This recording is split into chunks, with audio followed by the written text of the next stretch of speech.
일단 올스타라는 게 성적보다는 팬분들의 재미를 더 충족시키기 위한 대회라고 생각하고, 대회다 보니까 또 선수다 보니까 그 재미와 승부욕 사이에서 굉장히 갈등이 많이 되는데, Eventually they're gonna get it. Up, bad enough there. Oh, Reckless gonna kill with the ult. 저희가 올스타에서 우리나라가 진 적이 없었기 때문에 이번에도 좀 이겨야겠다는 생각은 있습니다. 怕到没有吧。正赛的话，我还是会比较重视的。我觉得大家如果都打得好的话，应该是有机会赢的。 Buenas tardes, Barcelona, and bienvenido everyone to day 2 of the 2016 All-Star event. Yesterday, we saw our 30 contenders blast onto the Rift and Howling Abyss. Team Fire has sizzled ahead, but Team Ice is nipping at their heels. It's still anyone's game as both teams fight to prove their dominance. Earlier, the fans lined up outside the Palau San Jordi to get a peek of all the action, and they're joined by some awesome cosplayers. We saw a bunch of them here doing fantastic work. These are pro players. As the pro players actually preparing, they're not cosplaying. Well, they are. Ice and Fire, you know. Of course. Yeah, and inside the All-Stars are busy practicing. We saw the LMS are going up versus the NA All-Stars in the first match of the day. But that is the wonderful Palau St. Jordi. Hello, ladies and gentlemen. I'm EpicSkillshot supporter, joined here at the analyst desk by Martinez de Fischolingo and Chris Papasmithy. Yeah, he didn't get a fancy name. No. I did because we are in Spain after all, and we are also cosplaying as two casters. And Yeah. very nice in purple, I gotta say. You agree? absolutely- We got that I going do for us. agree. You have to say yes. That is like making me compliment you. And it's not Leading like- questions. Yeah, leading questions. Not like I don't do that enough already. Well, taking a look back at yesterday, we launched the Mayhem, including Katarina Jukes that surprised even Faker and Bangi in the mid lane. Maple showing us that reworked Katarina and the dagger mechanics, and he's looking good. I mean, in general, like the last match of the day especially, we saw a lot of Katarina, banned the rest of the day. We wondered about her power level. That part we were kind of aligned on, but in competitive play, it seems to actually transition pretty well. Yeah, rough start to the game for Maple here, but because he has Kasa as his jungler, who's like one of the best in the world, he kind of came into the mid lane, got him a few kills, and then he got rolling later on. But we talk about LMS there, even though Korea actually won that game. Yes, but we want to talk about Katarina. We want to talk a bit about the pick. True. And another pick we saw a lot was Twitch. I know you've always loved Twitch as a champion, but he seems to be in a pretty good spot now as well. Yeah, very, very good changes here on this patch. Specifically, the live patch is getting nerfed a little bit, but the one we're playing on here, 623, he's very, very strong, especially the fact that Camouflage, the new stealth for him, you know, it's such a long duration, so you can kind of sneak around everything. We saw Double F do that really successful against Europe yesterday, where, yeah, Europe couldn't really find him and find the win. No, it wasn't the best start for them. Jankos also said, why not Twitch jungle?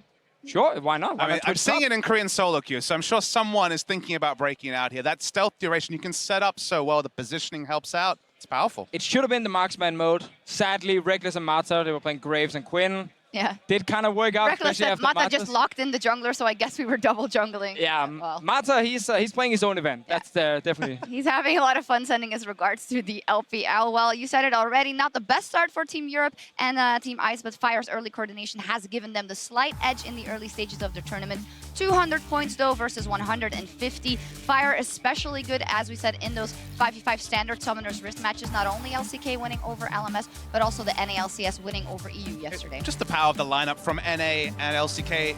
You cannot pencil in the points for them in the 5v5s, but there is all those other modes that we see that are a great spot for Ice to pick up some points. Yeah, I mean, a lot of the fun modes can be a little bit random on who actually wins it. So Clear Love knocked out Bjergsen. Clear Love true. also in the 1v1 knocked out Bjergsen, and Doublelift also dropped out to 2 guys who made it to the final last year. So that's obviously really bad for North America there and Team Fire.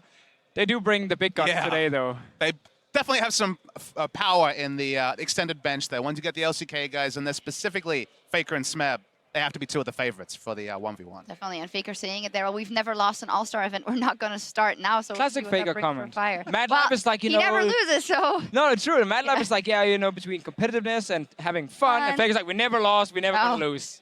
Done. Don't have to lie, just don't beat about it. Some people are born winners, guys. Yeah, definitely. Not us, but anyway, that's why we're casting. Focusing on what's coming up today. Full schedule indeed. The LMS versus North American All-Stars are up first. And then the Legend of the Poro King with a twist. Stay Ooh. tuned for that, yeah. EU versus GPL, a chance at redemption there for both squads after day 1. And then a continuation of our 1v1 tournament featuring a bonus grudge match, which is a huge secret. And we Trevor's finish- gonna lose. we finish out the day with China versus Korea, and you're going to be casting that, and I can imagine you're quite excited for it. Or? Yeah, just so excited. I mean, these are the 2 regions that really have been up there in a lot of the finals of Worlds and things like that. So it's really exciting to see them meet on the Rift, and some first-time meetings, actually. I mean, just look at the mid lanes. Bit of a spoiler for Yeah. the future, of course, but Faker versus Wailers, they've actually never faced off on the Rift before. And we saw yesterday in the 5v5s, like the serious mode, when region versus region, the teams are actually pick and banning very serious. They're playing like... at least- Surprisingly, I would say. Yeah, no, they're actually playing very serious, at least for the first like 15, 20 minutes of the game. And then, yeah, one team might have a little bit of fun there. But the games we saw yesterday were actually fairly competitive. We had some really good moves. So getting to see these top players from each region against each other is actually very exciting. It's a lot of fun. It's very exciting, and there's 350 points on the line today, so we'll see who gets a slice of that cake. In any case, our All-Stars are standing by for the first match of the day, a regional Summoners Rift clash between LMS and North America. Let's meet our casters. Thank you so much, Sharks. I'm Richard Pauls Cam, joined at the caster desk by Isaac Azale Cummings Bentley, and of course, my partner in crime, James Stress O'Leary. How are we today, gentlemen? The arena is electric right now. Doing great, man. Get to watch NA lay the smackdown on LMS, hopefully. Hey, it might be a tougher game than you think. I mean, yesterday was a lot easier, perhaps, than people would have normally expected, but we'll see. We're into day 2. A lot Yeah, of there's fun. no illusions that EU maybe wasn't pulling the hardest punches yesterday, but we'll see. Let's take a look at the starting lineups as players are loading on to the Rift. First, representing Team Ice is the LMS All-Stars. That's going to be Ziv in the top lane, jungle Casa, mid lane Maple, the ADC BB with their support Albus. And their opponents from the brave and very handsome region of the NALCS. Naturally. In the top lane, it's Impact. In the jungle, Rainover. Mid lane, Bjergsen. And the bot lane duo, Doublelift and Aframu, reunited at last. Mixed response, some, a lot of cheers here. I guess that's probably for Bjergsen and the EU contingent. But anyway, let's take a look at exactly what went so well for the LMS yesterday, because they had possibly the toughest team to face on the docket. They were facing LCK. And when you look at it, they performed pretty well. They still lost, inevitably, according to Faker. But still, they looked very good from Casa, from Maple, and, the way they roamed around the map. Yeah, they did really look good. I think especially the jungle mid lane duo looked very good. But Korea is the best team here. Everyone knows it. And they put up a good fight against Korea. They could certainly take down NA. To be honest, it's like how close can you get to the finish line is really when you're playing against LCK, unfortunately, because you look at their lineup and it's stacked, but you look at these two teams as well, and they're pretty much not only like the most favorite players in their role, but also the best players. Yeah, they certainly are. And I mean, NA looked really good yesterday, but let's be honest, it was only against the EU guys. I can't even fight back because it's true. But, you know, like you said, this is the dream team for both of these regions. It's the best 5 from NA. It's the best 5 from the LMS.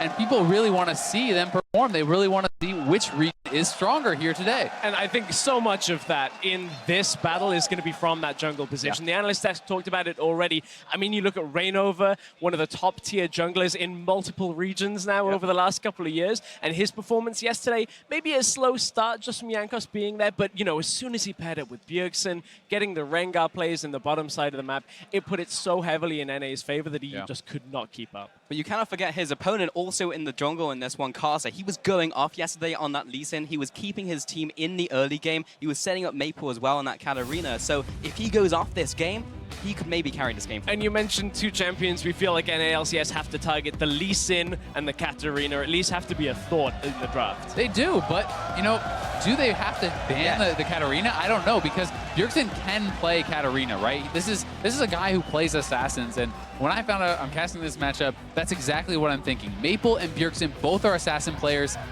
We've been seeing them get so many bans, but, well, okay, there it goes. Interestingly, though, this comes out My dreams are the dead. LMS.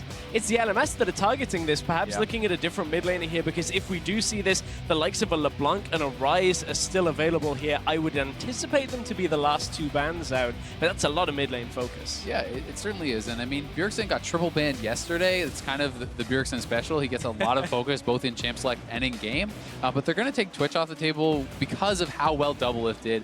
And it's just a really strong champion. But I mean, yesterday Doublelift was what, 14-1 or something? Disgusting. Yeah. Also in the 1v1s as well. So not everyone seems to know exactly how the 1v1, new Twitch works. not so hot though. Yeah, but people like standing in the poison. People don't understand how it's working now in the new patch. And now NA get forced into a tough spot. It's either Ryze or LeBlanc, because Cassiopeia is taken off the table. The thing is, you don't have to ban either. If you're okay playing both sides of the matchup, you can ban something else. Leave 2 OPs open, say, okay, sure, you first pick Ryze, I take LeBlanc. You first pick LeBlanc, I take Ryze. And now it's kind of crunch time. How confident is Bjergsen playing both sides of the matchup? Because if you ban away one, likely the other goes over to Maple, but you can leave 2 OPs open and just trade. And that's exactly what they're going to do. The Zyra as the final ban here, man. I can't wait to see a LeBlanc. And I mean, there's pretty much 100% chance we're going to see it now. Oh, baby, there it is. The insta-lock for Maple on that LeBlanc. Oh, this is thrown. The first LoL eSports game that LeBlanc has been available in the picks, and it's instantly first pick, not through IWCA nor All-Star. From yesterday was it available at this point. So we finally get to see what it can do in a traditional Summoner's Rift matchup. Everybody's been talking about just how strong it is. And it's being piloted by one of the best mid laners in the world. Maple is incredible. This guy has been dominant for so long, and I'm very excited to see what he can do with it, because this champion is so flexible. When you're playing against someone who's a master of the new LeBlanc, honestly, it's hard to tell what's even going on at times. Yeah, he can juke even the casters. I've seen that clone just go all over the place. But Maple now the pioneer of these new picks. And as we turn our attention after one strong pick, we look over in the other side, North America. They're going to take one pick they played yesterday in a very strong top laner. When you look at the Poppy, that's a champion that's seen multiple bans come through as well. Yeah, and the clock is obviously kind of having a bit of a malfunction here in Champ Select, but we will continue on as normal. You can just ignore that for now. But you know, the Poppy, and we're going to have Reignover back on Rengar. That's pretty exciting. We saw him go tank yesterday. I'm kind of hoping he goes for the full damage build that we did see played later in the day. Yeah, I love seeing that assassin potential. And, you know, out of the jungle matchup, when you look at that, if you go full damage, you got to wonder, what is LMS going to pick? Ziv, will he go for the Nautilus up in the top lane to go against the Poppy? It's pretty much the matchup everybody is playing. Those two plus Maokai makes up the trifecta of top. Courage of the Colossus, boys. Has made a lot of strong top laners relevant again. Waiting on the LMS to lock in their picks. They have around 10 seconds, not 0 seconds, so don't panic. And it will be the Jhin and Nautilus picked up. So you're just mentioning the Nautilus in the top lane, but also Jhin going down there for BB. And I think it makes a lot of sense. Nautilus was already a champion that was honestly pretty good. We had seen it have a lot of success in pro play last year. It took a couple nerfs, it fell out, but it was always kind of right on the cusp. And Courage of the Colossus is what has kind of put it over the edge here. Definitely does match up okay against the Poppy. I do think that Poppy kind of has the advantage in these matchups, though, both against the Nautilus and the Maokai, if only so slightly. We also yesterday saw the pivot to put Nautilus down in the bottom side, which was, you know, perhaps not in everybody's mind the strongest of supports, but with Redemption, with Courage of the Colossus, it actually makes up for a lot of the shortcomings. So maybe to play it in a protective capacity alongside the Jhin, because you got a Rengar that's going to be coming for your AD carry in every single team fight. And while it's probably too slow of a clear for pro play, Nautilus jungle is actually solid in solo queue in that kind of situation as well. So this is a champion that can be played all across the map. We even have seen at times Nautilus mid, you know, doing like banner rush and some silly things like that, but I definitely don't think we'll see that today. I'm expecting it to be top, could be flex support. Yeah, if we did see a Nautilus mid lane, I could talk about that, but I don't think it's going to happen for quite some time. Ryze will be picked up, though, as we were talking about at the start of Champion Select. You pick the LeBlanc, and of course, in return, we'll see Ryze on the other side, and then Karma will come down, most likely at the support now, as we have Ryze locked in. And the Ryze pick, it's one of the picks everybody's said it will do well into LeBlanc, but you still always have the same problem. The early part of the game against a LeBlanc, you've got to contain the snowball. Ryze can roam with his ultimate decently well, and when you hit 11, it's actually okay, and you can kind of follow in time. And it's also something where if I'm playing against the LeBlanc, you're not just worrying about the LeBlanc, you're worrying about the jungler as well, especially because Rengar is not as strong in the early ganks as a Graves, right? He's someone who wants to kind of power farm to 6, and Bjergsen is going to have to deal with jungle focus. If you get chained and the Graves arrives, it can be all over. And here's this lock-in from LMS to finish out their lineup. It's going to be Sona coming in there for the support here. And just look now at some of the crowd control aspects that the Sona and the Nautilus will have. Whether it's the Sona peeling for Jhin as a Rengar tries to come in, or looking for the teamfight setup from the flash crescendo. We don't see Sona very often, typically because of her laning squishiness and kind of the difficulty that you can have with that. But there's always a sustain game. There's always that ability. Yeah, and I find myself wishing that Aphromoo would save his pick for last. He could be locking in the Blitzcrank right now, but unfortunately we're not going to get to see it. They have saved that last pick for the AD carry, and Doublelift, if you're locking in the Caitlyn last, you're being tryhard, and that's what it's going to be. Yeah, it is. It's going to be locked in for Doublelift. Doublelift wants to win this one. He's seen Albus pick up the Sona here, so we have the full lineups now, gentlemen. What are you thinking? It basically meant that he couldn't lock in any kind of Vayne or anything with the lock Karma that as well. So Doublelift and Aphromoo are going for the pushing game with the Karma, with the Caitlyn. We saw this all the way through Worlds. So I quite like what NALCS have brought to the table here. The Rengar is going to be critical to allow them to get the Ryze and the Caitlyn into their power later on in the game. But certainly the LMS have a scary, scary amount of burst at the same time. Yeah, they definitely do. I think their team is much more about picks. I think that the LeBlanc, the Jhin, aren't going to be as strong and straight up kind of 5v5 smashing against each other as that Ryze and the Caitlyn are. These guys are kind of more straightforward, more strong in the team fight. But there's so much potential to roam around and to catch people out. You have massive engage with the Nautilus, with this LeBlanc to be able to follow up, and the Jhin as well. So there's a lot of catch tools here, and I could see them moving around the map and kind of catching people out. Yeah, and in terms of how the LMS were playing yesterday and in terms of how they were getting those advantages, I feel like this is almost the perfect lineup for them. You have LeBlanc and Graves, and you just walk into the mid lane, have fun, Bjergsen, I'm just going to insta-pop you from 100 to 0. Exactly. As soon as someone gets that chains on them, they've got a flash, or they're getting taken out by Kasa and Maple. And Maple is going to go right back to the TP. He played TP Katarina yesterday. We saw him actually be pretty effective on that. Some TPs to the top lane where they were able to take out multiple kills, you know, once the bot lane duo had rotated up there. And he's someone who is going to be looking to kind of obviously get through lane right here. He's not taking Ignite. He's not someone who's going to have to kill Bjergsen, especially with this summoner. All right, ladies and gentlemen, we're heading on to Rift, but before we do so, vote at LoL eSports using the hashtags #IceWin or #FireWin as we get into our first game of the day. It will be LMS versus NA taking it to the Rift. As we get onto the Rift, we can see for Graves, for Kasa, starting out with one of the control wards, going to try and prioritize a little bit of vision. Of course, Graves, his clear is pretty good. You knock back the camps, you can kind of stay sustained through the early game. So we'll see how that vision actually impacts the early game for Reyno, because that's where he struggled a little yesterday against Jankos. And if you can get those early control wards down, if you don't get spotted in the early game, you can sometimes have these wards that sit around for so long. But look at this, Fire sneaking around here behind Bebe. Oh man, I feel like someone's gonna die. Someone's have to burn some summoners in the second half. Reyno turn the corner. Albus is gonna see him. He's taking the brunt of the damage. He'll have to flash away as BB returns fire. Oh, that makes this a very difficult laning phase now for Albus. He's gonna kind of have to sit back. You cannot now play forward on the Sona where you're looking interrupt. Oh, Yeah, that's actually really important there for double. If they delay the base even further, Afro may be able to do so again. Oh, again. And Albus now, he can't really base. If he does, he's leaving his AD carry out to dry. So this is just a brutal position for Albus and BB. He's going all the way around to try and find the next interrupt, but doesn't find it, unfortunately. But still, massive hit there. BB's going to have to stay in there, and he's just trying to do he walks into lane.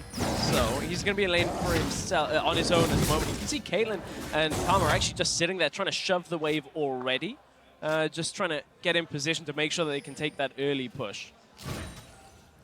All right, taking a look at Keystones as well. You can see the double Colossus. And finally, we do have the rise with Courage of the Colossus as well. Something we weren't seeing in IWCA. But we'd heard a lot about Kira from the CIS region. Apparently in scrims and in solo queue had been playing a whole bunch of it because of just how sticky Rise is. You get, you know, the Rune Prison, you get everything, and you get such a big shield that he outputs so much damage despite, you know, lacking a damage Keystone Master. And I mean, it's not really even just the stickiness. It's about, he turns into a semi-tank. You're already going to be building the Seraph's Embrace. You have the shield from that. You have the Courage of Colossus shield. You have the shield from his passive. Then you're building a Rod of Ages, which is also more tanky. So he becomes just ridiculously hard to kill. Yeah, Yo Dog, I heard you like shields, so I've got a shield with my shield on my shield. And Bjergsen will be doing massive damage regardless. I remember, like, when we were seeing Rise last week, he was hitting people for like 1.6k with Q combo. He was, but he's got to be careful in these early game trades because Maple, once he gets this stack up, you can see even the additional kind of bounces from the AoE that LeBlanc now has. He's doing so much damage. He's walking down Bjergsen, but that massive shield's going to keep him alive. Bjergsen out of mana here. Maple's going to make it back to his tower. Yeah, and Maple is trading into this big wave with the cannon minion shooting him, and that is massive in the early game. You can't actually just ignore the minion damage. Bjergsen was taking a lot of poke from Maple, but he had such a heavy wave advantage that it was evened out by those minions. Very close there. Casa just clearing up his jungle here. Haven't seen too much interactions between the junglers, but he did go for the pot start, so very healthy, whereas Rainover went for the refillable potion. And after we're going to head back into the bottom lane here with double lift, you can see a very big CS advantage being built up after that level 1 play that they made. And BB trying to get all the CS he can, but constantly being zoned back. This is an oppressive lane from Team Fire. And this is the kind of lane now where Albus has to be incredibly careful stepping forward to try and do any damage. A lot of people will look at the Sona poke and say, okay, well, surely you can utilize that. But look, Albus is now caught by a trap. He has to take a very dangerous path out and a trade back on top of him. Albus does get caught, though. Yeah, going to run him down just a little as Albus puts some damage back on towards double lift. And he'll put the pressure down here in the bottom lane. So going to be even it out for a little bit. Lane we haven't spoken about just yet is top lane, probably for good reason, but see the junglers kind of butt heads. And Reyna's gonna shimmy back to his jungle. I love the new Q, where you just kind of look forward a little bit. Yeah, top lane, the CS is pretty even. Nothing too crazy is going to happen unless there are roams up there, unless there are those ganks. Speaking of roams. Bjergsen taking a little walk up the river. He's having a stroll, he's fine. And the scrying plant will spot him on his way back to the mid lane as well. Very strong plant indeed. Lots of vision coming out from that one. And Impact has this massive wave on the tower, so he's going to resolve this one and be pretty good with Ziv in the top lane. So back into the bottom lane where we actually have some trading going on. And Maple still in this mid lane against Bjergsen, so survived the all-in trade earlier. Again, though, this heavy CS advantage for Doublelift and Aphromoo, they've always got this push constantly up towards the tower, which gives so much freedom to Rainover on the bottom side of the map that he can start looking to, you know, place vision control, maybe end up clearing out this control ward that's in the river further up, as long as Bjergsen can cover for him and allow him just to get into that area. Yeah, and let's be honest, so much of it was about the level 1. They essentially got cheesed out. Oh, yeah. The flashes forced. They delayed the base so long that, you know, Albus, not only is he at a disadvantage to start the lane, he's there late, but he then has to play safer until Flash is up, which it is now. So you can hope that this is going to stabilize a little bit for them as they can play a little bit more aggressive and start to return some of that poke. With Doublelift and Aphromoo so far up the lane, though, they do have to be careful of the double teleport play. That's one of the things that we were hoping Europe were going to do yesterday against North America, but it was actually Rainover and Bjergsen that roamed first. So we always have to watch out for that extra summoner, the ability to get across the map and make those global plays. Definitely do, but that's one of the advantages of keeping your opponents pushed in. They know there's never been a chance for them to get that ward behind them, and until they have moved up, on the map and actually place the good ward for that TP, it can't happen. So they're trying to keep them locked in the base. They're trying to limit their options. But as a result of that really nice level 1, Doublelift gets to go back and get his perfect timing to instantly pick up that BF sword, then walk back to lane.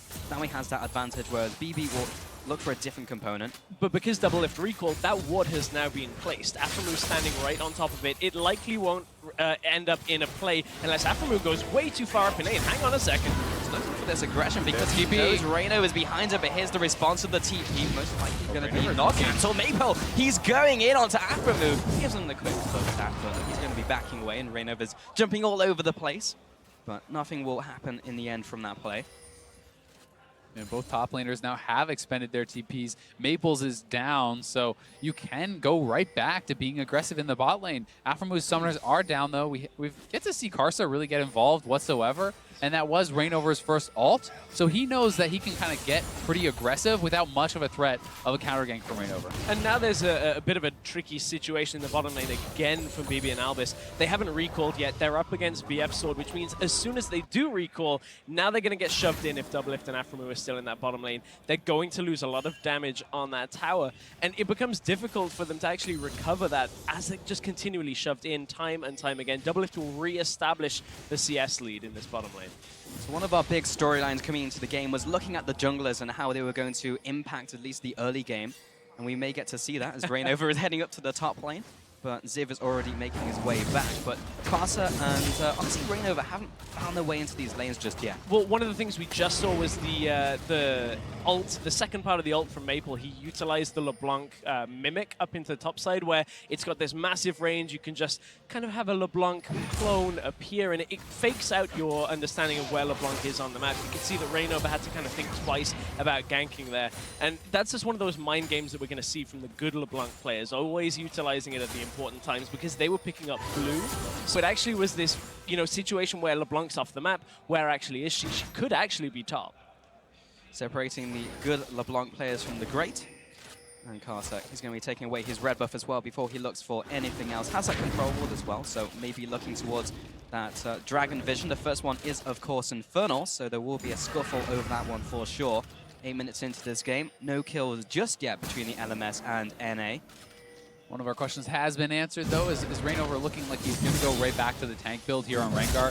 Jorum's Fist into Lucidity Boots. Oh, actually, that was almost stolen away, but this is the exact same build he did yesterday. Then he went into a Deadman's, and I think we may just see that once more. Reignover was always more of a tank Rengar player, even when he had played it in the past, so he's kind of going right back to that.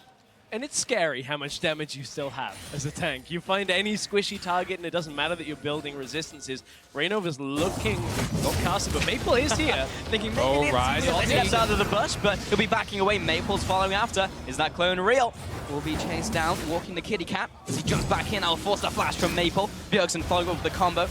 Quick hit there. Aphromoo caught by himself. Karsa running him down with the tether. But this could be first blood as well. Maple's there to find him.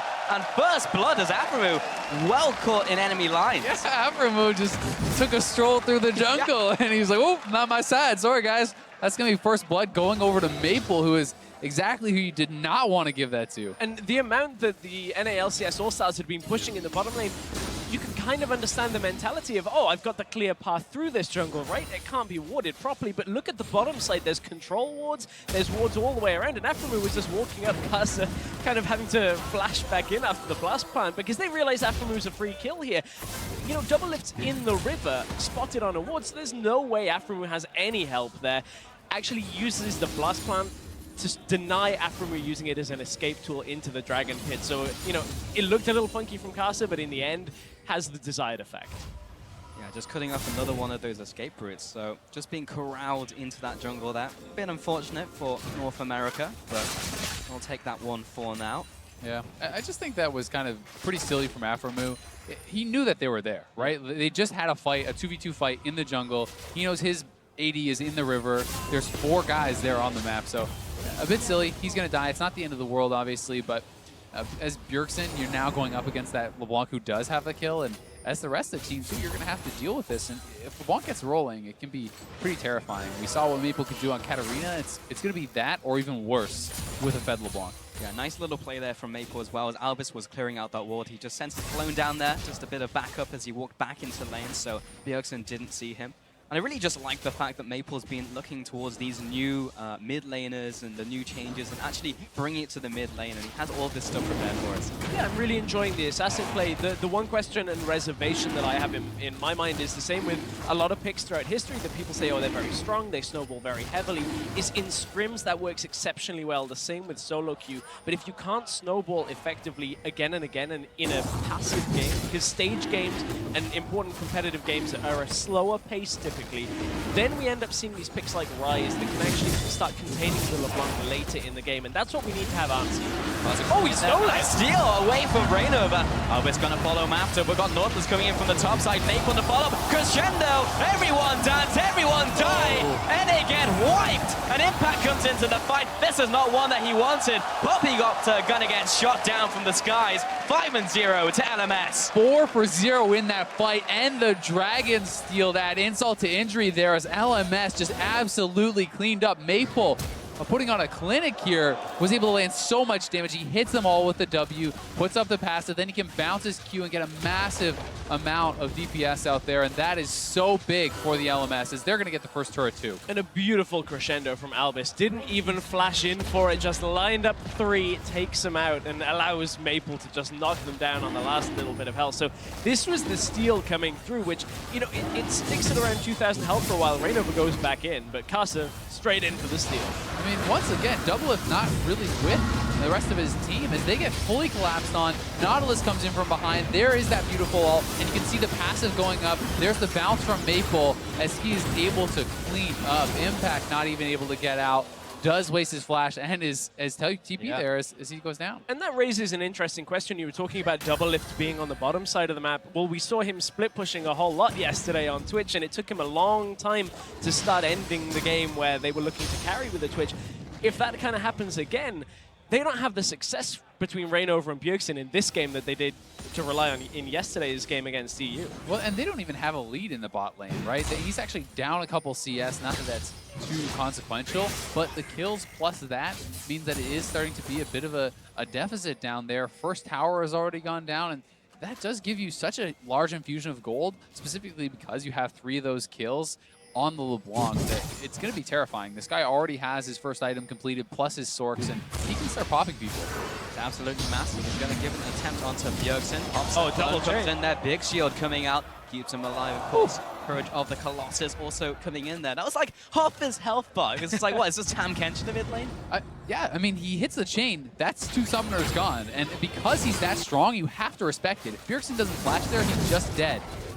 Rainover following on to Casa, but it's 2 versus 3 right now. He'd be quite big himself, comes in with the ace in the hole, but Rainover gonna jump right into the bowler, and he's gonna hit the dust. Bjergsen and Aframu trying to find the portal out of it. Oh, Albus, what a god! The double ultimate once again, securing the kills for LMS. Oh man, Albus, his ultimates have been so good. Doublelift. Casa maybe picked up, it's not quite enough. Doublelift committing. Maple with that shutdown. 9-0, putting on a clinic. Yeah, these guys are just outclassing the North American LCS in this game. LMS is looking on point. 5 kills now for the LeBlanc. If he wasn't already scary, he's going to be a terror. And once again, what are they even doing taking this fight? Your mid laner is back. He already just blew both his summoners. They're taking a 2v3 here where their AD carry is not in position. And this is just not putting a lot of thought into the fight. Yeah, if Rainover maybe, if he's going full damage, is thinking I can get one of them and come straight back out of the fight, but you've got the tank. Oh, Albus, what a beautiful ult for a second time. We were kind of looking at the Sona pick and talking about where its strengths and weaknesses were going to be. Well, we found That's what Sona always is going to do if she can land that, the flash into the crescendo. And then Doublelift pushed up in lane, no help around him. At that point, he was trying to get out already, but they were closing the gap way too quickly. Yeah, it looked like Double may be able to reclaim 1 kill as the flying caster went through one of his traps, but it wasn't quite enough damage. And after all of that, not even a single kill on the board. This could get to the point where NA gets perfect gamed. We're on track for it. I think we're 0-9, we're entering world status here. we gotta get one on the board. I don't want to feel like a defender. We are a little early, perhaps, for perfect game discussion. I don't know, We're Stress. a We have little way a off. 5-0-4 Maple Yeah. LeBlanc in the mid lane. We're only at one tower. Like, I appreciate Look, that Stress, the possibility you need to get is something there. from this. That's very true. Yeah, I mean, we are pretty early in the game. It's certainly far from over, but it is a very big lead and a heavy advantage going the way of the LMSs. They certainly have the ball in their court. These guys are looking really, really good, and it's going to be up to the North American team to actually kind of make some plays here and try to get something going. And you know where I feel like it's going to end up coming from? After Impact gets a second item. He has been a playmaker just time and time again, and I want to see him actually have some sense of presence in this game, because right now, Ziv and Impact have almost done nothing, and double it just dodges away. Lining Comes shot. Spiriting, though, ulti from Rain over. Never wants to come in. He's following onto Albus. No, he wants out. He wants out because there's a Ziv's peek here. coming in. Curtain Call will be lining up the shot, but Maple shut down. Goodbye, perfect game. And Rainover, he doesn't need that bowler. Bjergsen following on to Casa, looking for BB as well. And now he wants to get away. The TP's flash from coming in. Casa, coming in with the Qs. He's shut down by BB. Rainover, nice flash out of the way, but he's followed up by Ziv. No running away from the Northless. Double kill for BB. Now Impact looking to be the hero that NA needs. Courager of the Colossus keeping him alive. Ziv, he's kind of caught in no man's land right now, and BB trying to save him, but he's just so damn tanky. Double Lift can't cut through that Nautilus. He's going to be slammed against the wall by Impact. Another shield. Albus and BB, the flash over the wall. Double Lift trying to get out. Nice verdict. Will keep them alive, but Impact tugged in by Ziv, and BB happy to sweep up the mess here. Good Carter time. coming in from the side. The return kill. Shut down. Impact is going up, but it may not be enough. Somehow he's still alive. Ziv will be having to run away now. There's no Iceborne, so he's not going to get slowed at least, but that was a very sloppy play. And they need to be aware that LeBlanc is back on the map, and Maple is making his way over here. If Poppy does get caught out, he will go down, but should be okay for now. But I have to say, Impact got a lot of work done when he TP'd, but where was that TP earlier? That was ridiculously late. Not one, but two members from the LMS completed their teleport before he even started thinking about it. Exactly, and when we look at the replay, we can see why the initial TP was late, and but then the question is why not after Ziv shows up? Because look at the top side, they're actually close enough against each other that they would be able to block the first TP and then the second, so they don't want to use it yet. Rainover tries to go in. Here comes Maple, getting instantly, you know, crowd controlled and taken out. That's one of the weaknesses, is if you come directly into the fight alone, you will get picked up. Now Ziv has dropped back in TPs. Impact should be TPing immediately into this fight. Only now was a ward placed though, so he has to TP to the tower. It's the fact that there's nothing to come to. The minions weren't there. There was no ward. So from there, he gets work done, but it's just a little too late. Yeah, it certainly was very late, and Ziv honestly had left lane like 10 to 15 seconds even before he TP'd. So Impact could have made something happen. They do on the later end of this get some work done. It was very well played by Double Lift and Impact in that kind of 2 versus the world. And it has been some kills finally going over to them, so they are shutting a little bit of the snowballing down. Now, but at the end of the day, it's still almost a 6,000 gold advantage. I'm rounding up from 5.4k. It's around 5,000 gold. We'll give you this one. To LMS. That's just not bad. Oh, he's caught him getting again. caught out. The long range damage, and it doesn't matter that you have that shield. BB is gonna find you. Again, Albus finds them, takes out Bjergsen. Now they're onto the mid tower. This is going horribly wrong for North America. Bjergsen's not even able to try and make plays aggressively with this ult, but here goes Rainover. What He's going good. He can by himself. He's got double lift and Afrumare to help him out. Afrumare, he's turned into a different animal, but the Rift House has gone back to the Void. 13-2, 20 minutes into the game. And mess with those 2 dragons as well. At least Maple going to be picking up this blue buff, actually going to be stealing this one away. It's definitely not their side of the jungle, but I guess it is now. Yeah, and I mean, they've taken both dragons. They're taking away the buffs. They're pushing up vision, taking down the inner tier 2 there. This is textbook. This is really good League of Legends, and they're honestly looking like a very coordinated team. It doesn't look like a fun, you know, go lucky, have fun. Let's be all-stars. Yeah. Hey, LMS, they're taking it very, very seriously, and the next step of this that they've started to do already is remove the NALCS vision, because that is when LeBlanc is at her most deadly. She just sits around a corner waiting for you in a bush, and instantly you get popped. You get taken out, and suddenly you start losing towers, objectives, further map control. So there are still areas you can see the LMS have decent vision control on the bottom side, but there's a couple of wards still spattered around there that if they can get rid of, they can start really punishing Bjergsen for walking through the jungle like they just did. All right, I guess at this point in the game, we need to start looking at those shining lights for NA now. We've got that one kill to double lift. He's sitting on the Hurricane going into the Infinity Edge. Hasn't got that second item yet, but going to interrupt that point as Impact is charging up. The copter does not land onto Karsa. He was blinded. Maple going to come round the corner. Rainover's there to try and get the assist down. Ulti coming in. The Karsa, but got the long range support from BB.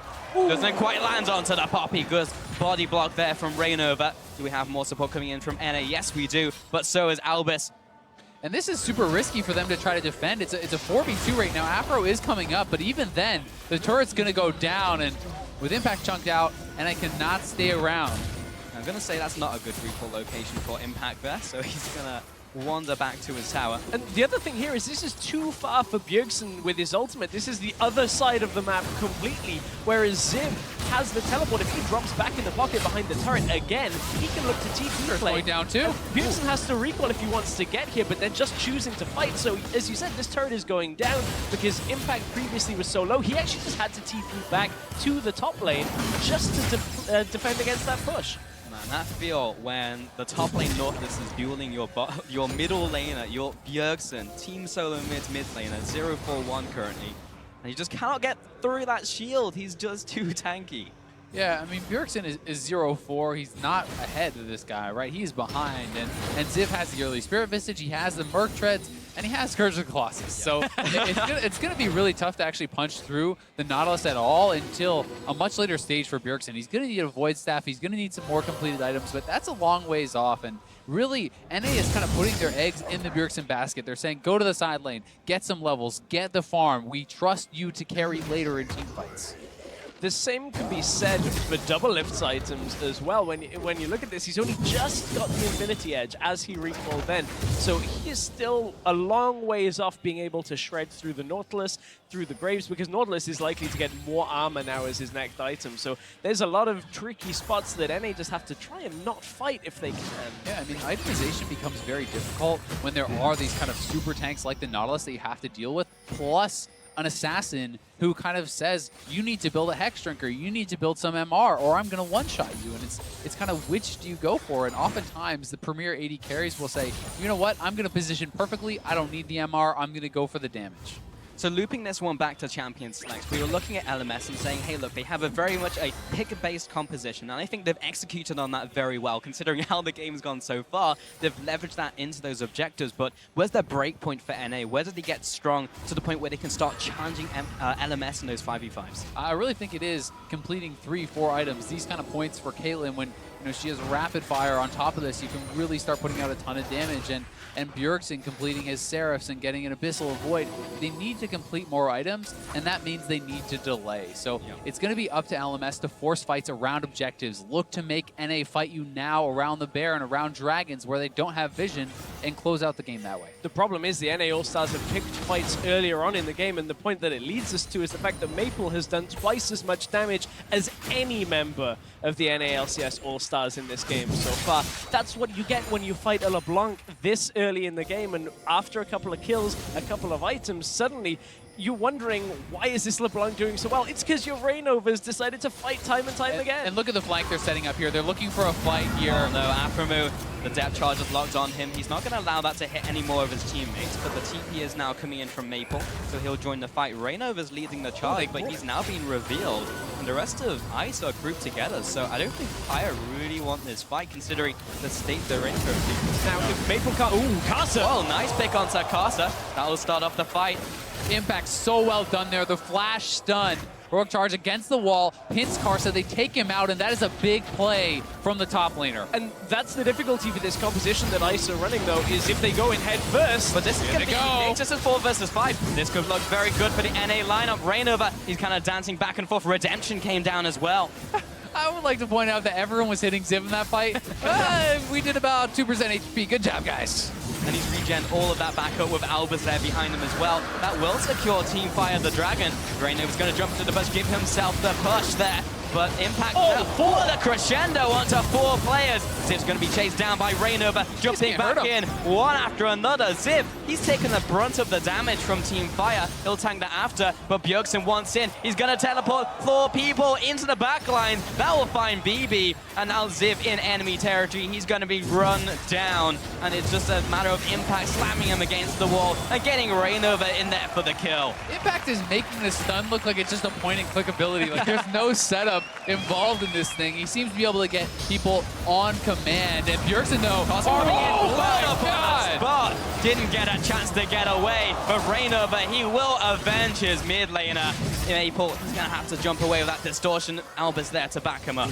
I swear there used to be a Rise on my screen. I don't know where he went. Someone's gonna have to fill me in. We have to CSI the crime scene. There wasn't LeBlanc running away.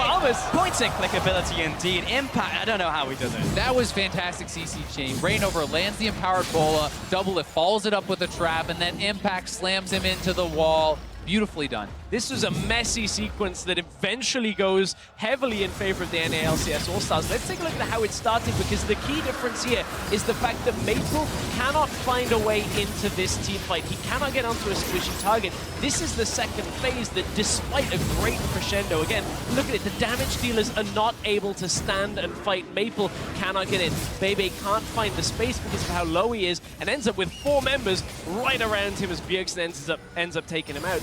Before this, Maple was in a situation where he was looking to go head in, and if he goes just in through the front door, he's going to get room prisoned, just like he did in the bottom side, and get taken out. So he's been a lot more careful with his engages now that he's died once. And let's be honest, they had no jungler. It was a 4v5 the whole time, right? If Karsa is there in that fight, we saw how Rainover was exceptionally low. We saw how Impact got very low. They're just dead. So it was a lot of that on the back of the pick that Impact created, and he has been a big-time player for North America to kind of get them back into the game. And that pick all stemmed from the NALCS All-Stars basically playing the LMS's bluff, knowing that they can't engage head-on. They forced them out of the mid lane, around the corner, and they were saying, we'll get a turret or anybody that tries to come for us. So it was a good call for NALCS to just go straight down mid, knowing LMS couldn't quite get the positioning on the team fight that they needed.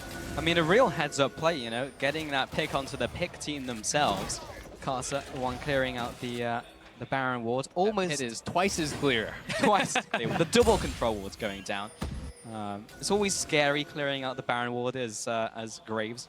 Not sure if one of those pellets is going to anchor the Baron.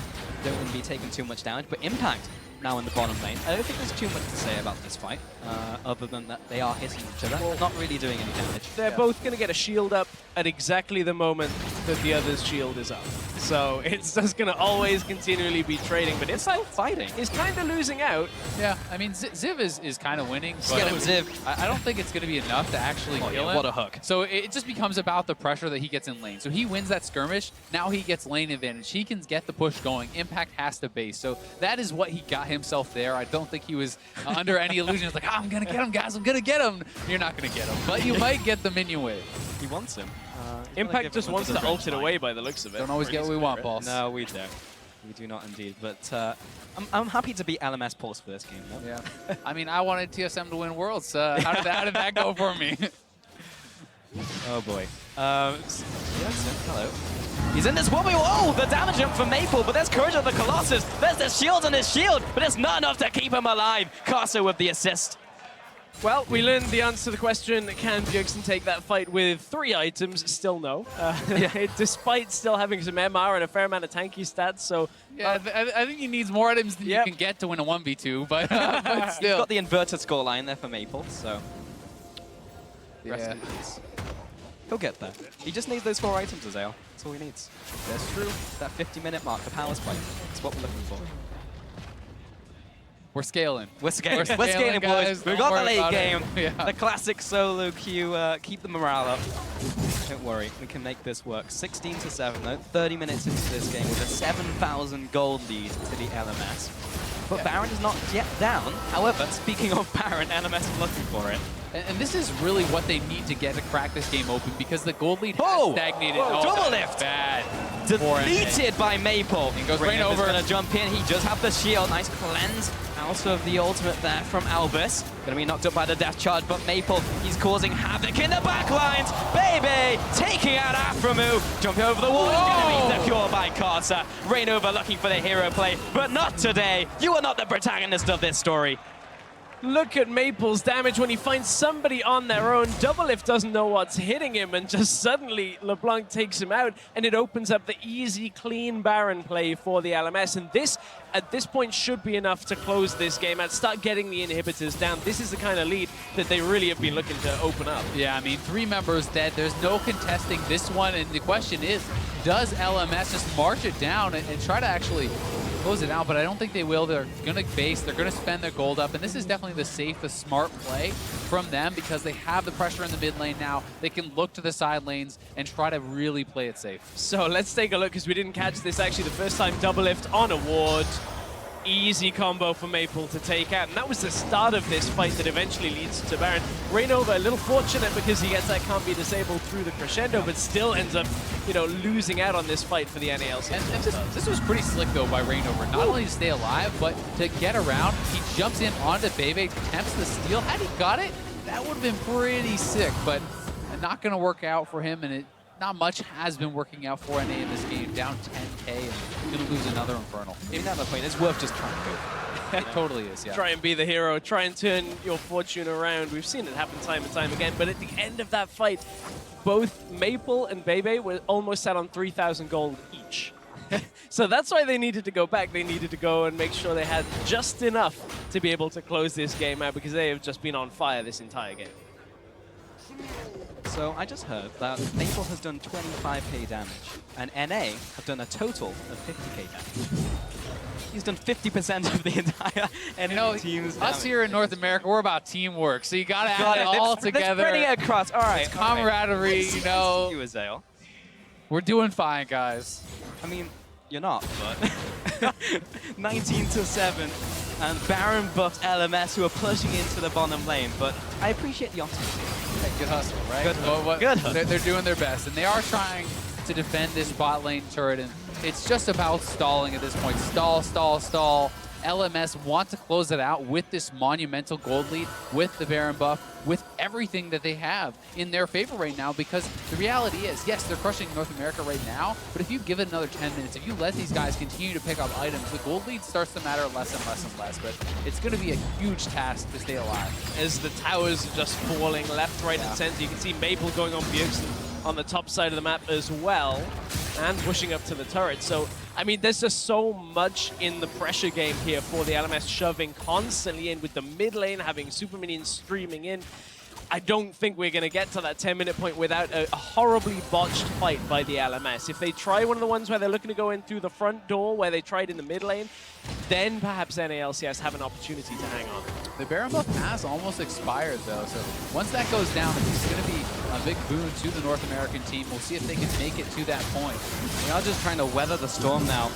Delaying tactics from NA, double lift with the wonky wall of traps. I always love the nice, clean line of traps. I always get triggered by the wonky wall. But it's enough, though, because they're all short-range champions, pretty much, on the LMS squad, so they can't actually step close enough to really deal damage. And as you said, now that the Baron buff is close to expiring, suddenly this wonky wall is fairly effective. They're looking for the dive. He's just going to crash right through it. Here comes the engage under the tower, but Carter, he's in a little deep. That's a nice exhaustion to Maple, keeping them alive. And Impact going to stay alive as well. Maple coming in there, looking for the assassinate. No one's down just yet. Everyone's still alive here for NA, and they actually do hold on. A lot of summoners blown there by the LMS team. Their carries are without their flash, so NA holds on. Yeah, they hold on because beautiful ultimate from Impact to knock so much of the front line out. And Maple, his eyes were on going in. He wanted to be in that fight, in on the back line, but he was the only one. He was surrounded, so couldn't get the majority of his damage down. Look at where Bjergsen positions himself, flashes up on the top side, away from Maple so that he doesn't get taken out. Impact hits out the Nautilus and the Sona and Carson. Look, Maple tries to go in. Low health targets, but he cannot capitalize because he was so low in the middle of everybody else. Cannot pick anybody off. And part of that is the change for LeBlanc. You have to actually stay in long enough to proc your passive to really kind of pop people. Old LeBlanc, you just go in, you QR, someone's dead there. You cannot do that with LeBlanc. You need to stay in long enough for your chain to proc or to get the second spell off. He couldn't do it this time, not able to complete one of those kills. What an ultimate from Impact. That Keeper's Verdict literally knocking 3 players away. I don't even think I've seen a triple Poppy ultimate before in that scenario. Impact has really had the team on his back this game. Oh, yeah. He is doing so well, and he does not want to lose. This game, this tournament, I mean, Impact yesterday as well was going deep. But Impact is really That 1v1 was pretty hyped too. It was, yeah, absolutely. So if Impact can make it work, I mean, he's looking at his team right now, 1-4, 1-6, 0-6, and it's just like, look, guys, don't worry, I've got this. When, you know, watching the NALCS over the last year, it's kind of what we've come to expect, though, right? It's Impact. He's showing up consistently when they needed to. And this is exactly what the NALCS All-Stars need, is this defensive play off the Impact ultimates, denies the fights and stops the snowball. We're at 1 minute 15 until Baron. We know LMS are going to have to go for it to be able to push in for the win. If this time Doublelift doesn't step over a ward and get assassinated, they should be in a lot better spot. Yeah, and honestly, we talked about items earlier, right? A lot of these items are now coming in. Doublelift has some lifesteal and his magic resist from the Mercurial. We see the Void Staff completed for Bjergsen. The armor pen's coming in for Doublelift. These are the key items that they need to start getting to become relevant in these fights. And Maple, he's huge, but he's capped out. He doesn't get stronger from this point, whereas Bjergsen still has room to grow, still has another item slot to complete. You know, Azael, you're the type of person I want on my team in solo queue. Forever the optimist. Guys, they've hit their power spikes. We've got this. We still have time to scale. Guys, we're level 11. They're 18, but they can't get higher. Don't worry. We can only get stronger. We can't lose by more. Rainover, just don't face Checker Brush. Okay, it's fine. He shimmied on out. Now, I want to see once Aphromoo actually has the locket completed, just the increase in effective health that the NALCS team are going to have. Because with all of the shields, with all of the resistances they have, if they get that boost of a shield on top of it already, Maple, again, is going to struggle to catch anyone out. And that's where Bjergsen kind of takes over in the mid lane game. Oh, Rainover. Gotta be careful that he doesn't get caught out by Albus and the rest of the LMS. And this gets really dicey because Maple's already in the base. He's pushing the inhibitor. This is going to be dead no matter what. But what does NA do? Because the LMS are going to push on multiple sides. But for a moment there, you don't know whether it's the real LeBlanc. You have to second guess yourself. So Maple's going to try and get himself out. They couldn't commit instantly. Oh, use the TP. TP's out. At least he had the TP there for the NA team, but that was really smart from Maple. I love that he's able to do that, and with how much AP he has, he actually punched through that and hit super quick. So now the pressure is back in that lane. Top wave will always be pushing. The Baron is on the field. The Elder Dragon is on the field, and LMS has 3 dragons to 1, so they have all the pressure here, and it's going to have to be Impact sitting up in that lane, trying to clear these waves out. And they're going to start up the Baron. They want to get his TP right now. Well, they are 5-man strong. Maple, he's sitting in the wings looking for a pick. Give it up. Rainover, he's going to try and find a steal. He'll jump in. He's going towards the Baron. Can he find it? No. It's secured by Karsa. Impact of Rainover trying to scurry up this fight. Doublelift being chased down, and Ziv will find him with the assistance from Karsa. Rainover getting blasted down. That's the double kill. Impact. Bjergsen, it's now damage control for the NA lineup, but it's not going to happen. LMS are chasing them down. They're scattering the roaches. And Impact trying desperately to run for Maple, but that's shut down. The 5 for 0, 24-7. The Baron over to LMS. A clean fight for the LMS. This time they caught Doublelift in the fight. There was no damage to be done, and despite Bjergsen hanging on, he was on his own. Even Impact was low health and backing away. What a performance from the LMS All-Stars. Yeah, Doublelift gets caught in that fight. He gets taken out, and Maple, Karsa, Ziv kind of combining to take down the AD carry means that LMS is going to take down North America. An unbelievable win from LMS, a surgical removal of NA from the game. I really like what the LMS All-Stars are bringing to the table. Casa and Maple working very effectively together. And we talked about how we were expecting the NALCS to do the same kind of thing. But this time you look at the synergy between Reignover and Bjergsen didn't quite seem to be there. This time it was Ryze instead of Orianna. So the combos weren't available as early on. And they didn't really get the ball rolling on that until it was way too late. Honestly, to me, this just looked like a team playing a group of good individual players, right? LMS played like a team. They were always on the same page, whereas the North American players are all fantastic, but they were not playing well together this game. We saw, Reignover and Bjergsen going into a 2v3. We saw Aframu getting caught out for first blood, kind of walking by himself, and the team never seemed to be on the same page. Double Up was rarely with them when they were looking for these team fights early, and it just felt like LMS was too organized, too well prepared, and got too far ahead. And that's disappointing because yesterday we said the NALCS, that was one of the major strengths they had against Europe, was Europe looked unprepared, NA looked like a team, and today you can't quite say the same. And we came in saying, look at the junglers, look at the mid laners, but it was the entire team, and it was the entire team of LMS actually getting together. Impact looking crushed there, not able to take the win here. He tried his best, but I think you hit the nail on the head there, Zale. Like, they just played a textbook game. Yeah, they really did. And, an Impact and Reignover looked like they weren't really sure what happened. They were still trying to hash it out at the end. They were talking about it, obviously pretty distraught about the loss, trying to figure out what went wrong there. And I think there was a lot of things to pick up on. But it was a very exciting game. We got to see LeBlanc played to the highest level, and Maple has not disappointed. Even losing against LCK, this guy looked incredible on Katarina. He's looked incredible on LeBlanc, and I can't highlight him enough. He has just been a monster in this tournament. And I think one of the best things about that is we talk so much about how good Maple is, how good Casa is. Albus showed up this game, huge in the team fights. The crescendos, multi-man were instrumental every single team fight. Yeah, I think there was just so much going on. I felt like we overlooked him just a little, but I don't think he even died that game. He was just hitting once. One death. One death and 19 assists. He was hitting crescendos left and right, a massive part of their win. And honestly, just gotta praise the LMS. And it's like, they came here to have fun, but like, what's fun? Oh yeah, winning. Winning is fun. And that's what they just did in this game. Absolutely amazing. Just congratulations to the LMS squad. Yep, not much more to say than that, but I think we are going to get more from that victory. We're going to head it down to the stage where Dash is standing by with a killer LeBlanc from the Flash Wolves. Thank you very much, gentlemen. That's right. I'm standing here with Maple and Christina, who's going to be helping us with some translations here. But I got to talk to you, Maple, about the fact that we've seen a very high level of competition already in this tournament. So just speak to me a little bit about, the individuals that have been invited, or rather voted into this tournament, and how good they are. 首先先恭喜你获得这一场比赛的胜利。那虽然明星赛是比较趣味性的，但是比赛非常的激烈。那你觉得有哪些选手表现得非常优异吗？表现非常优异。说对面还是我们？都可以，都可以，或者你也可以。我觉得比尔森的雷兹3等那波吓到我了，像他点了那个坦克天赋的巨人勇气，其实让我吓到，所以我3等就被打闪。我觉得他那波玩得蛮好的。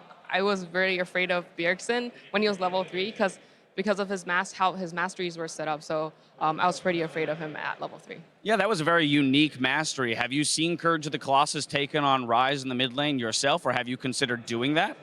你自己有想要点过这个天赋吗？我从来没有看过，所以这是我第一次看到。I've never tried or seen it before, so this is my first time.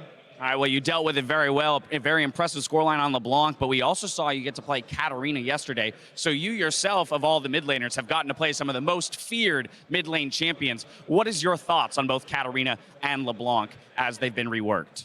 大家都知道你是玩比较多刺客的英雄，那昨天也看到你玩了卡特莲娜，那你对卡特莲娜跟勒布朗这两个角色有什么想法吗？我觉得勒布朗的话是当前版本基本上算是最强的角色。那卡特莲娜的话，我觉得在没有打线特别强的时候呢，他的滚雪球能力蛮强，就是他当有优势的时候，他可以很快的滚起雪球，然后对手很难阻止他的杀人。So LeBlanc is probably the strongest in this meta. As for Katarina, when she is not in laning phase, she can snowball pretty easily and also become really, really strong in late game. And finally, you yourself are known very much as an assassin player. I want to look towards the 1v1s. Both of our finalists from last year have been eliminated. You get to play later today in your first round against Bengi. How confident are you in your ability to run the table and be the next 1v1 champion? 接下来等一下晚一点会有1打1的比赛。那去年打到决赛的2位选手都已经被淘汰了。那你觉得你接下来对上 Banky 几开？对上 Banky 的话，其实我蛮有自信的，因为我们在钻研那个单挑，其实打了非常多场。I feel pretty confident going against Banky because we practice a lot backstage. All right, well, there you have it. We look forward to that matchup. Once again, congratulations on the victory here, Maple. And of course, thank you for the translations, Christine. Now back to the desk to talk about that match. Thank you so much, Dash. Before we get into the nitty-gritty game stuff, he out-purpled you guys hard. He did. He looks like Hugh Hefner, honestly, and that is pretty impressive. I think we look pretty good. That's a unique shout-out for a Riot Games broadcast. Right there. Yeah, all right, let's talk about the game. We talked to Maple, and picking up, again, an assassin, it was left open, and we were all kind of scratching our heads of like, okay, how much is going to do? And you guys had a lot to say about LeBlanc in the current state without us seeing how she went off in that game. How strong do you think it is, and how should that matchup work? LeBlanc is definitely very, very strong. Right up the top of the power. Yeah, like S-tier assassin. I mean, Maple said it himself, just because it is so hard to play against like LeBlanc overall. Her damage is great right now. The new ulti, you can even twin like stealth super quickly, can make it hard to like assassinate her as well. And the flexibility also right now. She has the wave clear. She has so many things, but they traded. It wasn't just giving up a LeBlanc. They traded it for the Poppy, and they had the Rise also available as a pick they really wanted. And you guys did say that you thought that scaling-wise, the Rise should do better later before all the mayhem happens. Well, I like Rise against LeBlanc right now. One, yes, you can outscale into the late game, but actually more importantly is the early game. Obviously, Curse of the Colossus for Bjergsen is something I know a lot of European players have been doing as well, because I've at least seen it before. I was a little bit surprised Maple hadn't seen it. So basically because LeBlanc has the 0.25 second delay on how she can distortion back to her original position. So when she jumps in, Rise will just put like a Rune Prison in her face, get the big shield, and just like trade once with her Q in her face, and then she has to jump back and she kind of loses that trade automatically. So I really like this matchup for Rise. And we saw the level 3 especially, when he went in for a trade. LeBlanc probably felt very confident, and then suddenly it was the Q shield and the Courage proc, about 300 shielding just earlier than you could expect, and it looked really good for Rise early. But then LMS turned it on. The TP play this game was insane. Yeah, definitely. LMS, they came to a crescendo in their first team fight. Let's take a look. Brought to you by Acer, because that Sona had a lot to do with it by Albus. I mean, the TP, though, is the real win here. The fact that they could put off such a clean TP, Nautilus was on the minimap. TP's right behind. This is, of course, the HQ duo. Ziv in the top lane. Albus put down the ward earlier. And the Wombo engage here. The level of clean plays on the TPs especially, this is better than SKT were able to pull off, our world champion. Whoa. Now, Duke's He said it. Duke's not good at the TP, so that's one thing where unfortunately SKT fall down. But this was really impressive. Yeah. I just want to make sure, because it was doing a replay, people didn't think I said it as the Western caster. I'm like, oh yeah, SKT. Yeah, your voices are totally similar. It was That's the true. LCK caster who said I'm it. basically Danish. There you go. You are more or less Danish. I agree 100%. But no, we saw these fights. We saw more of them as well. LMS were on fire. Yeah, they were, and we are taking a look at the stat line from Albus. So talk to me about your thoughts about Sona in the current meta. We know that she is squishy, and we saw that NA tried to target her early, but Albus had a fantastic showing once you get out of that laning. I mean, you talked about early. I mean, they blew the flash at level 1, and I'm like, Sona laning without flash is going to be terrible, but they didn't actually use that window of time when they could really take advantage, and Sona got through the laning phase, and that should never be an assumption. That's the thing, is that Sona is great out of laning phase, but can be punished, and wasn't punished. I mean, one of the problems with Rengar specifically is pre-level 6, you're not really ganking. So yeah, okay, there was no flash on Sona. You know, you can't really abuse it too hard. I like Sona with the items there is now, especially Redemption. Obviously, we like it on every single support almost, but the fact that you can go Redemption, then Mikhail's, because Mikhail's buffs your shields and your heals. And obviously the change that happened to Sona like some patches ago, where her W now shields as well and everything. So Mikhail's like benefits both the item and Sona specifically in the late game, gives her enough cooldown reduction. It's actually really strong later on, and especially if you play like Albus did in this game, because he landed so many good ultis. Yeah, NA did find another window to come back in the game, but it wasn't enough. We're going to take a look at a couple of more fights to close this out and see the items that Sona had in the Redemption in play as well. We thought this was the comeback. We thought. It technically was a comeback for now. First, they struggled to deal enough damage on this insanely fat Nautilus just sitting there with double shielding as well. But the thing you should take away from a fight, this is the reason why we really liked the Fire team going forward, is the front line for Caitlyn was immense. Rise, Rengar, of course, tank Rengar once again. from Reignover and the Poppy. Theoretically, it should have been Caitlyn just free hitting. If the game was more even, this front line would have been super sturdy, but it wasn't because of the snowball we saw from the great TP players and the LeBlanc play, specifically from Maple. Yeah, again, it wasn't just one TP play early on. It was like multiple ones. There was one in the bot lane as well, where LMS picked up some kills. And I just want to see this LMS lineup be a thing after All-Star. Like, I want to see them be a team because these are like the 5 best players you can put together in the LMS now that obviously we have Albus and Sword Art was kind of the big... Sure, now Albus is kind of taking that spot here, and BB has kind of overtaken Arn as well. So I want to see that lineup be a thing next year.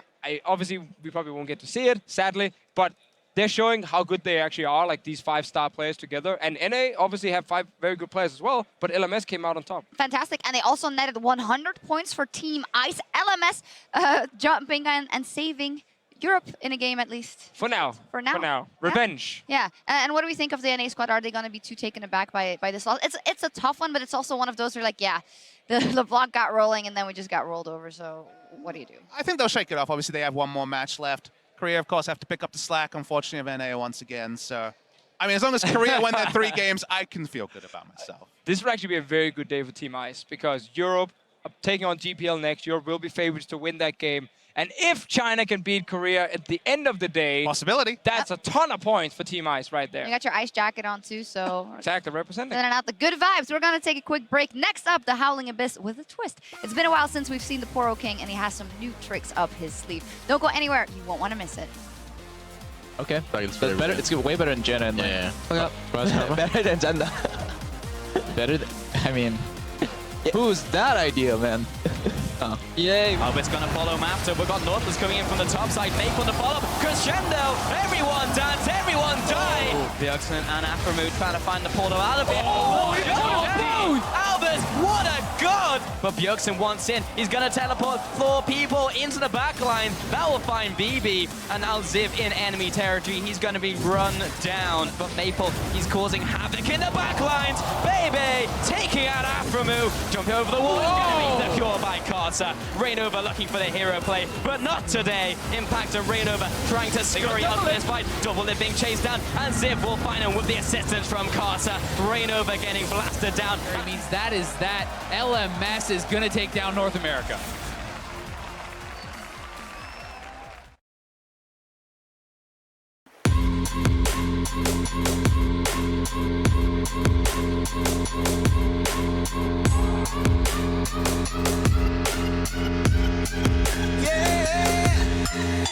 Like the attention, girl, I know you.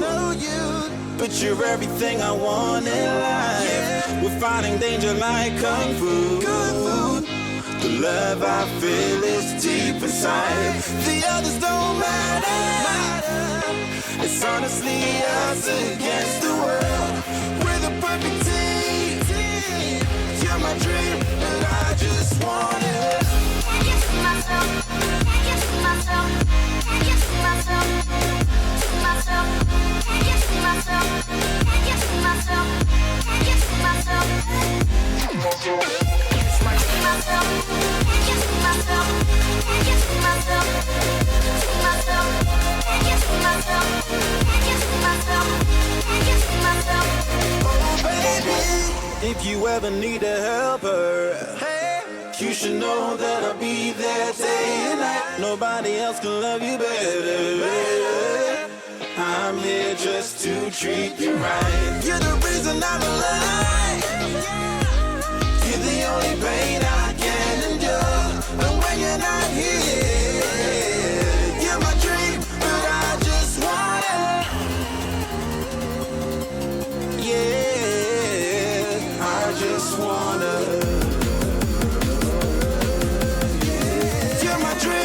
I just want it. Can't get to myself. Can't get to myself. Can't get to myself. To myself. Can't get to myself. Can't get to myself.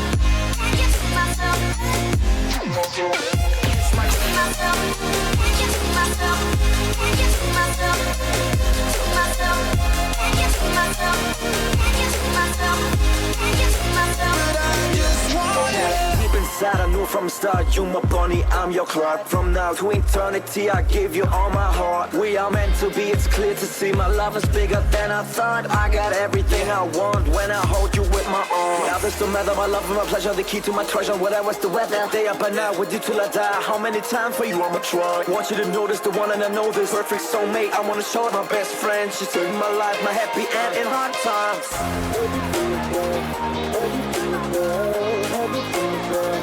Oh baby, hug it to myself, hug it to myself, hug it to myself. I just want it. Hug it to myself, hug it to myself, hug it to myself, to myself, hug it to myself, hug it to myself, hug it to myself. I just want it.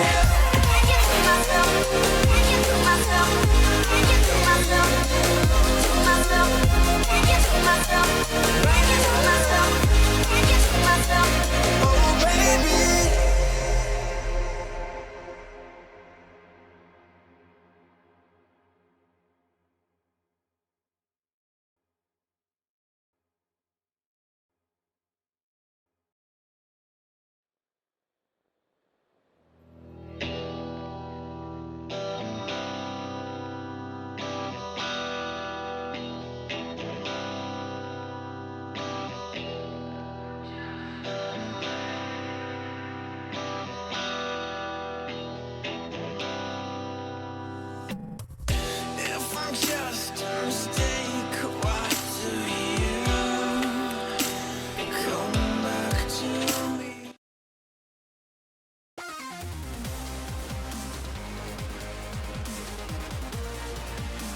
Welcome back to Barcelona. I'm Daniel Sifa Dracos, joined by Azael and Max Atlas Anderson. The Poro King is back with a vengeance, boys. Yeah, I'm stuck here in a play-by-play sandwich, and I'm not sure if we're going to have... This is the kind of sandwich you want to be in, man. I'm not sure if we're going to have enough hardcore, in-depth analysis to really tackle this game mode. No, I believe in you. You can do it. I don't know if I can. I'm personally an aficionado of the old Poro King, so don't worry about it. I'm basically an analyst. I can help you out if you need anything. I'm not 100% confident in that, but we'll give you the benefit of the doubt. The rules of the Poro King. It's the first time you ever had.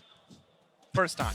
As you know, they're very much the same. You get 3 bans. It's going to be blind pick, but Atlas, I think you know it better than anyone else. Yeah, basically, it's just dodgeball. You get 10 points, your big fat friend comes down from the sky, you then have an activatable button. You can fly to him if you feel like it, keep throwing them Poros around, and now he's got some sick new abilities. Exactly. This time around, the Poro King likes variety in his snacks. The trinket slot in this game mode is going to be used to hold Poro snacks, but the players get to choose the flavors.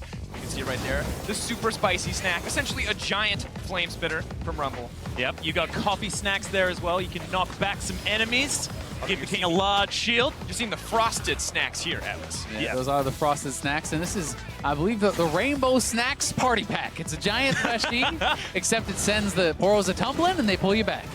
Giant Threshy is beautiful. And that, of course, is the coffee snacks. We've all drank coffee and know exactly what that's like. But now to see who is going to be going head-to-head in this magnificent game mode, let's take a look at those lineups, starting with the players from Team Ice. Of course, in the top lane. Well, top lane. Wow, I'm saying top lane. Oh, it's the top lane. In the middle lane, it's Soaz. Also in the middle lane, Mithy, Wayless, Albus, and Mata. A true team of terrors. Exactly right. And on fire, their opponents, it is going to be Smeb, Bengi, Rainover, Levy, and Ron OP, and they are also all going to be in the only lane on this map. A little known fact, there actually is still 5 lanes. They're just very small. You have to stay. It's kind of like, you know, it's like a flying V. Like you got a flying V up the Howling Abyss. Think about it like you're running track. You know, you're a sprinter. You have your lane. Stay in your lane, or you're going to get disqualified. I think they're going to break. We're going to be disqualifying a lot of people this game. I mean, Mata's here. We saw him with some controversial strats yesterday. Dying level 1 to the tower. Controversial? He got damage down on that tower, man. It was an effective mind game, for sure. But now we have to ask ourselves, so, I mean, we played Legend of the Poro King, all of us in the past. The snacks, complicated. We'll see how that unfolds. But is there anything that's, like, super OP in this game that we have to talk about? Galio. Hey, Galio was actually discussing the OP on ARAM, and I mean, it's essentially the same kind of deal we got going on here, but I've heard some rumblings that that the spicy Poro snack is actually pretty OP, that it can like almost one-shot you, so that sounds like a good thing to have for the team. I maybe just some hard CC to line them up for that perfect Sejuani ulti, the Poro snack comes in, you know, just like that. Play all around it. Now the question is going to be skill shot accuracy here. Of course, the teams are a little divided up. Team Fire has 3 junglers. on their side. We're going to see maybe the mechanical prowess here. One of them's Vayne over. Lee Sin. Lee Sin? Lee Sin Q, Poro Snack. It's kind of the same thing. You see where I'm going here? Somebody help me out. One skill shot is another similar to another skill shot. I Not like entirely that. sure, but I do like the fact that it is only one lane. Therefore, I mean, there's only a couple of directions that you really need to worry about as far as aiming those skill shots. More of a cone. So therefore, that's got to be a little bit easier, right, as we hop into Champion Select. And I mean, this is really the super serious mode that Team Fire was saving their energy Which is from, why you we're know. seeing super serious bans like Garen. And a last game, you know, they were really just giving Reignover a break so he could focus, so he could prep up, mentally prepare for the Poro King. I would say worth it. I would say worth it too. Well, we've got an Aatrox ban, which I'm feeling real good about. Nami as well. Now the question is, are they spelling things? Yeah, they're spelling Nay. We've got a Hecarim confirmed for Team Ice. I think that's a guarantee. All right, now looking at the champions. Of course, unlike a normal pick and ban, we don't get the joy of watching this unfold one at a time. It's just all over the place. Kog'Maw locked in with Varus, Janna. These are some pretty passive strategies coming in here on the side of Team Fire. We have some try-harding going on that I'm going to have to call out on Team Ice here right now. Almost all these champions are super OP in ARAM, so, I mean, ePekeke is actually pretty nasty if you are going to try to play that. Sona, if you're a dirty Sona picker, you have no self-respect. No self-respect. You get a hold of yourself. Whoa, come on, Don't man. worry about it, Can't just- Albus. It's fine. Just don't listen to the broadcast. You did a fantastic job last game. Don't worry about it. Katarina, another champion that we saw debuted yesterday by Maple, so maybe Albus slightly familiar with it, but still waiting on a lot of luck. Team Fire know what they want. They know what they're about. Team Ice, taking a lot of time to figure it out. But thankfully, So has decided that what he wants is the Vel'Koz. And you can tell, you know, Reignover really going with his most practiced, most preferred champion, the Janna. You know, that's probably signifying that we are going to see some Janna jungle coming out later in the competition. Yeah. The hardcore competitive strategy. I think there can be no doubt that this is the pinnacle of League of Legends competition. Yeah, I mean, there may not be objectives. There may not be multiple lanes. Hey, there are objectives. There may not be the same items on this map. Look, man, all I'm saying is on normal Summoner Rifts are there Rainbow Party snack packs. No. Is there a giant Poro that shoots fire out of its mouth? No. There you go. But this is an opportunity for those of you eager to see who will come out on top. You can head over to Twitter, vote at LOL eSports, hashtag FireWin or hashtag IceWin. Don't sell us out, EU. And now we are finally under the Howling Abyss. And I want to talk about Reignover's pick because, you know, he's got a Howling Gale. We're on the Howling Abyss. Thematically, Team Fire has already won. Of course, now eager to see what the teams are going to start. Who's going to land the first snowballs? Ever eager to see who's going to get that counter up to 10. Who will unleash the Poro King? Who's going to win the game of dodgeball? It's also very important to now harshly judge the item purchases of our pros. How much ARAM knowledge they have. And Guardian items are OP. I'm not seeing very many Guardian items across the board here. We're seeing just a couple. But, you know, Smeb, I'm disappointed. Tear of the Goddess, you know, will stack faster, of course, on this map, but playing for the late game here, not frequently as you see, but so as. Oh, Smeb's dancing. He's not even trying. That's inting. Snowball. Oh, good. No! That is the victory move right there. Gets headbutted back, but makes it. Look at this. Can he die to the turret? No, he can't. That's exactly what he wanted. At this point, we just call it the LPL special. Mata did it yesterday. Wayless did it today. You never know when they're going to go in. This is ridiculous. Look at this line of fire right now. Gale. You can see why Smeb selected the Rammus, used the Powerball to dodge the incoming Poros. It's brilliant. It's almost unstoppable. Look at the shields. He's unkillable. He doesn't do anything, but he's definitely unkillable. Wayless just got hit by 3 Poros. Wayless, you got to step it up. There it is. Well, ladies and gentlemen. He comes. Let's see what Poro Hail to the king. Well, we've got 3 chili snacks here, and the Super Mega Rumble is real silly. All right, well, none of them used a snack. Only or was that anticlimactic? Yeah, that was severely. Yeah.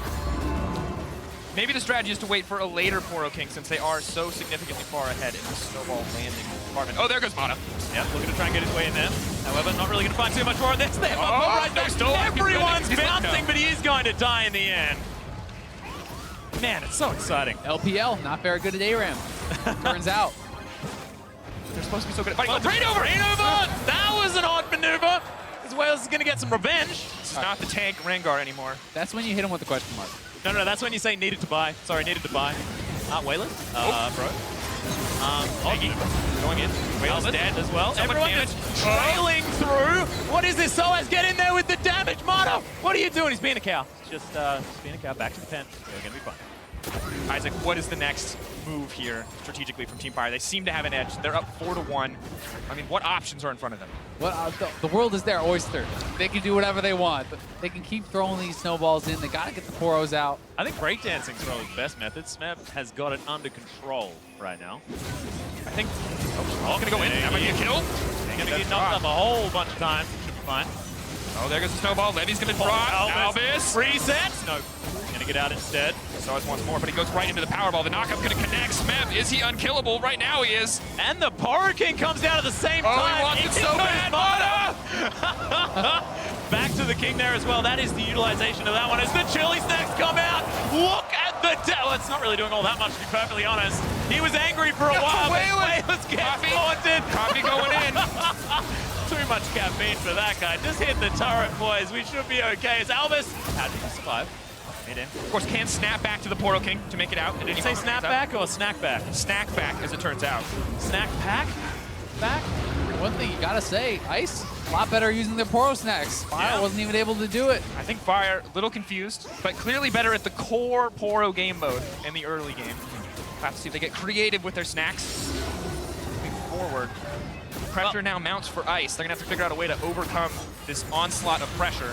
I want to utilize our analyst on the desk here as well. I mean, if we're having a look at these team compositions that have been so expertly crafted by both sides, who has the scaling comp as we see the Poro King come? You're going to have to wait on the scale because there's some more action here, Atlas. And so as now doomed to fall as the Poro King relentlessly attacks the tower. Smeb makes it out. No, he doesn't. Use your Poro snacks. Yeah, get back to your Poro King friend. It's the 4 key for some of you, maybe the 7.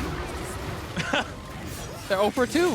Yep. None of them are pressing the buttons. Just look at how many chili snacks they've got. I respect so much chili. The fitness and diet program that Fire are trying to put the Poro King under, but he is a fat man and he is proud of it. Feed him. Another double knock up. The cow getting bounced around. Will die to Levy as the disintegration ray's in there. Decent ultimate from Rainover keeps him out. Fire's going to reset.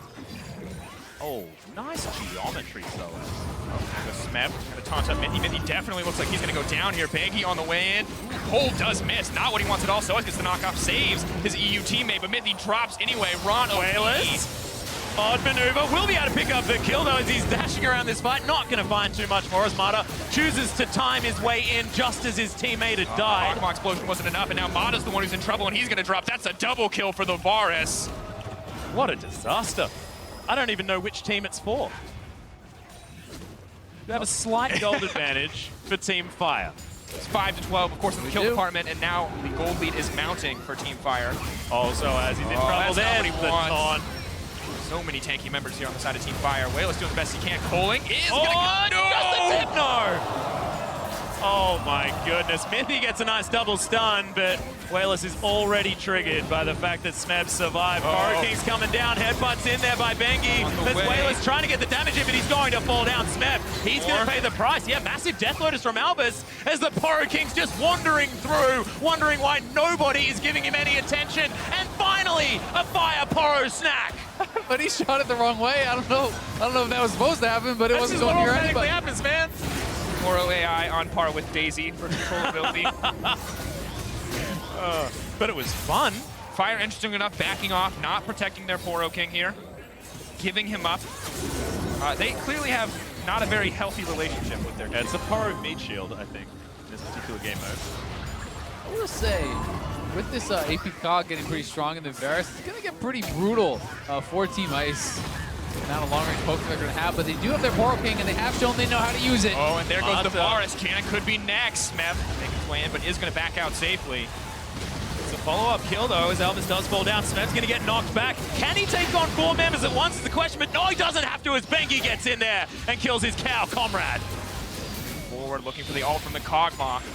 Any moment could be the kill, but they do back off. This is the moment of calm. Ron OP is just sitting there looking majestic. I love that Kog'Maw skin. It is so cool. The fact that it's a little bit smaller now as well. Look at him. He's just having a really great time on the Abyss. Zale, as our analyst, how does this Kog'Maw skin rate on the Kog'Maw skin tier list? Ooh, I mean, it's okay. I would say Deep Sea is S tier Kog'Maw skin. Fair. The skeleton Kog'Maw is like, I don't even know what you're doing with your life when you're using that skin. What do you mean? I'm not a fan of the skeleton skin. loves dinosaurs. Bengi's going to make his way underneath the turret. The unbreakable will is there as the headbutt's going to pop Albus into the opposing team, but he gets a kill for it. Tries to get himself out, but not going to be able to as Smev. Now it's his turn to dive underneath this turret. Disintegration raise there. Soaz melts down the Rammus. Members dropping left and right in this absolute bloodbath of game. The 2K gold lead is maintained, but Levy throwing out the poke. Just the tip.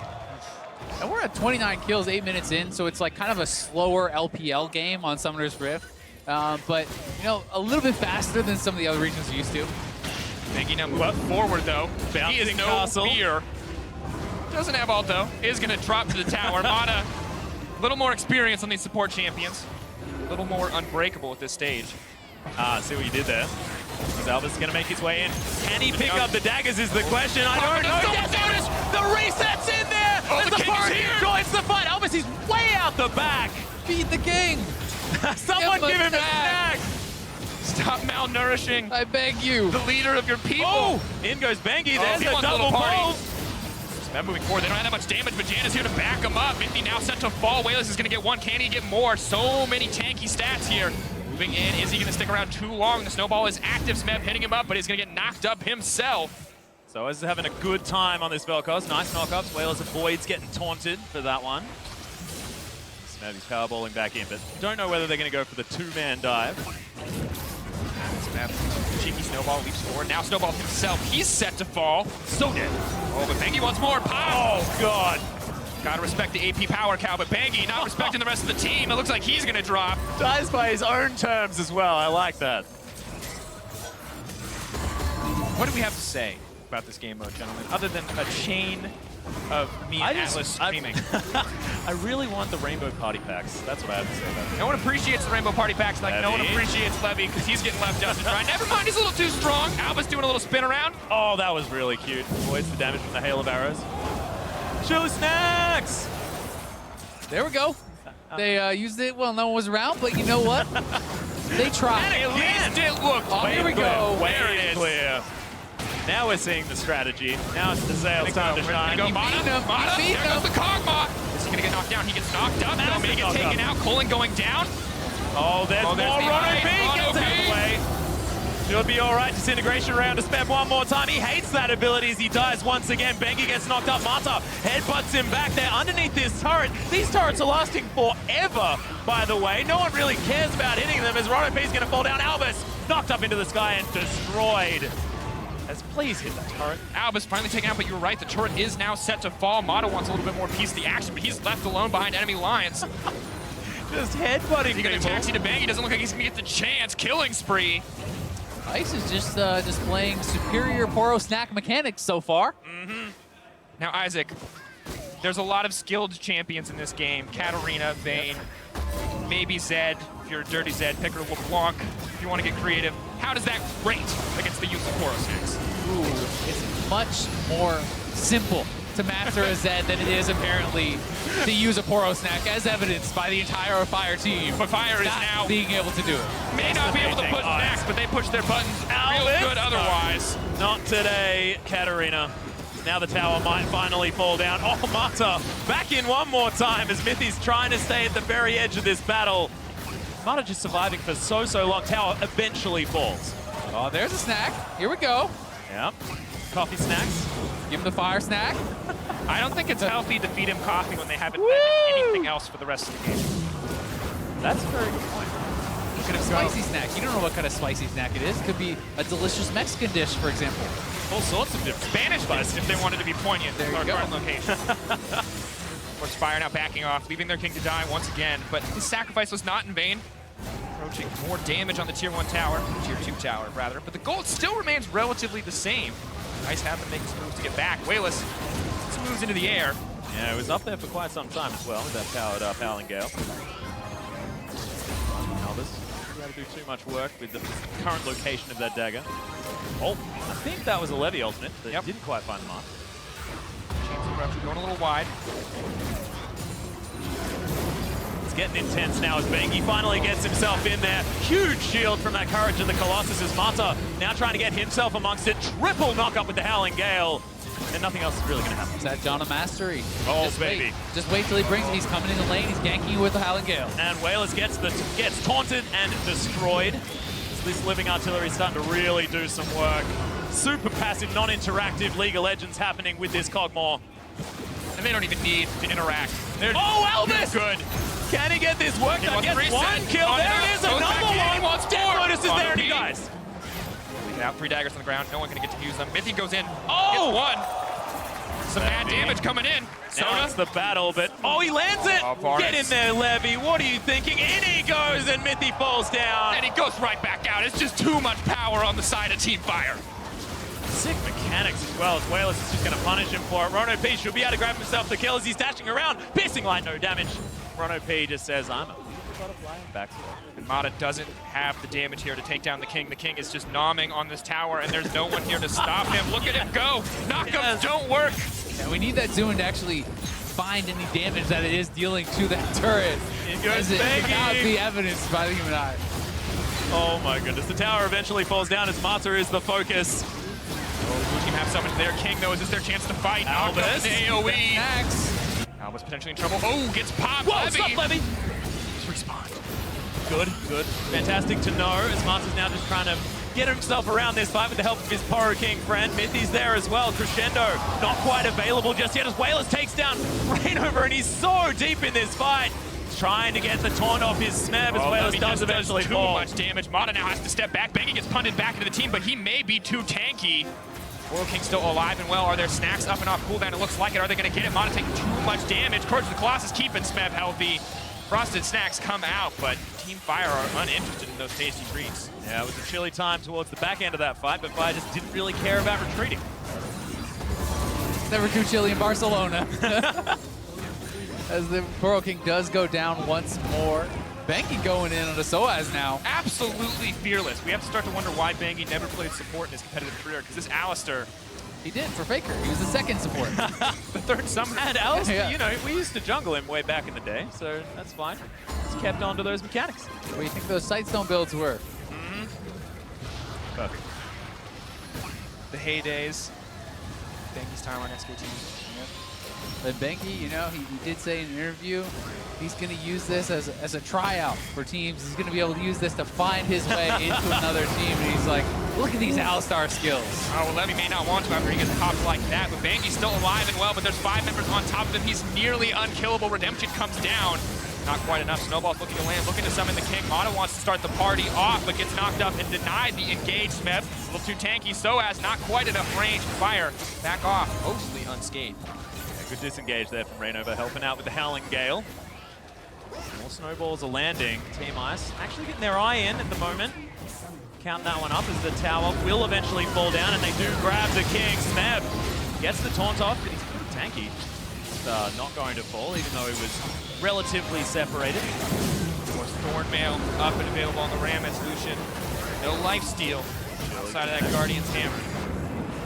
Oh, Soaz wants Hammer doing well.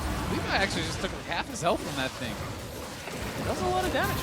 Oh, the caffeine stacks! You gotta respect the King, guys. He doesn't technically do any damage when he does that, but it looks really cool. Damn right it does. I mean, the Poro King, he engaged. Where was the team? Yeah. Where was the team? Where's the follow-up? Yeah. I mean, come on. Are we medieval King, or is this, you know, King in name only? Where's the follow-up team? Trust yourself to an AI. Delivering Smeb into his team. Gets taunted and destroyed, so it goes back. Needed to buy anyway, I believe, is the call, as there are massive knockups onto Rainover, but it doesn't seem to matter. Team Fire is ripping through Team Ice as Wailers doing the best he can to kite, and Mata's relatively tanky. There's now 5 versus 2. Oh, the culling grabs Rainover, but he is going to fall down. Just too easy to land the snowballs when he's using that move. And as you said in Champion Select to Sale, the AP Kog'Maw is just too powerful on this game mode. No one can stand before Ron OP. Not going to do it. We're all thinking it. Yeah. We're all thinking. Chili Snacks come out one more time, using it to burn down the turret and all of the minions making their way in. I like it. There are more snacks here. We need to use them. Spicy. Oh, there's the rainbow. He gave him the rainbow. Get it? I think. Trying to pull him back. It's Oh, the there friend. it is. Nope, not going to get him. Oh, Think no. he wants a little more. Knockups everywhere. Not sure exactly who's doing it. Albus doing a fair bit of damage, and Bengi's getting melted down. Wayless with a piercing light, but not going to really find anything else. And he gets caught up. Oh my goodness. Good ultimate from Mithy. Disintegration rays, exactly that! As they get torn apart. Albus in there as well. Wants the jumbo and gets it. The knockups there. Triple kill now for the Katarina. EU on a mission after their disappointments yesterday, making statements here. Mithy says, I may have messed up on Zyra, but Sona is my champion. That is so tanky. Turns out, if you can press Q and W, Sona's everybody's champion. Don't take this away from my reach. Oh, I'm taking it away. Now that's perfect. Well, Albus showed us that, it works out no matter what. Some sick plays there as well in the last game. Not interested in fighting Smeb. Knock him out. So as more action. Similar story for Albus as he resets the Shunpo cooldown. A couple of times, just for the fun of it. Looked cool, jumping around the map. His arrows continued to fly through from Levy. 8 kills, 18 minutes in. So as with the disgruntled throw of the Q out of the middle of nowhere. I liked it. At what point are there too many kills in a league game? Never. When I'm playing Yasuo, the other team generally has too many kills. I will leave it at that. Well, in he goes. There's some early snacks, exactly right, as Levy dodges away quite effectively. That Xerath did not really get it right.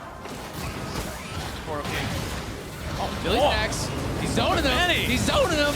Mata keep with the party. Levy on the outside. Kog'Maw still up in the back lines with Smeb and Bengi. Dies for a It goes rain over, but there's the Katarina going off. Albus looking for the resets. Is he going to go big? The tower's on him. Can he heal up? No. Albus sets a ball, but Wayless still alive and well. And Bengi not going to be enough to stop the AD carry. Or will he? Kog'Maw passive going in. Redemption. Wayless going to keep him up. And hops back to the king. They'll take down the turret and possibly the inhibitor. Team Ice actually make it into a gold lead. Not that the gold's all that relevant in this particular mode. However, now they're taking down Nexus turrets. Can they actually win the game? These death timers are tiny. I have a feeling there will be enough Team 5 members getting back up. And there's Mata's death as Levy throws out the ultimate Chains of Corruption onto Mithy now. Oh my goodness, thank you very much, Poro King, as now the Nexus is bare. Disintegration rays in as Levy's tanking it up. Lots of damage from Soaz, now he needs to get out. But huge work done by Team Ice. Poro King's still alive as well, so they can blink to the Poro King when they respawn. An opt-out of that particular method there from Albus. Decides no. Enemy base not where we want to be. And Rainover, he's going to die. Mithy, he's going to get taunted. Will he fall down to a snap? Smeb is able to lock it up. Nicely done. Ice now looking to back off. They can't afford to take another fight. They need to heal up. Wait on that Sona to come back. Has this turned into, can Albus get a reset and win the game for Team Ice? Is this the situation that we're faced with now? I mean, there's a lot of ways they can win the game here with Vel'Koz, Sona. They have Illusion, who's actually pretty strong now, so they could definitely do it. I think that Soaz gets a good ult. Albus could go in, start getting those resets. Of course, on the other side, though, the Alistar, the Rammus, the Janna. A lot of tools to interrupt the Katarina. Will the fancy footwork from Albus be enough? Smeb doesn't want to find out. He just wants to get in there. And Fire has a really good comp. They have AP carry, they have an AD carry, they have tanks, they have a support. Their comp is pretty strong. Different options. Everything they need. Poro King now to back them up. Is it time to feed him? Oh, it's always time. Let's see if they do it. What are they giving him this time, though? It's Rainbow Wayless. Oh, what is Wayless? this? Going for the sick backdoor play. Bengi's all alone, but they can forge us right back to the Poro King. Not like that, Wayless. Yeah, that was an odd maneuver. Oh, no. Mata is in so deep as Rainover's smashed into the enemy team. And Mata doing exactly the same thing as Wayless. They're just completely on walkabout right now. All part of the plan. They're going in one at a time to confuse Fire. Fire will be overwhelmed and won't know what to do. And they want to take down the Poro King. Albus is in trouble. There's the CC, but there's the Death Laser too. That's a bouncy castle. Yeah, Disintegration Ray did some work. But the Monsoon kept everyone on Team Fire alive. One more Nexus turret is available for Team Ice, but these death timers are not too high. Wayless is going to be back up as there's some coffee snacks to get the Poro King bouncing around. Wayless once again back into this battle, killing himself on Smeb's Thornmail right now. It's a good chain over Mithy doing some work. Wayless walking up a double kill now. Can he get Rainover? That's going to be Mithy getting one. The Poro King is a net.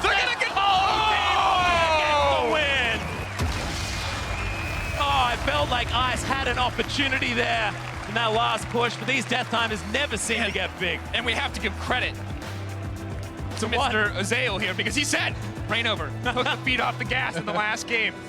Said, this is it. This is my chance. This is the jungle Janna. Yeah. Waiting to be unleashed. I also think that Team Fire has to give a lot of credit, a big thanks to Wayless and Mata, who randomly suicided at the end of the game. It was a strategy. To give Team Fire. Look. Also, big props to the Poro King. He insects Mata in there with that coffee snack.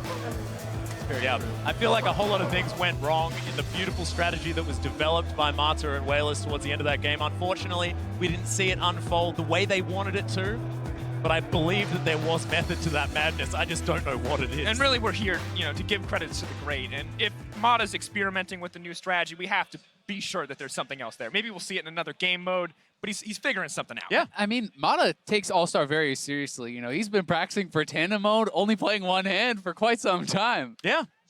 Oh, God, man. What a wonderful game mode. Now, gentlemen, we've had a chance to watch how the snacks work, and I want to know, which ones are your favorite? Favorite snacks? Favorite snacks. My favorite snack would probably be the coffee snack, because watching the giant Poro King bounce around is just awesome.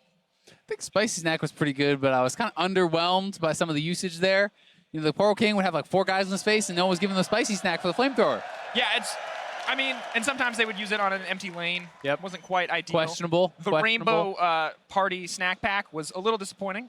Very pretty, for sure, but not highly effective. I have to say it was a little bit of a letdown. However, watching that little Poro cutely adventure outwards and then try and push everyone back was adorable.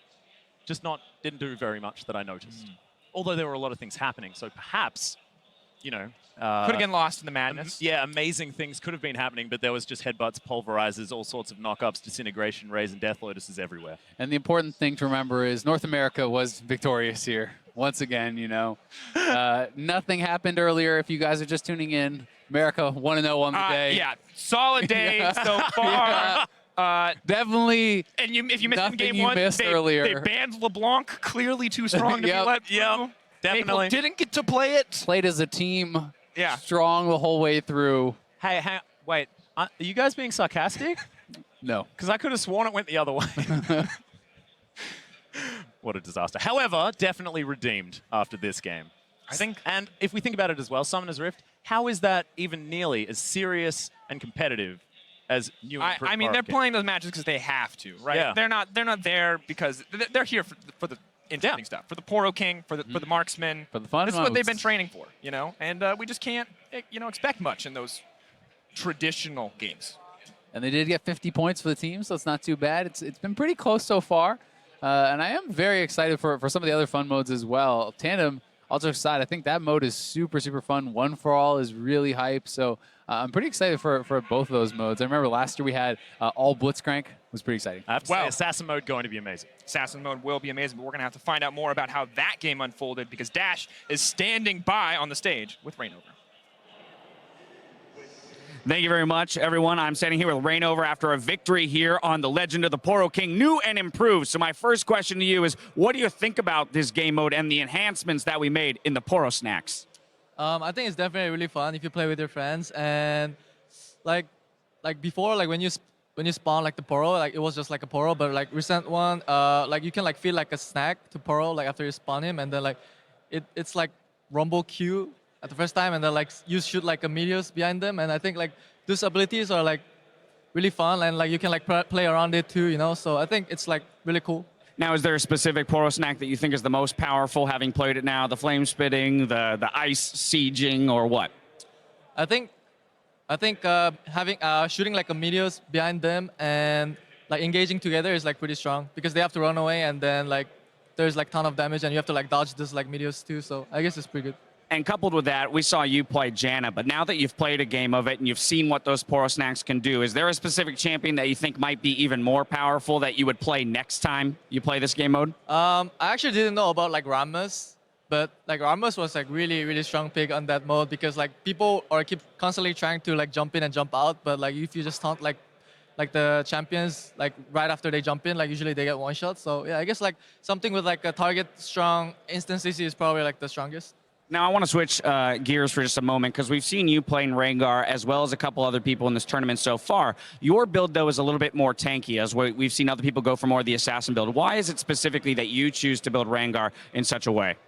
I think going full DPS as Rengar is kind of risky, and I guess like later on the patch, like Riot like shows on the patch note that it was like a bug that the ratio goes like a full AD instead of like a additional AD. But yeah, I mean, as tank Rengar, you still have like DPS to one-shot their carries, and like the new W is like really OP with a lot of HP and armor and MR. So yeah, I guess I just tried and it was like I felt way better than like a damage Rengar, so I just decided to play like that.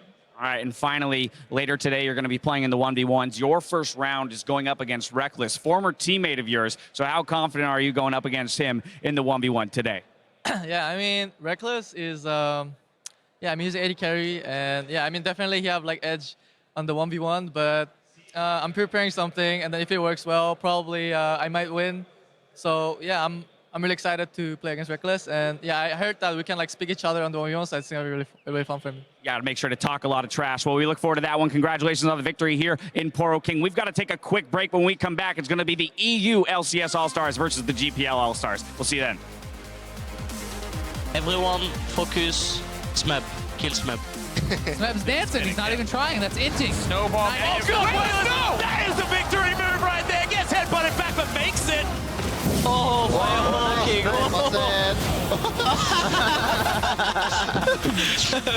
Oh no. Here goes the Kog'Maw. Is he going to get knocked down? He gets knocked up. That'll be get taken out. Colin going down. Oh, there's more Rono B. Gets out of the way. And they don't even need to interact. They're Elvis! good. Can he get this worked? I guess one kill. There it is. Another one. Death Lotus is there, you guys. Killing himself on Smeb's Thornmail right now. Is this a good birthday change from Minty? Doing some work. Walking up a double kill now. Can he get right over? That's going to be Minty getting one. The Poro is a net. Oh, win.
Welcome back, everybody, to All-Star 2016, coming to you live from the Palausta and Jordi in Barcelona. And oh, is it rush hour already? Because we are joined by Afremu and Doublelift on the desk. Welcome, gentlemen. Thank you so much for joining us. Hello, hello. Hello. Obviously, we just got to talk a little bit about the match earlier you guys had versus LMS.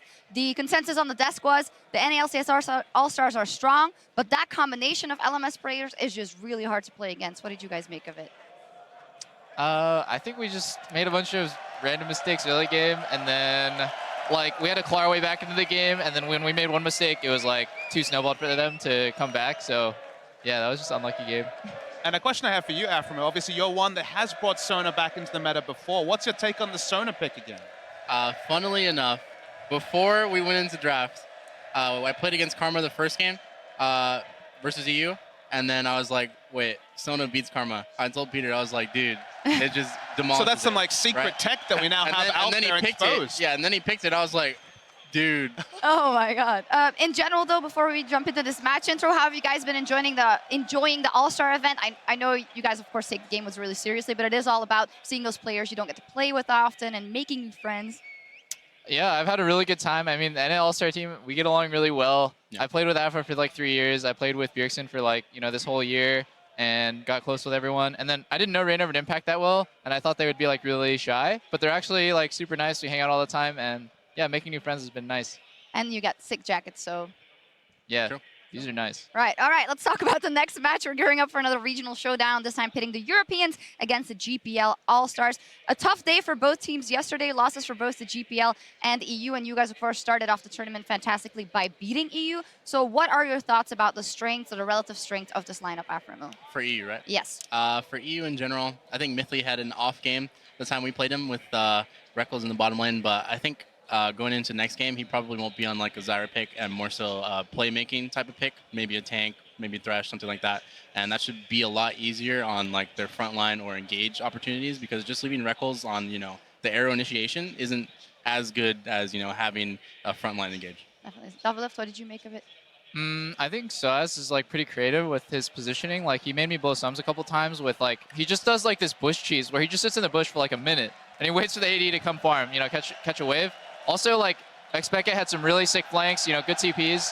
So they definitely have, like, they have good ideas. They're very creative with the way they play. But, like, I guess in team fights, maybe just they're not used to playing with each other that much. So there's a little bit of, like, back and forth there. And you said that word that, of course, incites the cheers here in Spain. It is xPeke. He was really on form here. He was the biggest question mark. You looked at some of the names on this team, some of them out of form, and xPeke obviously playing AD carry in the second half. But some of his flanks here, bringing back the Ari he was known for, he actually had a day out, even in a loss. That international picket buff, it just didn't go away, I guess. Yeah, it was good for him. We're going to have to see what they do. They're up against the GPL All-Stars. They also didn't have the best start up versus LPL yesterday. They had some problems drafting, and they never really got in the game. But we do know that they're skilled individually. They got a lot of points in the 1v1 at IWCA and here as well. So how big of a chance do you think they have here? You go for it, Zach. No way. All right. Well, we need some positive. All right. I think. I mean, we're all team fire, right? So I think they have a decent shot. Especially the player that stood out to me the most is Levi. I think when I watch him, even in the fun game modes like Poro King, he has good mechanics. And mechanics as a jungler used to be not that important, but now there's a lot of like 1v1ing and skirmishing with the jungle early that decides the tempo of the game. So I think if Levi pops off, they have a good shot at winning. All right. Currently, it's tied. Fire and Ice are 250-250. So. It's going to be a very interesting matchup. Quick prediction, EU or GPL? I think I have to give it to EU. They just have the pedigree there. One thing you can say about the GPL team, they've been together for the 3 events. We've hit that a couple of times. They played in their own kind of all-star among the other GPL regions into where they're at now. So this team, they've looked strong, but it's tough opposition. EU for Papa? Yeah, I'm going to go with EU too. It's like just because, all right, at Worlds, it was a very serious event. They're on vacation. And now it's actually vacation time, so they probably will take it serious and win. Huh? Yeah, it's opposite day, always. Wow. I'm going to go with GPL for Team Fire. All right, there we go. The double disc. Well, we'll see what happens. Our All-Stars are almost ready for Champ Select, so let's send it over to the caster desk. Thank you very much, Shocks. Stress and Sam Kobe Hartman-Kensler are now joining me on the desk for this matchup between the European LCS and the GPL squad, of course, specifically coming in from Vietnam. These guys have fought hard to get here. I know. I mean, this is their third consecutive All-Star event, basically. They've been at All-Stars for an incredibly long time, and they've shown it in the 1v1s, you know, had some success there. We'll see if they can translate it onto Summoner's Rift, though. Definitely have a challenge in front of them here. Well, let's take a chance now to look at the starting lineups, beginning with the EU All-Stars from Team Ice. Coming in the top lane, it's Soaz, jungle Jankos, mid xPeke, AD carry Reckless, and support Mithy. Well, they got a lot of support from, you know, the Peke chants all throughout the crowd. We'll see whether the representatives of the GPL from Team Fire can garner a bit of support in this game. In the top lane, it's QTV. In the jungle is Levi. In the mid lane is Optimus. AD carry Celebrity with support Ron OP. And the first thing about their loss yesterday, to me, that stood out, were kind of the losing lanes. And, Shen up in the top side, where everybody that's been really try-harding has been, Poppy, Nautilus, or Maokai up there to abuse Courage of the Colossus. And, Shen can use it. But I would like to see GPL just go for super strong winning lanes right out of the gate. And that really does open your jungler up. That analyst stats, they were talking about Levi, so maybe you can make some happen. And that was one of our biggest thoughts during IWCA, was that QTV, while of course everybody's going to be comfortable on the Maokai, on the tanks, he just seemed like one step behind a lot of the other top laners when it came to his decision-making on engages, how he was playing the lane, and when he was using the teleport. So that's what I want to see the GPL squad kind of sure on. And of course, Soaz similarly having a rough day yesterday, playing well in the laning phase, but getting caught out time and time again. So going to be curious to see where these bans go, if the top lane is the center of attention, or it's going to be all in the mid lane. Optimus xPeke matchup. I mean, maybe they first pick in Poppy this time around, because Poppy is queen up there with Kurt. Ah, there it is. There it is. Right. Banned off the board. Caster Curse. One pick that we haven't really seen taken away, but is now in this game, is Elise. We've seen some presence on Lee Sin coming out of the jungle, but this is the first time we're releasing the Elise bans here at All-Star, so pressure on Levi. Yeah, I mean, Elise bans are definitely target bans or a throwaway ban, because there are so many good junglers right now. And she's not even at the top of the list, so definitely a lot of options still left open. I'm sad to see Lee Sin off the table, because that was one of Jankos' best performing champions. This is a big moment though, because if the GPL leave Rek'Sai available and one mid laner, the EU LCS can only really pick one of them and the other goes over. So either they leave two strong mid laners up and Rek'Sai and they take a 2-for-1 trade, or they just kind of outplay themselves and give the EU LCS one strong pick and can't really answer with it. Seconds away from that final ban. EU must be pretty confident in their first pick. You can see Jankos smiling on the screen. It will be Rengar taken away. Interestingly enough, Reignover showing the power of that champion yesterday. So LeBlanc is still up here. Talking about power, one of the most powerful assassins after the real. All right, there we go. No hesitation. And I'm assuming that's going to go to Peke. But there's three big picks that we look at. Rek'Sai, Nautilus, and Ryze. The Ryze doesn't have to be rushed here, so the GPL squad could look to pick up those three. We have seen a bunch of Graves, but on IWCA, Rek'Sai really was queen out of the jungle when you weren't looking for those, trades all the way through. We've seen a little bit more action out of junglers here at All-Star. Something Mithy talked about, Rek'Sai much better in environments where teams aren't as unified. You get the free brush check, the free tremor sense, that reliable pseudo-free vision, making it much easier to make decisions as a team. But Levi, he's not about that life. He wants to do the damage. Yep, not going to be a Courage of the Colossus there for Graves. He'll bring the damage all right. And they'll just tank that Nautilus up to the top line to provide that front line. And at this point, that's kind of the easy way out for QTV. You're given that pick while the Poppy isn't available. So now, if Soaz wants to try and play a laning game, perhaps he'll look to just push the Nautilus back and stop him from ever getting tanky enough, but that's a risky strat. And you know what? Something that has emerged in the last couple of months that's super strong at shoving in is the Nasus with Emax, a different flavor up there for the top lane rather than trying to get a bunch of stacks. One of my favorites is the AP Shaco, but generally you want to play that against more squishy lineups, and already looking at the Nautilus, probably won't be the case. Jankos looking to mount up here, though. And of course, playing with our hearts, he spoke briefly yesterday, I believe off broadcast about. He's like, I think Twitch is really good in the jungle. We might get a chance to play him in the jungle, hovering over it for as long as possible, just to tease us.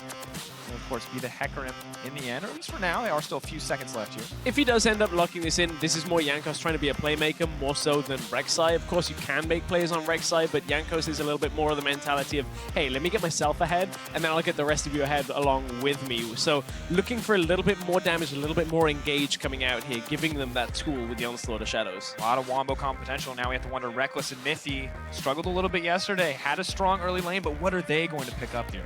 Yeah, I mean, they are hovering over the Caitlyn, which is extremely powerful right now because we talk about winning lanes and wanting to work off of early pressure, and that definitely would do a lot towards that area of the map. I have to say, though, one of the concerns I had for the GPL was their AD carry, and especially since now he's facing LeBlanc, Hecarim, and Kennen. A lot of dive towards the backline, so it looks like if he picks something low mobility like Ashe or Jhin again, and he could be the target. The Janna would have been a good option. I always like Janna counterpicking Kennen, one of those really old counter picks that has been there over the years, but Alistar technically can headbutt him out as well. And this is starting to look like a very tanky lineup for the GPL, utilizing multiple instances of Courage of the Colossus, and there is always the risk with this EU style where you've got a LeBlanc, you've got a less tanky top lane champion, and a jungler that wants to snowball. If that doesn't start to happen in those roles all at the same time, it can become a game where the GPL outlast if they can bring some later game damage from their mid lane. I think that is key. I think that's a good point because Graves is one of those outlasting junglers, right? He's not going to have the super high impact ganks early on, is definitely looking to farm and clear out and try and get those levels stacked up, whereas Hecarim has the options. I generally will always consider Hecarim wanting to do a full clear for the first one with the blue buff because you really want to make the most of your first blue buff. Very mana intensive jungler, but he has options, especially with Ghost. You can go for early ganks if they're really ripe and they're really presenting themselves. Of course, Ice really taking their time on this final rotation. Not sure what they want to grab. We have to remember Zyra up and available. Powerhouse in the early lane. Ooh. You don't play with my heart. Is it? It's locked. It's locked. Oh, yeah. What we want. Reckless made his name in Season 3 playing Vayne, and we get to see it at All-Star. And I've been hearing a lot of talk about how Reckless, after the first showing there for Team Ice, really buckled down, and he was very intense about practicing a bunch of 1v1s, getting ready for today and trying very hard. I mean, all the teams actually have come to these regional games with a very try-hard mentality. I'm so excited to see this Vayne because he has been a menace in solo queue, and he's going to have the Janna to try and help him through that laning phase. We saw one Vayne go completely off in IWCA, just go to like 11-0, two-shot everybody. No way of standing up. But we do have to remember that Vayne did get 3 kills in succession in the first 10 minutes of the game. So I don't know if it's going to be the same story. Stress, I want to see it too, but it's so vulnerable early on. It's a possibility because Hecarim can do that classic red buff Krugs into 2.5-minute gank. We shall see, though. What's going to be the mid laner? Well, there's the late game damage and the wombo combo. This is a strong team fight setup that's coming out of the GPL. If somebody's out of position, the arrow comes through, Alistar goes in, or the Nautilus, and brings the ball, and suddenly everybody's lost their health. Yeah, both teams looking like they have a lot of power here. The wombo combo you talk about, I think most terrifying for Reckless here is that depth charge from Nautilus. The unavoidable, undodgeable CC. Yes, Nautilus can't take Vayne out his own, but he hits that Vayne once, locks her down once, and she's going to get popped like it's nothing. Definitely true. I mean, all these guys are also going to have to watch out for that Ashe arrow. So there's a chain of events that can go in GPL's favor. This EU team, though, looks like it's very good at scattering, right? LeBlanc can create a lot of chaos. Kennen can control a huge zone and then allows Reckless to make use of repeat invisibility tumbles. This is the most ridiculous team out of Europe. They have 4 roles and 4 champions that are just wanting to carry at all times. This is a race. Who can carry hardest?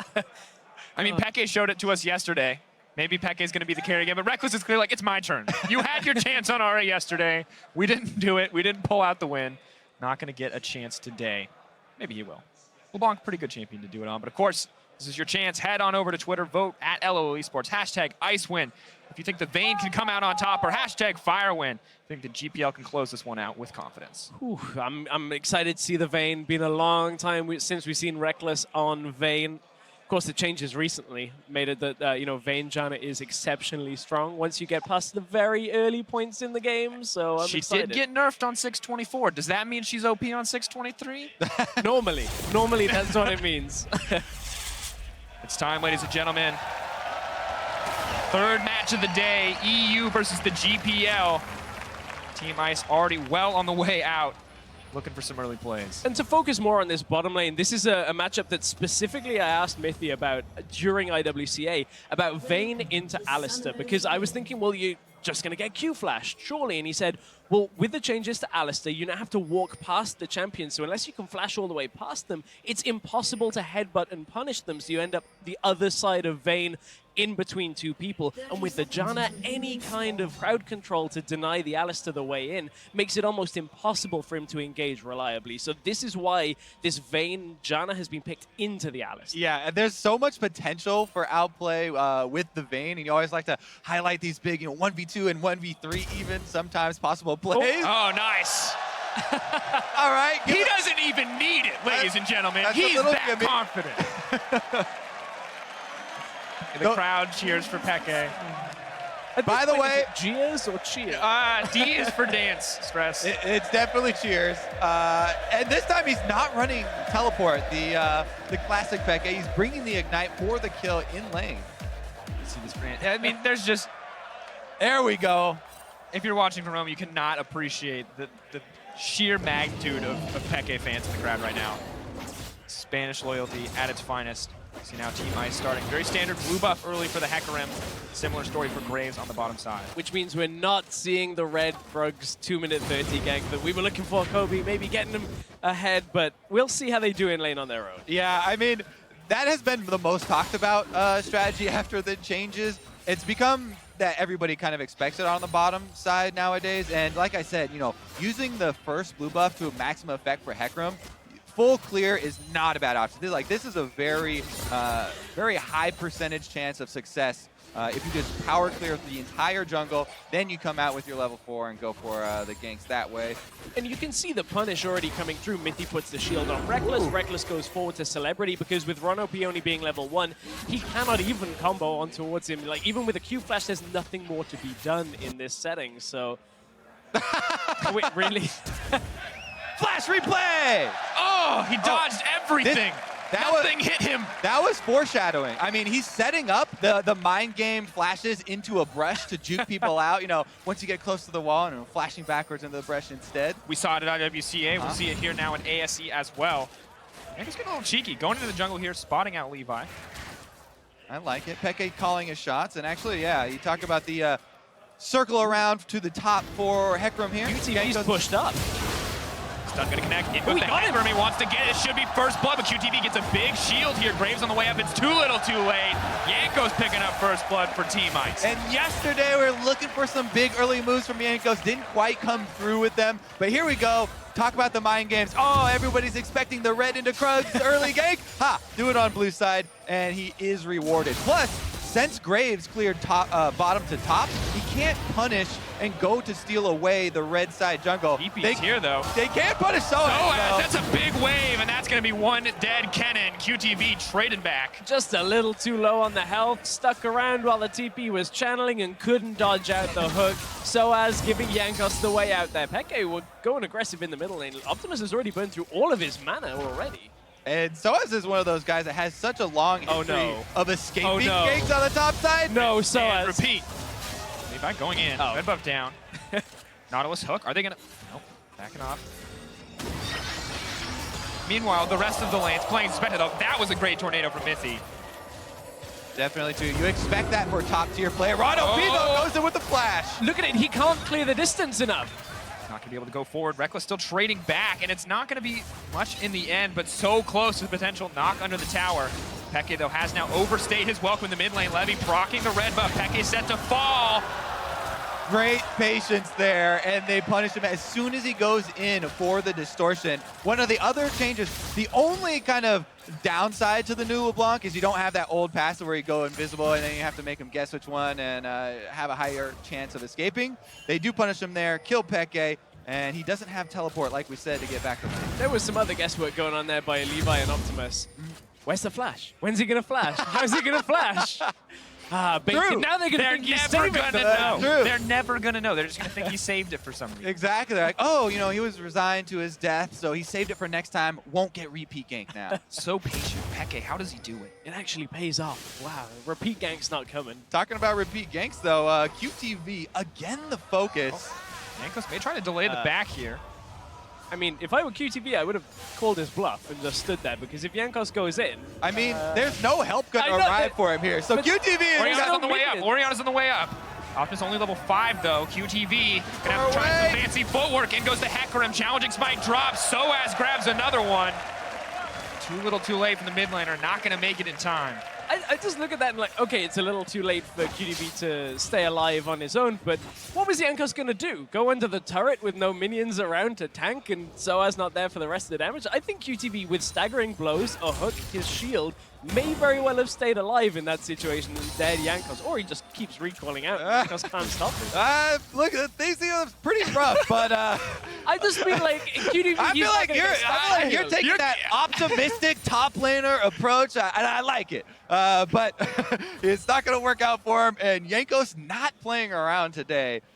Pretty hard with that top lane camp, and he'll be up to a pretty quick Trinity Force as well. Generally, you'll get the red smite just for the the combat power there, and then switch over right away to the Trinity Force build. And once you get that, it's off to the races. Of course, interestingly enough, bottom lane going in the favor of Team Ice. Reckless kind of commanding these trades in so many ways. Ron OP waiting, looking for an attempt to all-in, but not finding it yet. You can see 57 to 52 farm. Ashe will even it up, but Vayne kind of expect her to fall behind so much in these early games. In the mid lane, setting it up with the chain. Not going to get it. Flash out from Optimus. We were actually having... oh, never mind. Let's wait for this counter jungler to go off first. Okay, Kobe, I don't think they're going to kill each other yet. But it's over the small raptors. Soaz fighting over the creep wave as Nautilus is ready to contest. Does burn his ult in the end. Oh, Levi gets it. He wins. He wins the trade in the golf clap. The golf clap. It's well the done, little well victories. done. Got the large chicken. Jankos letting us know she's proud of that moment. I mean, Levi is doing what, the Graves path there. He's up a level on the Hecarim, so, not falling too far behind. Did have the successful gank mid as well, so not too shabby there for him. Now I'm interested to see whether Peke uses his clone. We saw this earlier out from Maple, that he used the second part of the ultimate elsewhere on the map to fake a roam while he was going over for blue buff, which, is something that I think we're going to start seeing a little bit more out of LeBlanc players, just having people guess where you are when you drop out of the lane. But this time, not the case. Interesting mechanics that I'm looking forward to seeing more LeBlanc players use. Keep our eyes on it. Of course, Optimus, no stranger to the LeBlanc, however, did bust it out to qualify for this tournament. So we have to think that, he may know how these combos are going to play out, that he may be able to outplay here in some of these trades. And goes with that red timer, goes in for the red steal. Meanwhile, you see on the mini-map the little bit of backup there that Levi was going to give to Optimus when he was going to fight Peke in the river. But because of that, not going to be anywhere near the top side to protect his red. Jankos gets it and gets out. Good response from Jankos. Peke, though, still getting aggressive. Ooh, not going to get it. Peke does make it out in the end. Collateral damage, not enough. NT. Good try there for Levi, but not going to catch Peke this time around. Yeah, Sombrero not really effective against LeBlanc. One of the more difficult champions to lock down.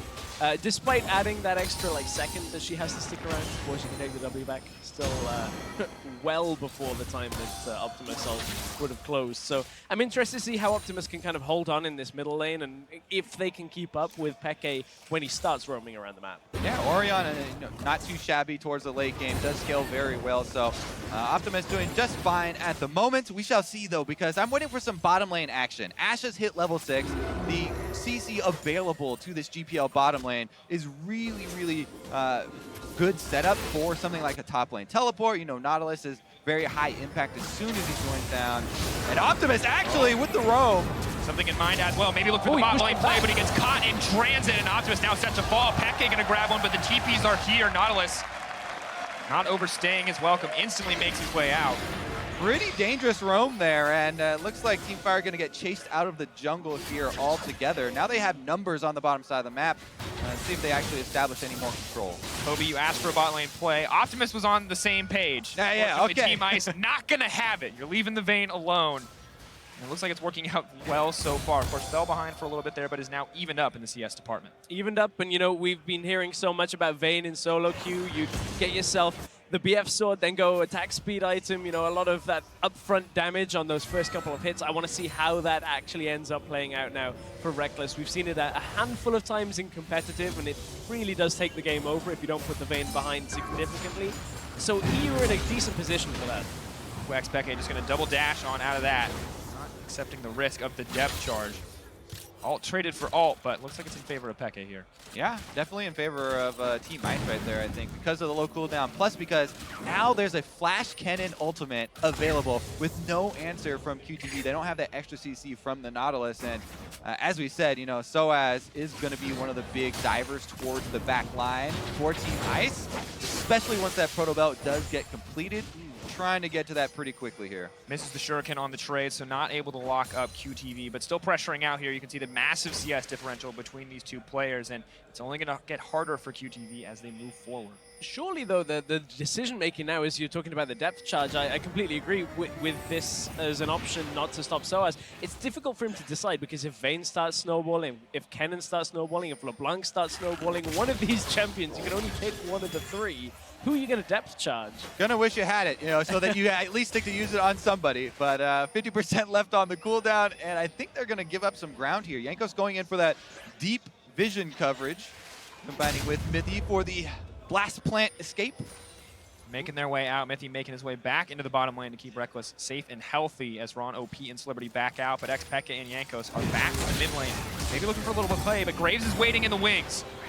Gets spotted out, and immediately Peke retreats.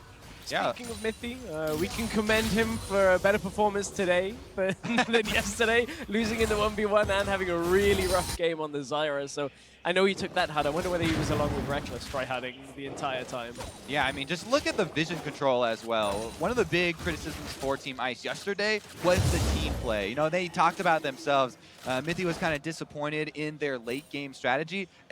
All the different players had different ideas for, you know, what the team plan was, and it didn't really come together. This time around, they have a lot more information to work with, and we'll see if they can actually make that work on the bottom side, because so many of those wards have been set up for this bottom play that we keep on hyping up or waiting to bring to fruition. And of course, Soaz now continuing to pressure on the top side, but you mentioned it, it's maybe hard to have that team play with so many leadership members of the team. Peke leading Origin, so often subbed in as the AD carry because of his ability to shot call. Mithy, big caller coming in for G2, maybe butting heads on the authority level, but it looks much cleaner today. We've got a kind of uncharacteristic thing happening on the with the Rift right now. Soaz is so far ahead, he's nearly at first turret blood, and he's pushing up with the next wave. Very rare that it's a turret other than bot lane that gets taken down. Jankos, surprise Optimus, not at all the party he wanted, just wants to lay down a ward, and he'll get the ward, but I don't know if he's going to be able to escape here. Running along the wall, but Levy there to back him up. Does save his flash still? No! Peke will make him blow it. Ooh. Great patience coming in from Optimus at the end there, but Ron OP caught between a rock and a hard place, knocked down into the wall, burn the unbreakable. Was hungry for more, not gonna get anything else out of xPeke. Oh, he wants a party, but he's not gonna get what he wants. Not gonna be able to jump out at all as Levy grabs that one. Great combo there from Team Fire, but remember, they still already sent Optimus back to base. So not much, you know, chase potential there, and they are going to be able to at least defend their blue buff there after punishing xPeke. And we were talking about the top tower. We were talking about how this bottom lane action was playing out as well. That tower did go down in favor for the European All-Stars, so they do extend their gold lead a little bit more, but you know, Peke going that aggressive over the wall, perhaps a bit of a death wish for him, not really respecting Celebrity's arrow that eventually comes out. Peke just tries to go aggressive and point blank eats the arrow after a good combo. It's just a great, you know, flash play there from Ron OP. Flash combo, boom, sets it up for the arrow, not able to get out of that stun. And 100% to, or maybe it was about 70% to 0 for the execution there. But saw Peke walking back and forth, not sure if he wanted to stay there. Caught out now, but they're in trouble. No Unbreakable Will available for Ron OP quite yet. Reckless wants it. That was a sick play. Reckless taking down Ron OP. Moving in on Celebrity, and this man is hungry for blood. He's not done yet. Moving forward, but in goes Celebrity. Mithy, has he overstayed his welcome? Soaz on the way as well. Celebrity wants one more, but the Nautilus is here too. Depth charge goes down, but Mithy is gonna stay up as Soaz backs off. Exciting play there. We talk about, oh yeah, the outplay potential from Vayne, you know, and buffering that condemn for the headbutts. He had that perfectly and does get the kill, but then, you know, overestimating their 2v1 ability against Celebrity. Does go down in the process. Soaz can clean everything up though. And this was how it started. We're looking just at that condemn again. Look at the damage that comes out from the Vayne already. Yeah, and what you can do is just keep spamming the condemn while he's just out of range and then canceling it into an auto, then continue spamming it so that when he does finally cast the headbutt, it automatically will go off, and he is able to knock him back. But then Celebrity with the activated Ash Q right there takes him out and chases him with the flash. And it looks like Reckless wasn't quite expecting the flash to come out of Celebrity because Reckless still had his, so he could have extended a little bit more of that distance and chose not to, wasn't quite in, you know, a range to reaction flash since he was so low. So Reckless ends up dying, keeps the flash, but eventually, you know, the top laners came in with the teleports. It ended up being cleaned up. At the end of the day, just that 1-for-1 back and forth trade, or 2-for-1 rather, traded back and forth. Dragon now set to fall as xPeke taking a lot of tower damage here. However, there to back him up, and Mountain Drake looks to be going over in the favor of Team Fire. And GPL falling behind in gold, but taking these objectives, taking control on the back end of that play. And that was one of the characteristics that the wildcard teams a lot in IWCA would fall prey to was... xPeke overstays his welcome. He's going to get the fancy footwork out. Yeah, they were trying to set up a play where they dive mid lane, but if xPeke can't push him into the turret, then Jankos and everyone sitting behind this turret. Oh, they pull want the it. trigger. Here goes in, knocked back. Reckless wants another kill. Are they going to give it to him? The delayed trigger on the mid lane dive play we were talking about. And xPeke with the long con on the bait there sacrifices most of his health to draw Optimus out from the turret. I like the positivity. The long con. Not going to connect. xPeke even managed to avoid dying to Levi's collateral damage as well. That came straight through at the end as well. So xPeke seems to be, you know, the man on a mission escaping in this game. Taking a page out of Bjergsen's book from yesterday. And remember, you know, let's take a look at the compositions and what this EU victory would look like since they are winning right now. They're going to be about that team fight where they can try and flank around, you know, get the dive with all the spread out damage that they can have with the 4 damage dealers we set up, trying to attack from multiple directions, whereas GPL, they want a solid team fight with the Nautilus and Alistar right in front of them to try and deny exactly that. And that's really going to have to come from their vision control. Forcing Europe to come into areas where they haven't got wards available and suddenly out comes Ron OP from the darkness. It's going to be very rare that they're going to just be able to walk towards Europe and kill them in xPeke 5v5. flashed over the wall. He's set to pop. Optimus grabs a kill in the mid lane. Another play being set up here, Ron OP. Soaz, not going to get knocked back to the team, is going to make his way out. The stun on the auto is going to get it, knocks him back. Levy looking to put down the damage. There is the ult. Can he escape? That's a lot of damage. Proto Belt is not up. Moving out, wants to make it to safety. Sauce with the fancy footwork. Looks like he's going to get out of this one. The cow's coming back. Stun will be up soon. Got Ron OP. Wants a little bit more blood. Kill for the bloodthirsty support. Nice dunk, and actually back-to-back plays set up there for the GPL. They're clawing their way back into this one. Yeah, they're getting the picks. They're just, you know, 2v1ing as much as they can. The problem is Mythy and Reckless have been on the bottom side, getting another turret down for the European LCS All-Stars. And I mean, eventually that's going to grind down the GPL if they don't really assess this situation and shut Reckless out, because he's quietly farming himself up on kills, on CS, and is becoming very strong. Almost a 20 CS lead. Oh, Optimus is just going to get popped. Reckless picks up another kill, and this is kind of what you talked about, Kobe. There are so many damage threats up and available on this team. If you ignore even one, coming out of nowhere. And exactly like he was talking about, towers going down open up more space for Europe to work with and try and get those picks. xPeke playing with fate a little bit there, teasing the Nautilus, baiting out the hook. Now going to pick up this blue buff as well. Europe absolutely in control of this game. You talked about needing to find windows and vision, but Europe have been so diligent this game about laying down the necessary vision. Definitely true. We'll see if you know, Team Fire can use the Ash Arrow and set up one of those more controlled team fights that we're talking about. But as of right now, Team Ice doing a good job of having that scattered gameplay as well.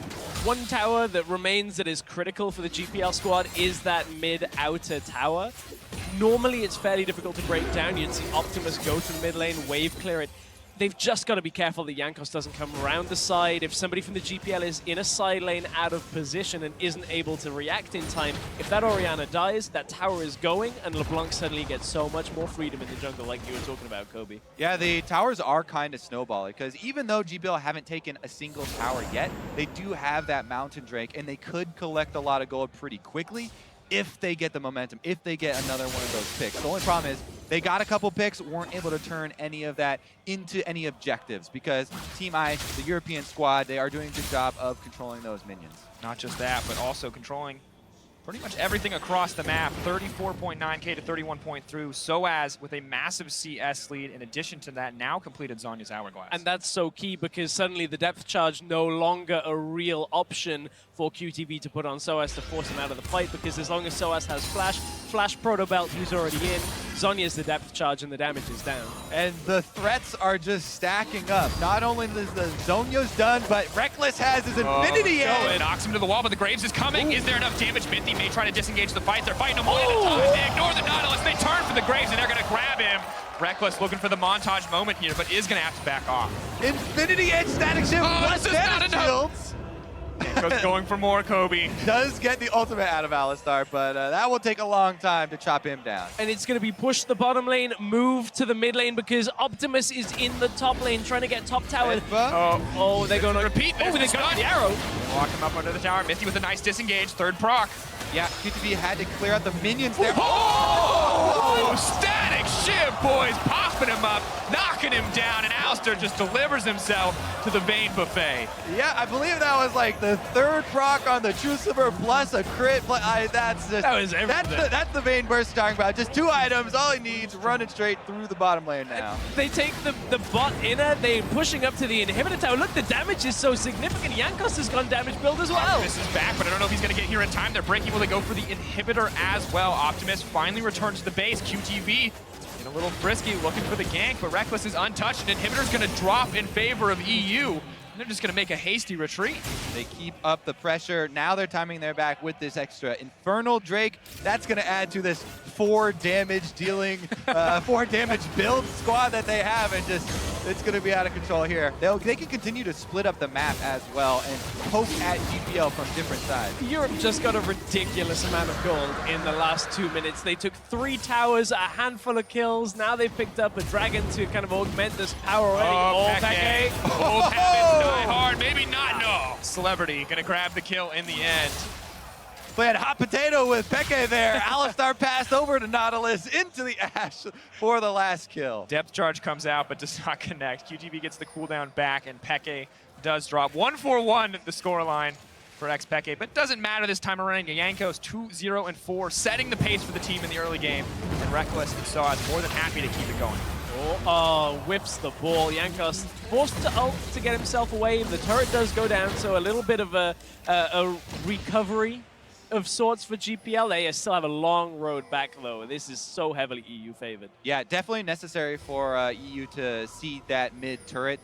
They want to keep it split up, like we talked about. Vayne up on the top side, split pushing. Reckless is feeling very confident in his ability to fight off any attackers in that side. And Soaz, of course, with a teleport down bottom, completing their spread strategy. And Mythy's ready. He's ready for the long-range supporting on Janna. He's got redemption. Doesn't even matter if he throws himself out first to die.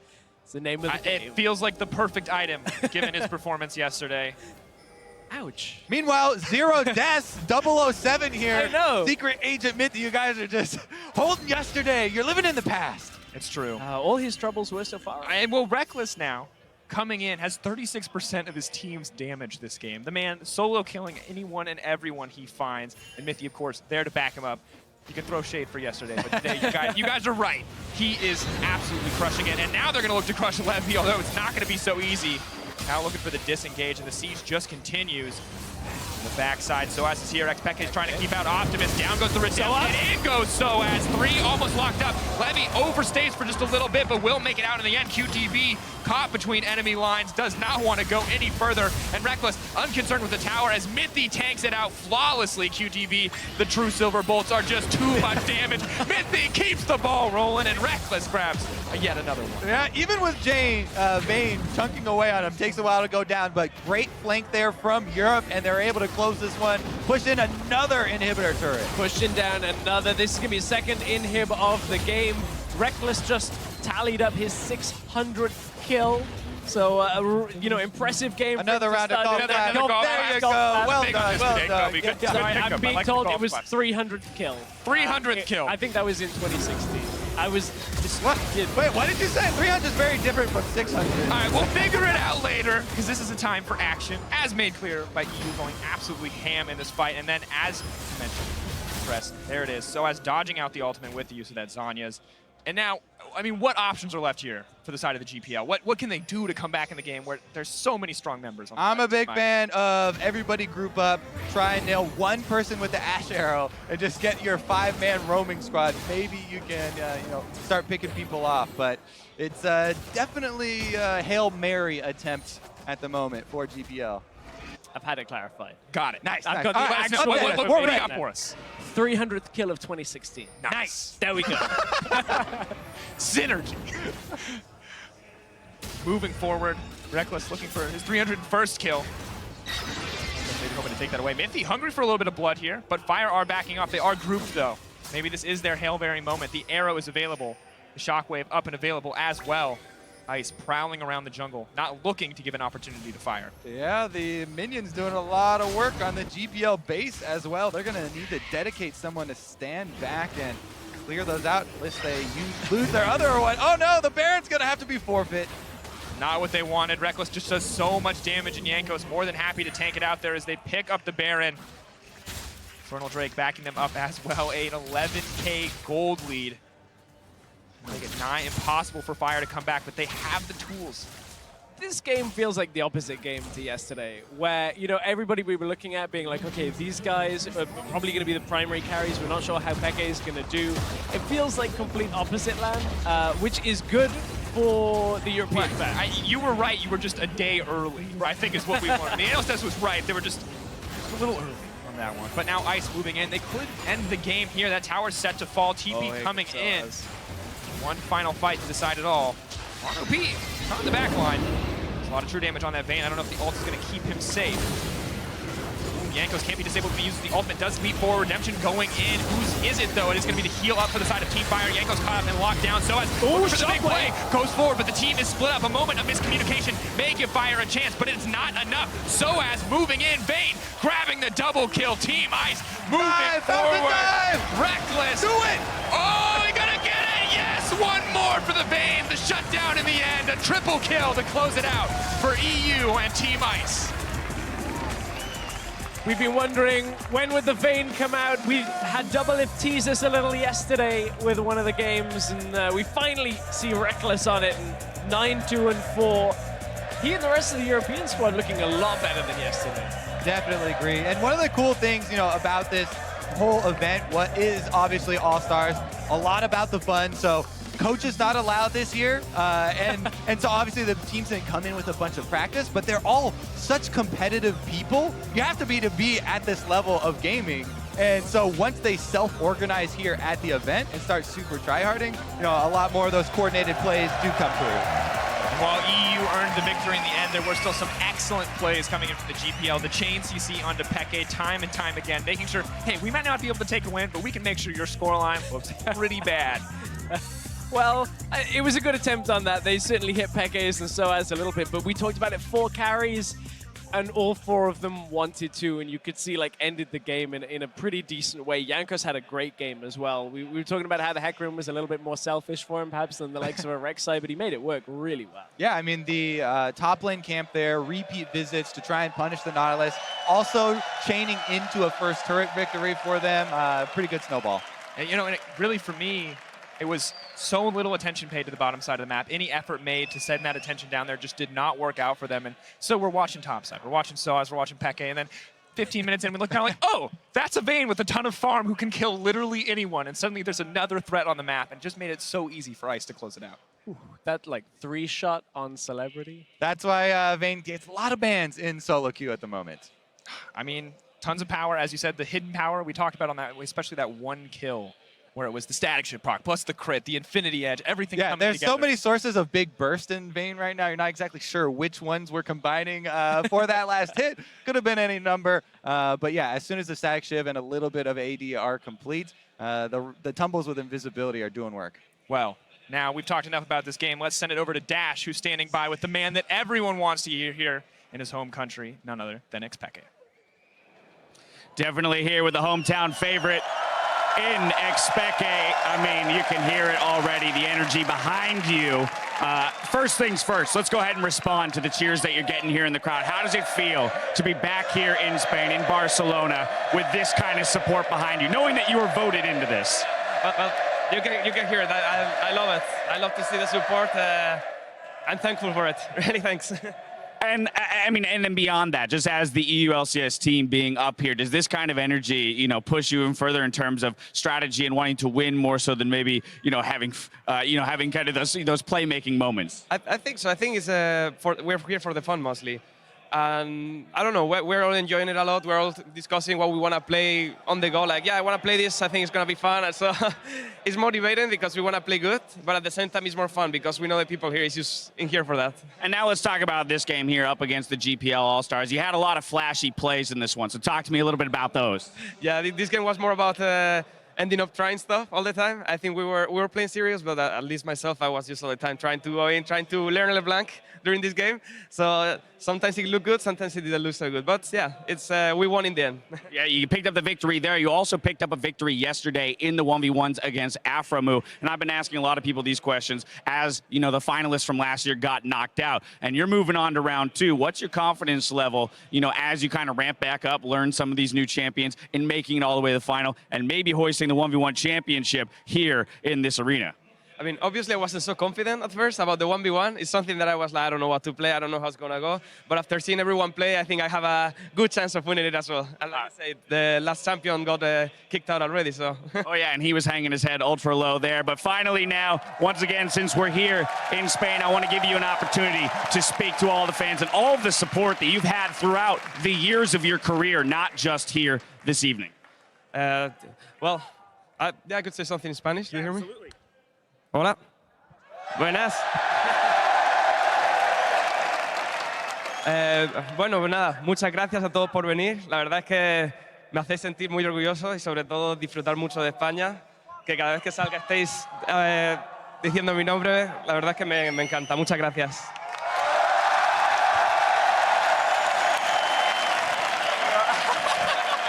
One more time, ladies and gentlemen, give it up for xPeke. There it is. I love to hear all of that. Now we're going to throw it back to the caster desk to hear what they have to say about that matchup. Thank you so much. Wow, fantastic. And I can only imagine for a player that has so many years under his belt, it's just a cool moment at All-Stars to be celebrating here at League of Legends and being in front of all these fans. Have you ever had that happen to you, that everyone's like, Papa, Smith? No, not quite, not quite. Back in my day when I played professional League of Legends in Australia, we didn't have the OPL. We didn't really have much infrastructure. You played at a LAN party. I'll do it for you. I'll do it for you. Papa, Smithy. Yeah? I mean, it's a small microcosm. But, all right, let's talk a bit about the game. Pekka said it there himself. He doesn't think he had the best game on LeBlanc, but some of his teammates really stepped up. Let's talk about the pick and ban, because that Vayne pick came out from Reckless Doublelift first up. Where do you think she is right now, and what state is she in? But apparently quite strong if we saw her played, but would it be something you would still first pick?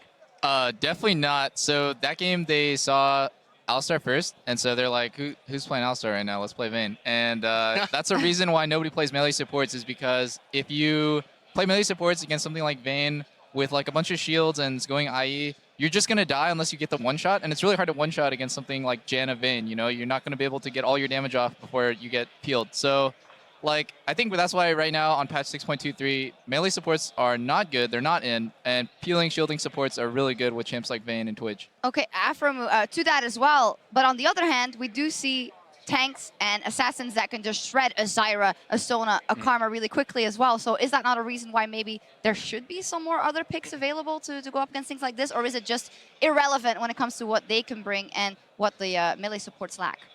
I think melee supports lack a lot of defensive stuff towards range supports, and it's even with the assassins coming in, melee supports counter that, but it's really hard to pick a melee support, especially with like Vayne coming out in Twitch.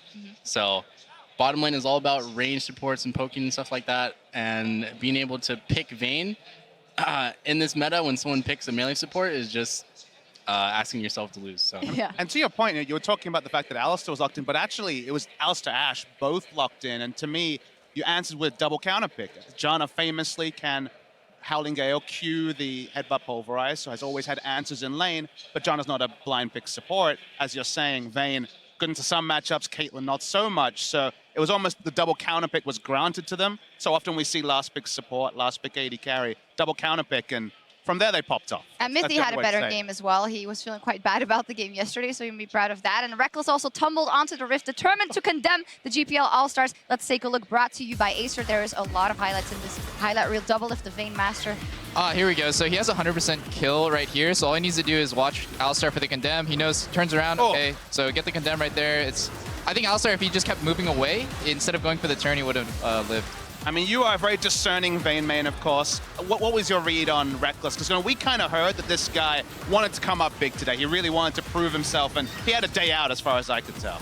Yeah, I think he played well. I'm not going to discredit him in any way. I think that, like, his Vayne mechanics are pretty clean, but mostly the enemy team just kind of walked up and killed themselves. Like, right here, there's no way you're going to win. You're just going to get 3-shot. Alistar's coming in to help, and he just gets cleaned up too, so... The 1-by-1 didn't... The 1-by-1 against Vayne is not what you're looking for. No, a confidence boost there. In general, how do we feel this Team Ice team looks, or this EULCS team looks after this match? Compared to you guys, it didn't go that easy for them, but in this one, they did look stronger. Are they a contender? Can they bring Ice to the top? Yeah, I think the EU team definitely got their jitters out and came together as a team for this GPL game. But I think it's going to be a really close match between Ice and Fire, especially with how close the points are right now. Like, every team is just winning left and right. Yeah, we're going to take a look at the points because they are very close at this point. Ice has pulled ahead just for now, 350 points to 250 from Fire. But all Papa Smithy has been saying all day as well, we haven't seen any of the LCK heavy hitters in the 1v1 stepping up to the stage. So you have a lot of faith. Obviously, the 1v1 won't impact the point total, but we do have China versus Korea as our final game. So actually, if Korea wins, it will be 350 all. So you're following Ice and Fire. It's an investment, the 1v1. Like, in the It's end, true. it pays out a lot. It is a delayed investment, Yeah. but the instant gratification will be if LCK win, 350 each, and all tied up 2 days in. All right, we're going to the 1v1 mode after the break. Do you have a pocket pick on who you think might win the entire thing? You do have Faker in your Who team, so- behind the scenes is kind of really confident about their 1v1 game? Well, I was confident. You also said you didn't know your competitor. You've I didn't never know heard who he of this was. guy. Never heard of this Wayless. I was like, how am I supposed to do any research on him? I don't know who he is. I honestly, I don't have any. He played confidence. at Worlds last I don't have year. any confidence. He did. I don't know. I don't have any confidence in Rainover. I'm not gonna lie. I'm sorry, Rainover, but I don't know. Our teammate. He's a jungle main. But we have Korea on Team Fire, so Faker, let's go. Yeah, that's your pick. I pick Impact. Impact. Impact is doing very well. Yeah, that Olaf yesterday, Yeah. absolutely smashing. Uh-huh. Well, thank you so much for joining us. Enjoy the rest of the event and kick some ass on stage. We are going to take a break, but don't go anywhere. When we come back, our All-Star 1v1 tournament continues along with the sick banter that goes with it. What do you want to jump to? Me? Yes. I can't tell you, dude. Secret. What do you want? Maybe Harasu? Hardness? Yes. Wow, okay. Let's see. Oh, God. All right. Oh, I think maybe you game over. Really? Okay. We'll see. I think 50-50. I think LeBlanc, Vayne, or AD. Ah. All right. Holy shit. GG. Oh shit, the screen's so big. So high quality. Look at it. Ah, it's beautiful. Yeah, thanks. You look so good. Oh my god. It's the hair. Oh, you too. The hair too. Oh shit. No. No. Yeah. No. No. Good luck. Good luck.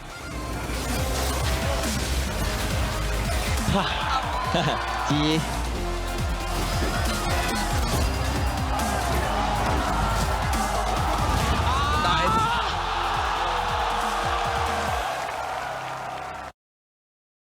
The world has changed.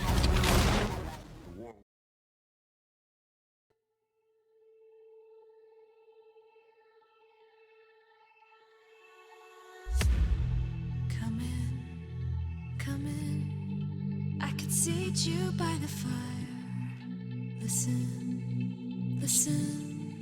There's something I must confide. I know I said that it'd be fine.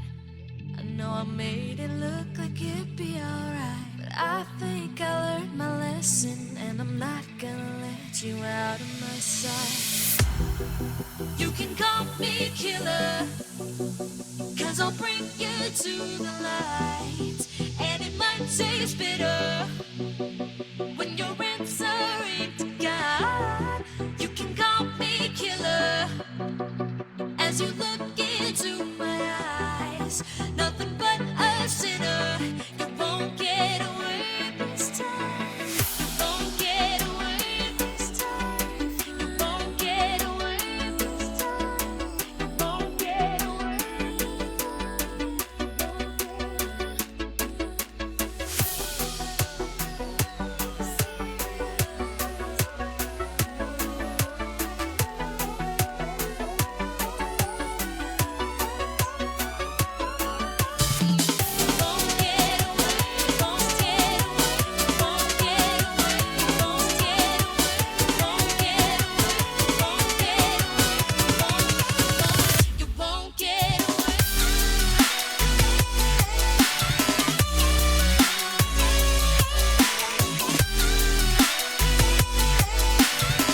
작년 같은 경우에는 우승, 그 1대1 우승에 트로피라는 게 있었는데 이제 그걸 너무 갖고 싶었거든요.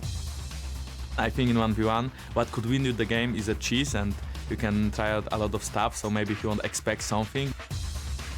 I don't know what he's gonna pick, but I still want to win, and I think I can cheese him. 我觉得 Becky 是一个主打观念很好的人，但我觉得在单挑赛应该派不上用场。对上 Sniper 的话，我觉得如果用出全力的话，应该有机会获胜。 뱅기 선수랑 얘기를 하고 있었는데 너랑 나랑 이렇게 한번 붙여달라 해보자 하려고 했는데 그 타이밍에 맞게 이제 딱 대진표가 나왔더라고요. 딱 페이커 선수라고 하니까 라이엇에서 좀 너무한 것 같다는 생각이 많이 들었어요. Welcome back to All-Star 2016. Pulse is joining us. Pulse? Oh, there it is. There we go. Pulse is joining us as we head to the Howling Abyss for the next round Mithy over too. 1v. Yes. Oh my God. And Mithy, hola, ¿qué tal? Hola, hola. All right. We're going to talk about the 1v1s. We're going to do a refreshment of the rules. Of course, everyone knows the rules. We're playing on Howling Abyss. It is the first kill, the first one to 100 CS, or the first one to bring down the enemy turret wins the specific match. Which never happens. Which never happens. Killing the turret is almost impossible in this mode because someone will reach 100 CS by the time the turret will die. I mean, you see people trying to go for it, and then they mess themselves up because they... Well, yeah, they hit it once and realize this is actually useless, and then they back away. And I'm glad we have like a 1v1 expert here with us today. Yeah, definitely. Because especially the game yesterday, he Talking showed about Pulse, he showed his class. Yeah, Pulse is exactly. Who's played a lot of 1v1s. This guy over here. Well, I am great. I just had a bad game. You tried to go for... Actually, you did try to go for the 100 CS, but you lost your cool, I think, or what was it? I think I'm not really sure what I was going for when I got in game, yeah. All right. That's actually one of the best things because Crip and I, who were casting in 1v1s yesterday, we were talking about how these players are so smart. Like, they understand how to put, you know, with the mini waves, when do you push, when do you back away, how do you force them into bad trades. And then when you stand behind the players in practice doing 1v1s, they're all just yelling about fighting. Can I kill this guy? Can I go for him now? They actually never talk about minions or anything. No. And we got to see that yesterday from some of the players. Yeah. Thing is, I can like think about the game and like look at it from like an outsider perspective, but when I have to actually like last it and think at the same time, that's when problems start coming in. Yeah, well, you came very close, but you lost to Levy, and let's take a look at the rest of the results from yesterday. The first half of the first round was played out, a full 7 matches. Of course, Bjergsen and Doublelift, they ended up being out. xPeke made it to the next round versus Ron OP. Impact also victorious. Clearlove, of course, famously knocking out Bjergsen in that matchup, and then the second half of the matches, Mithy sadly out versus Levi, who will be going up against Wayless, and then Optimus will be going up against Uzi. And as said, well, Bjergsen and Doublelift are out. That makes it a bit easier. It should do for the Ice side to get some victories. Let's take a look at some of the top picks we saw yesterday. Pulse, what was the most exciting one for you? For me, it was just, I mean, in general, for me, it's about the meta and how it evolves. And like looking at how Optimus did and how Levi did, because they had a weak experience under their belt, is the impressive play I expected to see from Mithy that unfortunately we didn't see. So I actually wanted to see more of that. And I'm actually waiting to see the Nasus come out, but he has been very high in the priority bands, along with Caitlyn because it's super brain dead, along with Syndra and Kalista. And we saw Varus twice as well, which seemed to be an LPL special. It's worked out. That's how Clearlove knocked out Bjergsen. It has everything. Yeah, it's really, really good in this map, obviously. Can push, can actually trade really well. And because you can run Barrier Exhaust, like, you almost never die, and you can always go for 100 CS if needed. I think it might get banned today. I think we need to see more Kennen bans as well, because I think he's actually, like, one of the most broken picks in this. But the players are kind of all over the place with the bans. I want to see them catch. Yeah. Yeah, there it is. Yeah. Did I convince you, or did you just randomly play it yourself? I played it myself. I realized that I'm horrible at last hitting, horrible at trading and stuff. So I was like, okay, so I'll just sit back, sit on my tower, and as soon as I hit the snowball, I can just go in. You know, that seems fair enough. Yeah. It works. It works. It does work in IWC. Really good. They were very successful. Let's take a look at the back half of the first round, starting with the GPL versus LMS clash between Celebrity and Karsa. Then we will have Rainover versus Reckless. That is a very nice one. Those ex-teammates up versus each other. And Ziv versus Smeb. Fantastic top laner brawl. And of course, in the second half, Soaz versus QTV. Bengi Maple. Mata versus Faker. A bit unfair, right, is what he said. And Jankos versus Spray. How will our European players do? Mithy. I would like to point out that Soaz is the reigning supreme 1v1 champion. Yeah. On what? The original one back in Season 3. True. In Shanghai, where he managed to win. Jankos, on the other hand, he is doomed. Like, he's going to get completely wrecked. What? He will get completely wrecked because I know he's going to play something cheesy. He's going to fail it. And then even if he manages to win, he has Fake in the next round. Yeah, but that's how you play. If you have the unfortunate matchup there, like Mana versus Fake, you just go for cheese because you can't make up the skill gap, so you make it up with cheese. He's so bad. He lost to me in 1v1. He's going to play Volibear and I he's don't going to know. be terrible.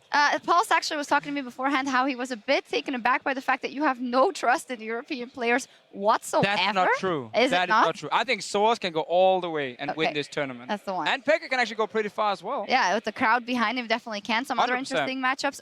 Rainover versus Reckless was a double lift after, or double lift said, I don't have any trust in Rainover to do this, but he said he had something prepared. What do you think, Mithy? Maybe we see some Rengar. Maybe. Maybe some level 2 cheesing Rengar or something from the bush, because you got the bushes there. Yeah. What other jungle champion? Wouldn't Reckless ban it though, seeing as it's like the pick Rainover's been playing this tournament? I don't Yeah, think. I feel like the way he said during the interview, he has something else up his sleeve. Yeah, also, Rengar is not like a pick that we see all the time. We saw it once in IDWCA, and it was just about getting that all in. And he was against Swain as well, Was it so it was a good? free win. No, not Oh, really. okay. But like, if you can win at level 2, it's really good. But apart from that, there's like no way of really making it work unless you get that kill before first back. All right, well, the players are ready. That's enough from us. Let's hand it over to Ibai on stage. De una contra una otra vez.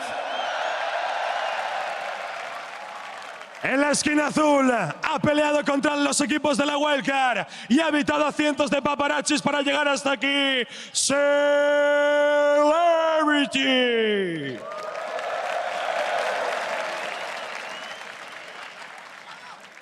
Y jugando para el equipo hielo. ¡Que lo detenga! ¡Que venga la policía! El asesino de coreanos, Karsa.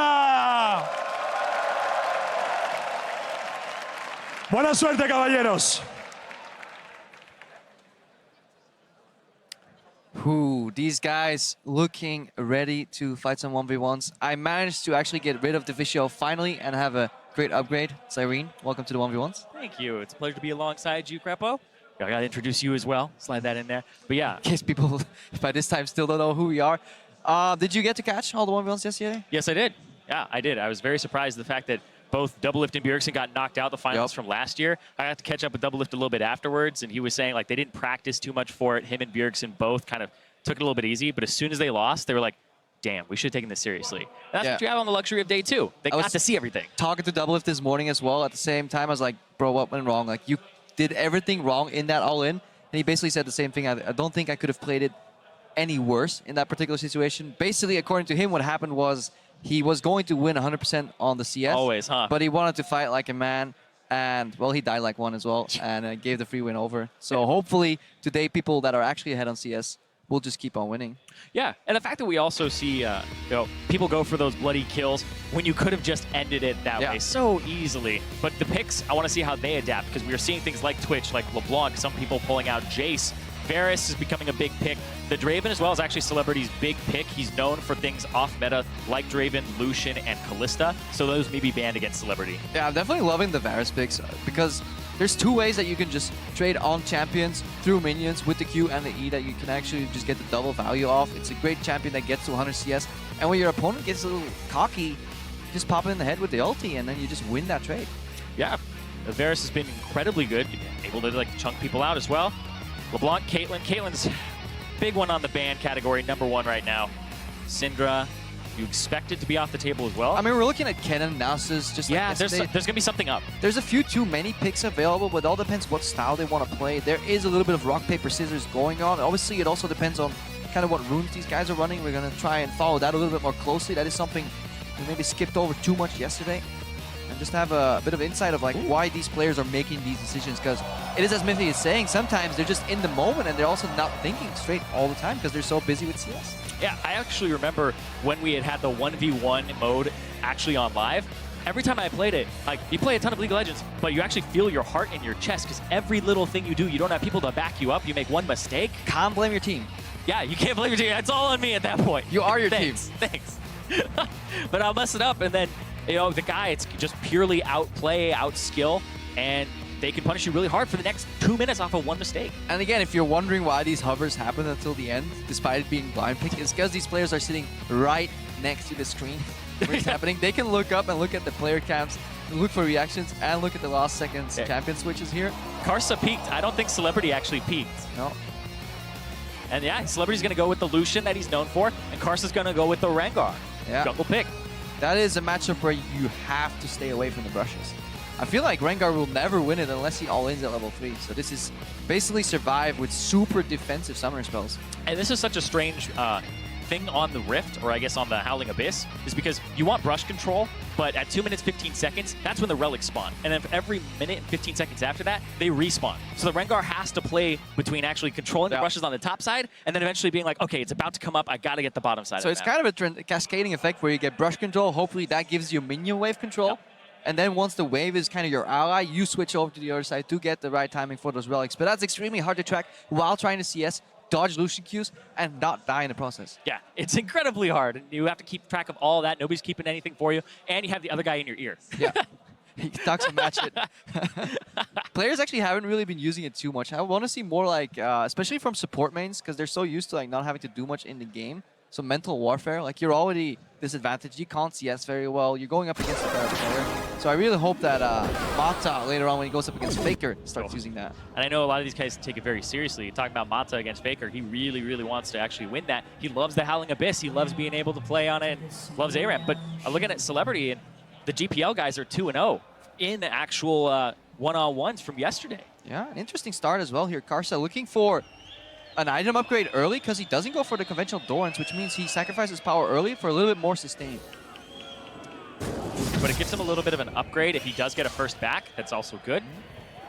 All right, we had a quick look at what they're running runes-wise. Basically 15 armor on both, and then Celebrity is going obviously a little bit more into the attack speed, but there is just raw AD paired with that armor on the side of Karsa. Karsa is going all in. Brutal early game stats. Nothing scaling, obviously, since it's a 1v1. And the fact that he also just gets healing and he's able to actually move around a little bit faster when he uses the W, that he'll have a good bit of sustain. Yep. But it won't be off of actually those auto attacks. And then obviously Warlords versus Thunderlords here. Karsa running the Thunderlords. Okay. He really wants to go for those spikes. That's super risky because you can see everything that Celebrity does to him in terms of damage is going to stick. There's no way for him to get it back. And I love those health bars at the top, actually. That's sick. Sorry. We pipped our overlay. That's Karsa. Basically wants to jump to the minions and then extend the trade. He wants control here to push him out before he hits level 2. Oh, it's over. He's going in. He needs a one other. That's it. Man. We can analyze these matchups all you want, but if you don't stay away from a level 2 Rengar, you're just going to die. Yeah, jumped through the bush, had complete control of the spot. Hold on, Reckless's face. It's my turn already, man. Man, Karsa, he's known for taking down Faker, so killing celebrities isn't something he's new at. We were just done leaning over to check the runes and masteries to go in-depth in this matchup. We were about to talk about Power Spike, and he just gets whacked level 2. Yep. Karsa doesn't care about the schedule, doesn't care about the book. He's actually level 1, he leaps forward, and then he gets level 2 off the minion dying on top, and that's what gives him the upgrade there. But it doesn't matter, actually. Yeah, he does it all level 1, straight actually. up level 1. Yeah. And it's the bonus killing speed that gets to level 2, but he doesn't need it anymore. Level 1 all in even. Yeah, wasn't respecting the damage, and if I think through that again, pretty sure he was just stacking Frosty very slowly, and it's very hard to do at level 1, and then he eventually gets to the point where it's like, oh, I have enough. Yeah, fill up the ferocity, go for the all-in. Pretty candid Rengar play, but at the same time, you have to question the fact that Celebrity did not go for the barrier. If you're playing against an all-in champ that just wants to wreck you level 2 and 3 and you can win on CS, why not just go exhaust barrier? Yeah, exhaust barrier, survive. You have Warlord, so you just sustain back up. Sure, you can give him minion wave control, but it's not going to mean much if you play the long con. Back. There's no way a Rengar is going to perfectly CS in the long run, but yeah, I think that's the big thing is when you see a Rengar on the enemy team, you have to know that you aren't going to try to kill him early. No. Just out-sustain him, go for the long game. You have to delay. If you start playing his game, then you're done. Yeah, and it's honestly playing towards your win conditions and also thinking about the win conditions of your opponent. Obviously, it's very easy for us to stand here and it's like, why did he die to level 2 all in? Or level 1 all in, rather. But I think we both probably would have died anyways. Yeah, and I was talking about, like, you feel your heart in your chest and there's just so much tension because everything you do, one misstep, one step to the left too far, etc., actually costs you so much. But you make those mistakes all the time, and then the other person on the other side, it's such a strange concept, but that's a human being that's also thinking all about these situations. They will see your misplay. They will punish you for your misplay. And you have to respect that, right? You're playing against professional players. The crowd, oh my God, the tension on top of that too. It stacks. It really does stack. Could have been a precursor for Reignover as well later on because he was leaning towards that Rengar so heavily in the tournament. He's been playing tank Rengar. I doubt he's going to do the tank Rengar in the 1v1s, but now Reckless will definitely have to watch out for that because he just got the first-hand look as he was sitting in his pod looking at the screen, what could happen to him in the next game. Yeah, so the Rengar may be banned. I think that it is actually an incredible champion in this mode, incredibly powerful. So, with what happened if he actually had gone first, wouldn't have seen the power. Who knows? Yeah. I But was talking to him a little bit earlier as well, and he said he was very well prepared. Reckless played around 50 matches in total against in 1v1? SOAS. Yeah, in 1v1 wow. prep. So they haven't been prepping for Summer's Fist at all. There we see them on the stream, guys, as well. They're setting up. I don't think anybody was ready for this match to end after 2 minutes. We're just giving the players some time. We're fetching the new guys. It's like, Ibai, get your voice back together. Dash, you guys ready for this? So they're warming up. They're walking up the stage right now. So we're obviously cycling these players. While one game is in motion, we're setting up the second one. Yeah, Champion Select actually took a little bit longer than the actual game. So not expecting that, but Karsa went for it, and he recognized that was the way he was going to win. I want to see if it holds up for him as he progresses in the tournament. Yeah, definitely showed no hesitation. Yeah, that's Karsa though, right? Karsa was the LMS Summer Split MVP coming in. He's been such a pivotal piece of that squad that Flash Wolves came out #1 off of his aggressive play. They were able to actually overtake J-Team in a 3-0 as well and made Worlds. They did fantastic off of his back. They're doing good so far. Now Reckless and Rainover are looking more ready. Practice game. I can just look at the screens. They're literally behind the camera. Like they're in the lobby right now. What are you playing? Can't really see just yet, but I got a peek at where Reckless was hovering, but we'll yeah, talk about it that's later. it from us. We're gonna go over to the stage and check what's in store in the next game. Loud noises. Loud noises. Well, a quick game one, but now it's on to game two. So hitting the abyss for Team Fire, it's back-to-back LCS MVP. Put your hands together for Hooney's big brother, Rainover!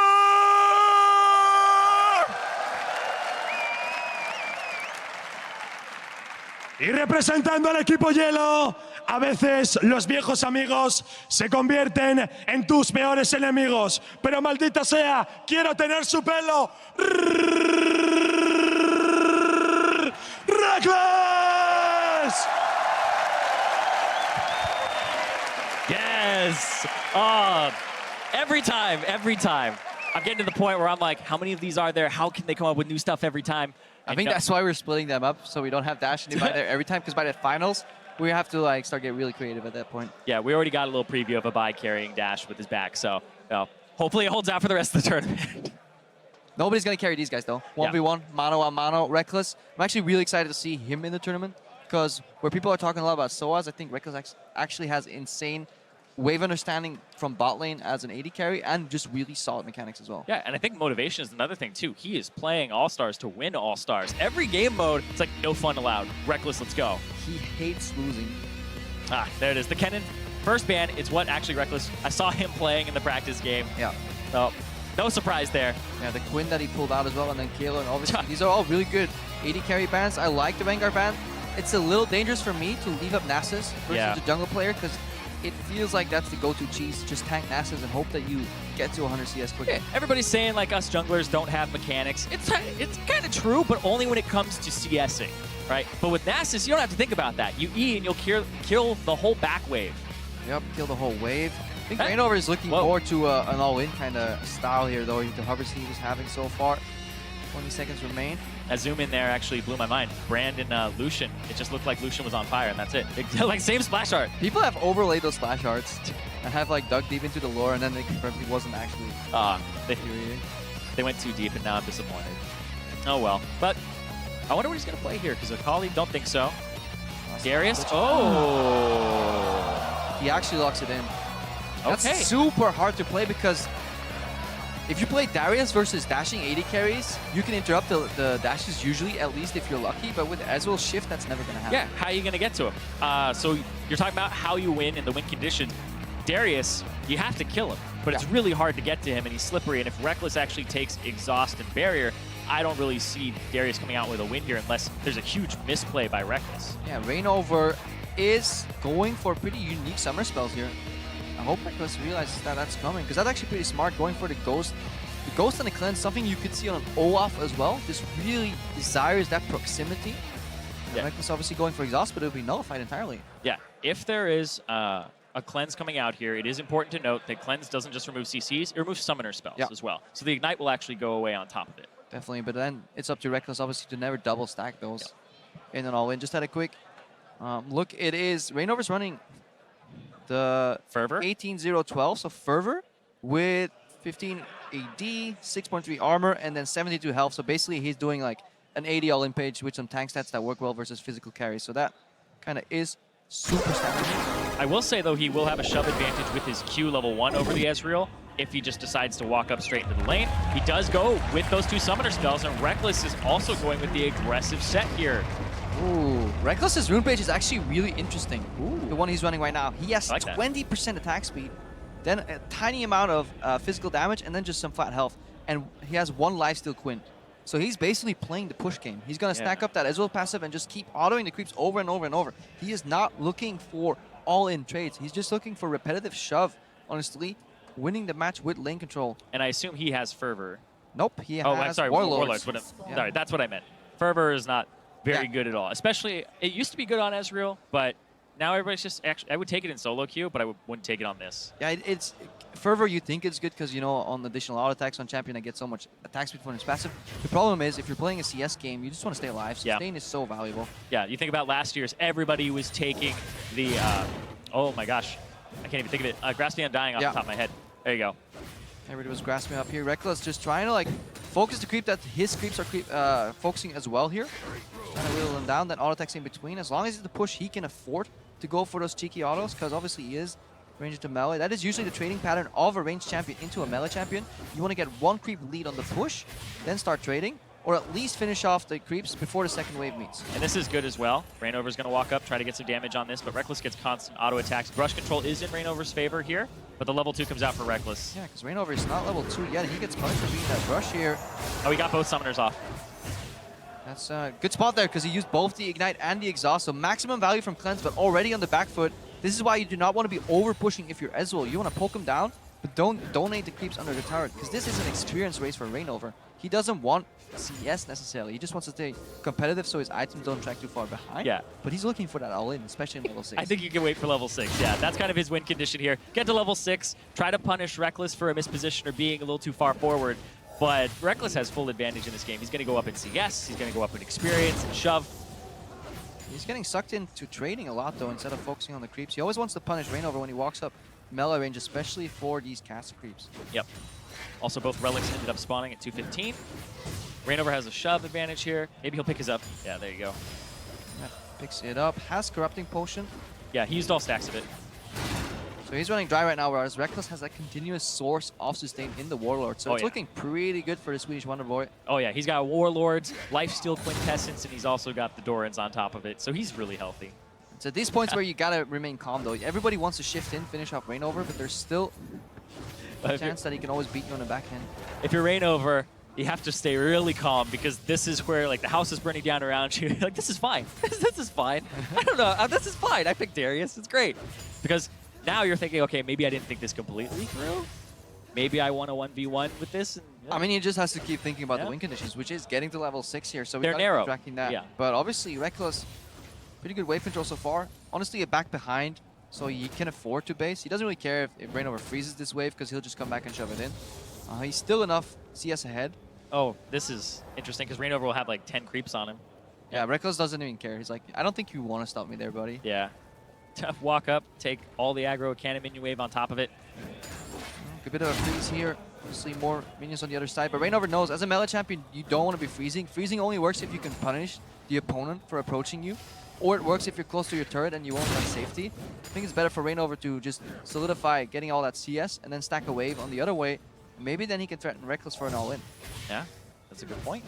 And he still has to wait about, I would say, like 4 more waves before he's going to be able to wait for that level 6.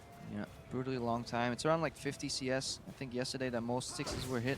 So that would be exactly what you said right there. Yeah, it's about that 6-minute mark-ish, a little bit higher. It's a good trade for Rainover, I think. Oh wait, he'll get the chase. It's good.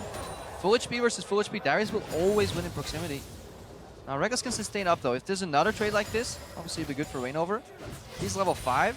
This could be a good precursor to the level 6 all-in. Exactly. That was a good test there, because if he's able to actually get that E off and Reckless isn't fast enough to actually have the Arcane Shift in return, that's a good sign for Rainover. Now, we're looking at the Ghost as well. The wave is in a great spot for Rainover, despite Reckless seemingly having control, because he can pop stick Ghost right now. He's going in pre-6. Oh. Rainover? One more! Why go? Yep. Why would he go? Like Yep. 3-6? He needs the ulti to finish that. He needs to capitalize on those stacks. At that point, you got to go for broke. Yeah. Okay, I lied. You don't necessarily have to go for broke. No, you don't have to go for broke. Use the wave. Because the wave was in a good spot, which means you can always run him down if he runs away with the ghost. So that kind of box was ticked. Reckless on level 6, the ulti, you can sidestep it with the ghost too. Vayne over tanking 5 creeps, 6 creeps in total, like the millimeter failing there. Cleanse is a tad late as well. Also plays that very calm. Yeah, Reckless also got the Ignite off as the Darius Q was coming through on the heal. So cut the heal as well, which may have been the difference there for him to get away. Yeah, that's honestly why he's bringing that to the table. What were you thinking, man? But no, old teammates there. Reckless will walk away with the win, and he's going to progress further in the tournament, which, people are saying Reckless, Soaz have really good chances of winning the whole thing. Yeah, he was definitely had his eyes set on this match. Even yesterday, he was the only thing he was talking about was the 1v1s. Just really wants that victory because, I mean, it's a little ego thing. You know? It stays with you too. If you get voted for All-Stars, you get there, you want to show up, play against the best players in the world, get a chance to 1v1 Faker. Yeah, and Faker went in an interview and he ended up saying, like, when you solo kill me, you become famous. Maybe some people are trying to get a little fame back, take it away from Faker. Yeah. Mata could be the first one. That one is up a little later, so definitely can't wait to see that one. Oh, that one, Prey versus Yankos. There's a lot. I mean, I can't wait to see Prey versus Yankos. Well, you know what? Smeb versus Ziv is the one that's up next. Yeah. Both of these guys have been MVP in their region as a top laner, which is not the easiest thing to do in the world, right? The game, usually it'll reward junglers, it'll reward mid laners, and having a top laner that's able to get MVP of the league is actually a big feat. But I wonder what style they're going to play, because League of Legends lately has been trending to like World of Tanks more in the top lane meta, but in the 1v1, we have barely seen any Tahm Kenches or the like. That's true, but we did end up having to see some more 80 carries and some more mages in the top lane. So these guys obviously branched out a little bit. You have Reckless and Rain over, former teammates of Fnatic. Yeah, they're walking backstage. We're ready on stage, however, with Ibai to introduce the next matchup. Hola, ¿qué tal? Seguimos con estos 1 contra 1. Y es que ahora tenemos un enfrentamiento muy, pero que muy interesante. Su aventura, el año pasado acabó muy pronto. Y este año quiere demostrar que puede llegar hasta la final. Es Thief.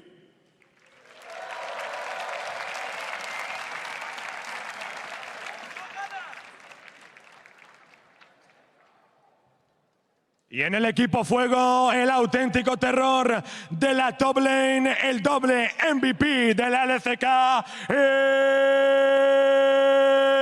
es Meb. Buena suerte, caballeros. I like it. The vocal variety. Don't give us the same thing every time. I feel it. I feel myself build up. I'm like, yeah, here goes the moment. And it's just going to make me love it more later. I know it. I'm going to be honest. I feel a little teased right now. Yep. I expected more of that intro. Poor Ziv got like a lukewarm applause from the crowd, so he needs to show him what he's got. Yeah. And I mean, Ziv has always been kind of underrated. He actually has the nickname Supernova because he came into the scene and he just blew past everybody in the standings, got an MVP for himself. Like, absolutely insane that this guy came on and really changed a lot of the LMS region in terms of the top lane. He has been the strongest player in that role for a good while now. Definitely so. No Nasus. That's what I'm hoping for. No Susan, man. Oh well. We haven't seen it. Last year it was Froggen to actually bring it out, I believe. It still holds up, and it's actually a little bit better than it was then. Yeah, Froggen wasn't afraid to go for the 100 CS games. I feel like that's the way to win 1v1s, though. But it feels like an insult to the craft. Yeah, it's actually interesting because 100 CS is like the chess game, right? But it's boring to watch. It'll take 6 hours, and then you come back to it. People like get up from the board and walk away, and then they come back. But it's way more entertaining if people go for blood, especially in like the games that we've been seeing today so far. It's like the equivalent of Monopoly, basically ruins families, but gets you the victory. Mario Kart 64. I'm looking at you, Ben. Sorry, childhood, bro. Childhood, just right there. Ooh, that's locked in, right? No, it's not. It has the green border around. Oh, they're still hovering. So, still the hover. I would like to see a Yasuo mirror match. That would be actually pretty dope. Yasuo is so much fun in 1v1s. It's such a great champion as well to play around with the minion wave. That's one of the champions that I really respect players who play Riven and Yasuo and are one-tricks. Even Fiora as well, because if you make one mistake... Hang on. Well, you respect Riven one-tricks? I do, actually. Do you know how hard it is to execute on that champion? No. People tell me the combos and I still can't do them. But you can face roll and still win on that champion. Yeah, but I'm just saying, the people who one-trick it and they have the animation canceling and all that, but everything we've said is completely irrelevant. Because we talked about hovers, we did it, damn it, Crepo! Every time. Never talk about hovers. All right, Varus, we saw it yesterday. Again, that's a lane control pick. Kites really well, but has no gap close. I actually think this might be a really good matchup for Darius. Yeah, it's interesting because he can't actually get away like an Ezreal could have. But Smeb, I think I know who Reignover was playing. Yeah. This is way too similar. They were teammates. They were teammates back in the day on Incredible Miracle. I think they're actually rooming together here at All-Stars as well from some pictures that I've seen on Twitter. So they've definitely been bonding a little bit and talking about their experience. And obviously everybody's talking about the 1v1. Oh yeah. But going back a little bit on like Smeb's history with Reignover, like they were called the Incredible Failures. They came in. It was a team that people were like, oh, these guys really suck. It's like worst top laner that they had ever really seen in that scene. And then boom, as soon as they start all getting scattered off to the 4 wins and all that, boom, come back. Hey, these guys are great. Number 1 on the 2016 Worlds list. Turns out Smeb is pretty good at League of Legends. Yeah. Sometimes. It just takes some time, Once you end up getting a player who has the mechanical ability and the decision making, you refine all of that. You kind of shape how they actually get to those decisions and those conclusions. Cool. But in this game, looks like it was Darius. I think it's actually a really solid pick against a low mobility or no mobility AD carry, because we saw what happened in the last game. Once that Darius got close to Reckless, the damage you can do is quite severe. It's up to Ziv to really space out his summoner spell usage. Yeah, he can't use both, and we're seeing a lot of people not actually go for barrier here, which is so shocking that you would go for something like an Ignite. I understand that you do want to cut the Darius healing a bit, but it still just seems so risky. Yeah, Ziv is running pure standard 80 marksman pages with the Warlord, so nothing out of the ordinary right there. Standard for 1v1? Real quick. Okay. Standard for 1v1, I assume. Good. Yeah, no standard, just for like even 5v5, just 14% attack speed. Like no MR, I guess he cycled that out for something else, obviously, but haven't really been running that too much in most lanes either. So yeah, Smeb again playing from the brush, wants to maximize the AoE on the creeps. Ziv obviously looking for that trading pattern. A couple of autos later on with the E is what you're looking for. Yeah, Varus is so strong in 1v1s because of the fact that his Blighted Quiver just gives him extra damage. It's like 400 gold worth of combat stats because it's 10 damage on hit, and then you just stack it up for even more when you cast a spell. But also when you kill a minion, free combat stats from attack speed, right? Yeah, definitely so. We're looking at Smeb right now. His runes, he's actually is running rather cooldown reduction on his glyphs, so flat CDR, and for the rest he's filled it out with just pure armor and pure physical damage as expected, just pure all-in stats. You don't need anything else. You don't need mana regen or any shenanigans like that. Oh. It's interesting to see how many people had actually practiced the 1v1 because the towers actually do a different amount of damage than minions. Leaves you, it's really awkward lost sitting on a turret, so if you can park the wave in front, it's the best. Now Ziv kind of parked it in front, it's going to bounce the wave. It's really hard for Smeb. Smeb is running fervor, so no Thunderlords here. Yep, and you would want control right about now if you were Smeb to actually push up because the Relic's about to spawn, you're able to actually get Ziv out of the wave, but it's not going to happen there. Ziv's going to hit level 3, and he's actually going to get complete control too. Smeb always wants to dash in and out of those brushes. They're relatively even on experience. I guess he's going for the level 6 here. He's gonna learn from Reignover's mistakes. Definitely not a bad trade here. Proximity trade. That's 5 back 2. He gets all that AD. He used both summoners, and Ziv still had the exhaust though. Yeah, that's actually really well played by Ziv, holding the exhaust, baiting him, because Smeb, a worse player would have went for that. He's going in again. Just wants some sustain here. Yeah, he's gonna try to stack that up. Get those bleeds going. But now he's pushed in. He's already 6 CS down. Can get a little bit under this turret. Yep, out of stacks too on his corrupting potion. There's one more relic on the map all the way down for Ziv, I believe. But he would have to walk very far to go and get that one. Gonna try to bait some mana out of Ziv. Good sidestep. Alright, good CSing. Gets one. Pulls him under turret. Oh, Ziv is dead. Low mobility 80 carry. Well, at least we walked away today with a lesson. If you're playing against Darius, don't walk close to the turret. It's not every day you have a Darius underneath the turret, especially in the top lane normally. He's shoving you in early, but Oh man, taking that extra turret shot cost Ziv. He had the exhaust, so he was a little bit more confident than he should have been. That hurts. It does. Patience. Hey, I was talking about one misstep, and then you're dead. That's exactly what it takes too.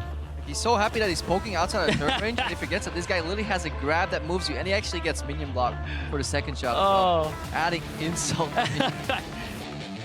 Even the ref's like, come on, bro. Yup. I had that. Put me in. And I've seen that Horseman play. He's really bad at League of Legends. Oh, nice. And he had that. Oh, man. He's been a ref for a very long time. Yeah. But don't want to go completely off topic. Smeb, actually bringing one up for Fire.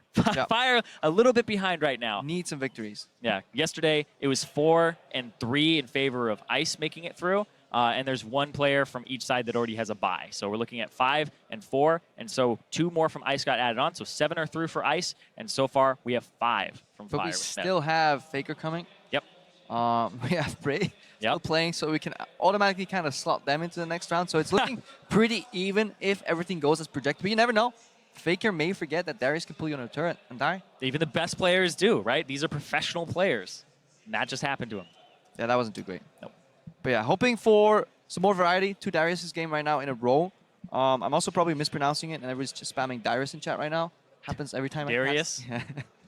So hoping a different champion happens there. Now you just like blew my mind. Is it Darius? Darius? It's over. No, I'm done. I'm done. Heimerdinger. Have you seen some Heimerdinger? 1v1? No. I think it can actually be okay. It depends on who you're against for sure. If you play like Exhaust Barrier Heimerdinger and you get control of the wave, I don't think I think you win in CS. Yeah, I mean, you're playing Heimer. Yeah. Not going to go all. Oh, no, go for the Heimer kills, man. You have to go for them. Although level 6 all-ins are decent on the champion, people don't really know how much damage he does. Yeah, if you get the stun RW, they're gone. Definitely a combo we can do. Maple is set up on stage right now. We see Soa setting up here, so I think we're getting ready for more 1v1s. Yep, absolutely. And we are actually ready to go over and try to intro who these guys are. Let's see. What, is it a bait this time? I think it's Maple. Now I'm clear to go. Here we go. Net match number 4, turning to the blue side. We have the great hope of France. Hold on to your baguettes. It's the Escape King himself, Soas!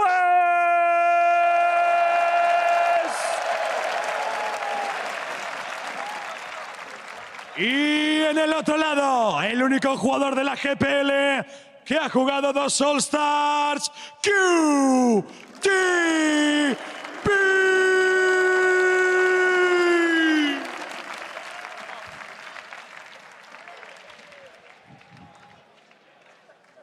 Got both of them up again that time, so. Yep. Their powers combined, they're even louder.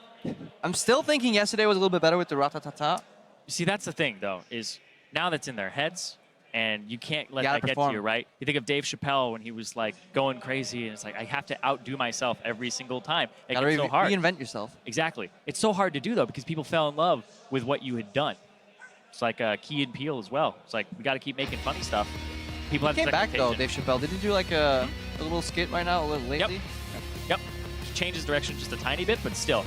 It's one of those things, man. All right, change direction into game. Fiddles! I mean, these guys can watch the match histories. There's a good chance some of these players have been like spamming certain champions because unlike scrims, you can't pause and leave a 1v1 because most of them go down to the wire on like a one single auto attack trade. Yeah. And then the game ends and there's always logs. Alt F4 right before the last hit comes through. That's an auto lock too. Oh, they're playing a mirror match. Oh. The second you see weird bans, they're playing a mirror match. Because look at it. So as spelled Fnatic? Yeah, FNC versus QTV. The second you see the Vibe ban, you got to start looking at like the first letters and see what they're banning. This happened last year as well, where Bjergsen and Doublelift were banning out TSM every time and then playing Vel'Koz and Zed Mirror. Froggen played Anivia Mirror and they spelled it out. The Zillion was spelled out last year as well in his game versus Aframu. This is great. Oh, dude, I love watching these things 1v1s. The sad part is they actually tend to end at level 3. Yeah. Oh, usually it's the level 3, it's whoever got better ease off on the minion wave and the other person to try and push it a little bit faster. And whoever lands the Q, because they'll both stand in the minion wave, and if one lands a Q and the other doesn't, it's like, this game is almost over. Yeah, it's really important because these guys are going to kind of mimic each other in terms of play. When it was played by Diamond Prox, was it like 2013 All-Stars? He definitely played a Lee Sin Mirror, but the problem was it was in the original Summer's Rift in the mid lane, so there was no fancy brush control or relics, and I think that will actually spice this matchup up a lot more. Do you run to the relic? versus Lee Sin Q. Like, you gotta believe in your ability to juke. Then is it worth it? Maybe not. That's true. That's actually, see, these things are just so hard. You have to think of all of them beforehand. Because if you get on the Rift, everything has to go out the window, and you have to kind of rely on your practice. If you haven't practiced enough, then it could be an issue. But I do think that QTV, and SOAS, both very practiced. We were talking about how in Vietnam they take their 1v1s very seriously, especially in the GPL. Yeah, definitely see if there's any contrast here. SOAS is running 80 attack speed, armor, and just some health. So a pretty standard page, honestly, with Thunderlords. Just gonna look up what his opponent is running. We're missing quite a few Qs right now. There's magic resistant QTV. Yeah, because E does magic damage. But like 4 flat MR. It could be the difference. I've seen it before. Yeah. I've actually seen it before. All right. They're both running a little bit of attack speed, definitely. It depends on what their style is, because some people actually max E first, because it'll shove the wave, and it will also deal damage to the opponent. So if you have magic resistance and they don't, it is the difference. Yeah, definitely. We've seen W maxes as well for kind of a sustained tanky synth. Yeah, it's the difference there. SOAS started Q, QTV started E. SOAS connects, so that's good. In a minion wave, that's rough, though. QTV should always answer with immediate auto attack right there. Yeah. It's really important that you do not cancel any single auto attack animations. So it's going to put you behind in trades. I was looking at fun facts for QTV. He's actually 28 years old, and he turns 29 in March. So. Ooh. SOAS bullied a guy playing a Lee Sin mechanic heavy matchup, and this guy is 28. That's just mean, Paul. Good size up. It's just being toxic, you know? And QTV levels up, gets the Q and the exhaust. Good counter exhaust from SOAS right before the proc. SOAS has his Q up first. Oh, that's big. 28, baby. Still got it. I mean, maybe he's juking it because SOAS. Oh, he's got Q back up. He got him. Oh, he got him. He got him. SOAS, it's over. QTV. It takes down the 1v1 king from earlier. Look at him. He's happy. Oh. Hey man, 28 years old, don't give up on your dreams like Crepo, everybody else out there. You are old enough to go pro. I need a new excuse. What will I do now? Maybe I was bad all the time. Maybe it wasn't age. It's okay, I've been worse the whole time. So we can be miserable together. But it's better not to try and then not fail. Actually try and fail. QTV here, final trade. Yeah. That's a really good Q. And then SOAS, yeah, his Q wasn't cooldown. You can't play that bold. Yeah, that's the thing, is you have to count the cooldowns here. And that's what happened. What QTV did is when you saw him go aggro right before that replay, he walked up to the left and then he started walking back because he was like, -4 seconds, that means SOAS is up here. Dodges SOAS's Q, and that's what changed the game. And he also had like 2 magnificent sidesteps there. It's really hard to juke against like great Lee Sin players or great pro players. So sometimes you gotta do the dumb jukes. Basically, you keep walking in a straight line. It's like a double mind game that goes like 3 layers deep, but he sidestepped both Qs and then obviously got control in the matchup. Yeah, it's basically, you know, if you keep seeing them sidestep to the left, the person who keeps doing that has to eventually go, okay, I know that they saw that, I'm going to sidestep to the right. And I don't know who stepped out on stage. Yeah, I wonder if it could be that. Might start with an F and end with an acre. Yeah. This is what I love, man. That has to be the greatest feeling in the world. I don't think that ever gets old. I must say, I feel really bad for Bengi. We joined them for the fan meet yesterday. Basically, after the games, the pro teams go out, you know, to meet the fans, take pictures. I got put next to SKT, so I could have been. It was a good way to practice being invisible. And then every single person that walked up just goes like, "Hello, Faker," shakes his hand, and everybody else gets ignored. Snap got a couple, but like Bengi was just like standing there, like poor little guy, invisible as well. I was next to Mad Life as well. Nobody recognized like the true support god. It felt really like eerie almost. Yeah, man, welcome to my life as a caster, man. It's like, Jat, I love you, Jat. It's like, Budget Jat. Yeah, I'm growing out the beard so that, you know, I can be distinguished. But then, you know, I'm obviously not Riv. That's exactly what I've been trying as well lately. It's not working too well though. But let's send it over back to the stage. Dash and Ibai are ready to introduce the next matchup.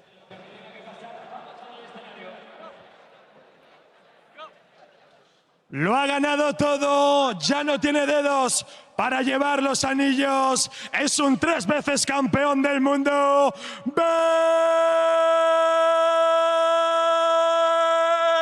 Benji. And playing on the red side, it's the Flash Wolves man in the mid lane. There's nothing sweet about this stone cold killer Maple!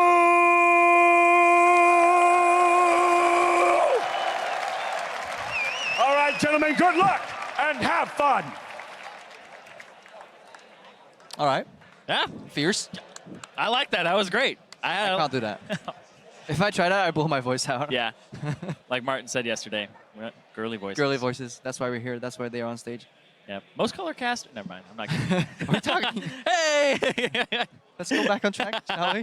Yes, absolutely. Faker and Mata will be after this, but Bengi and Maple, this is actually a really interesting one because these two players, they were never voted in to the All-Stars until this year. Before it was Score, before it was SKT actually had to qualify because we took the #1 teams.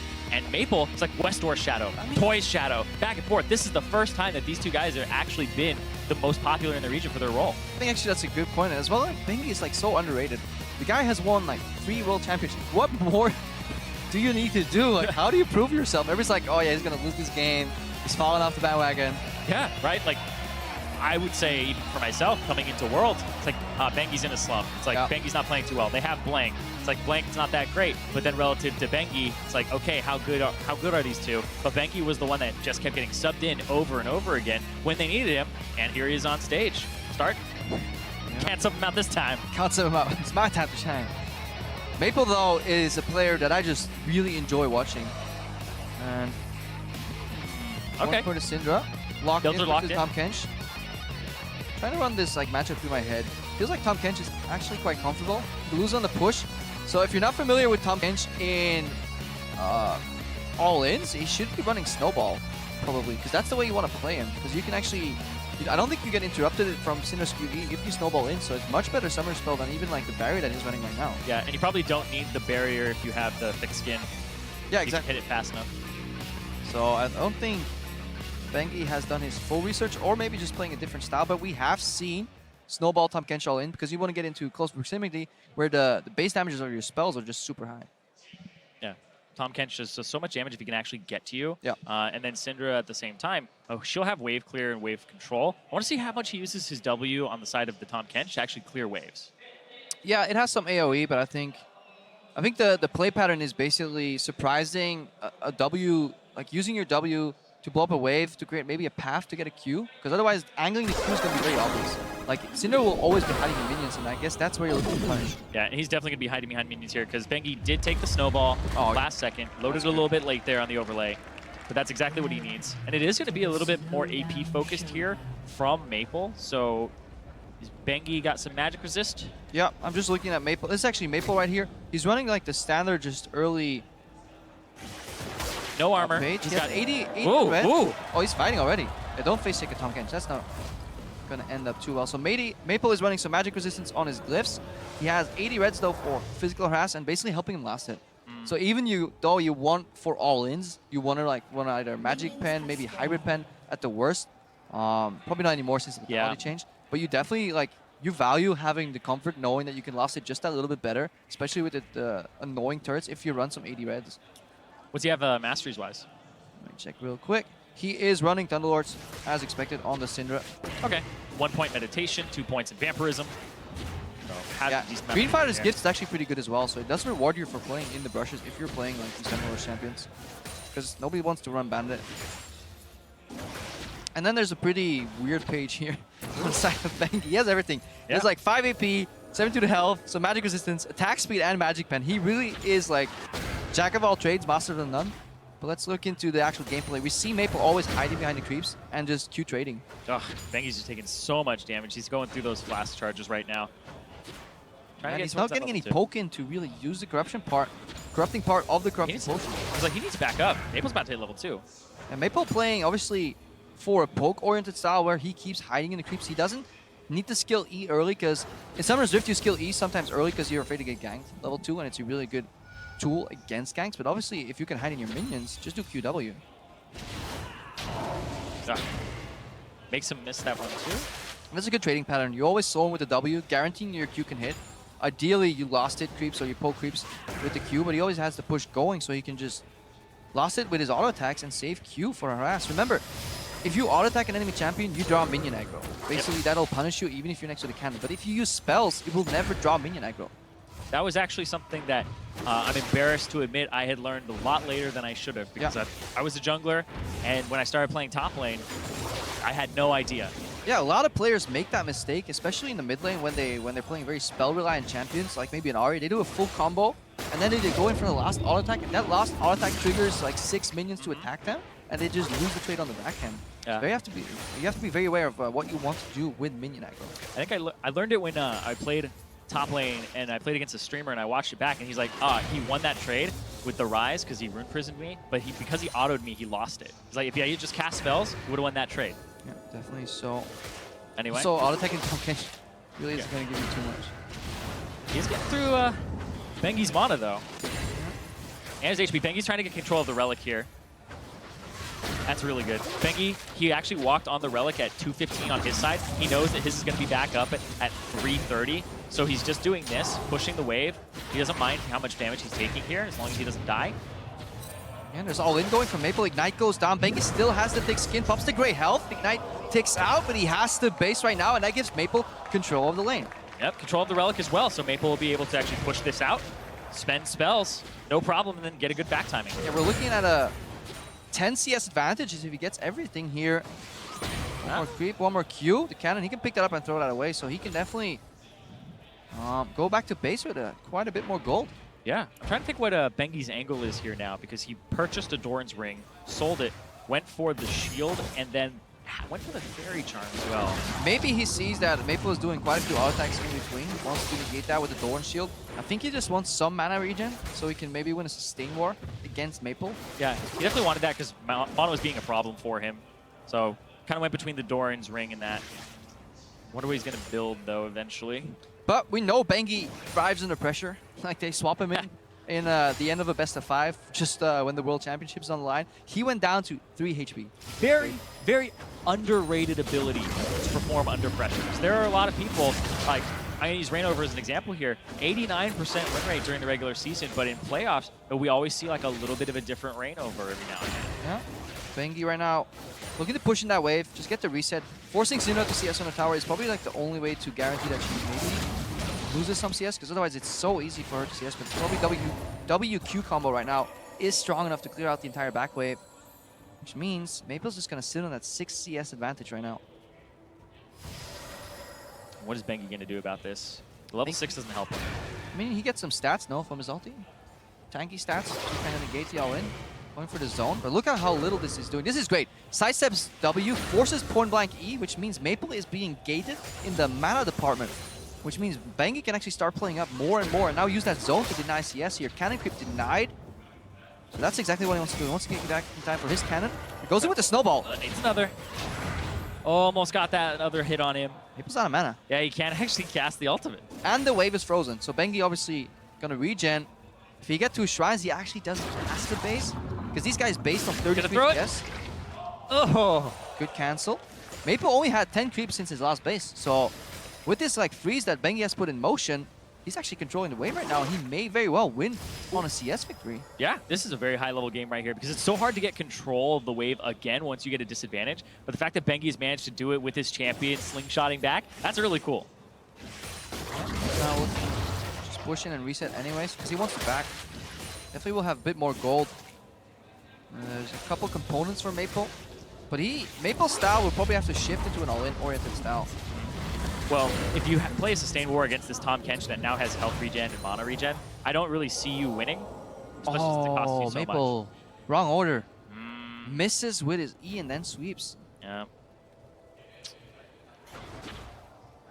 Oh, Bengi can actually he has leveled his ultimate. You can get back faster with your ultimate if you want to use it.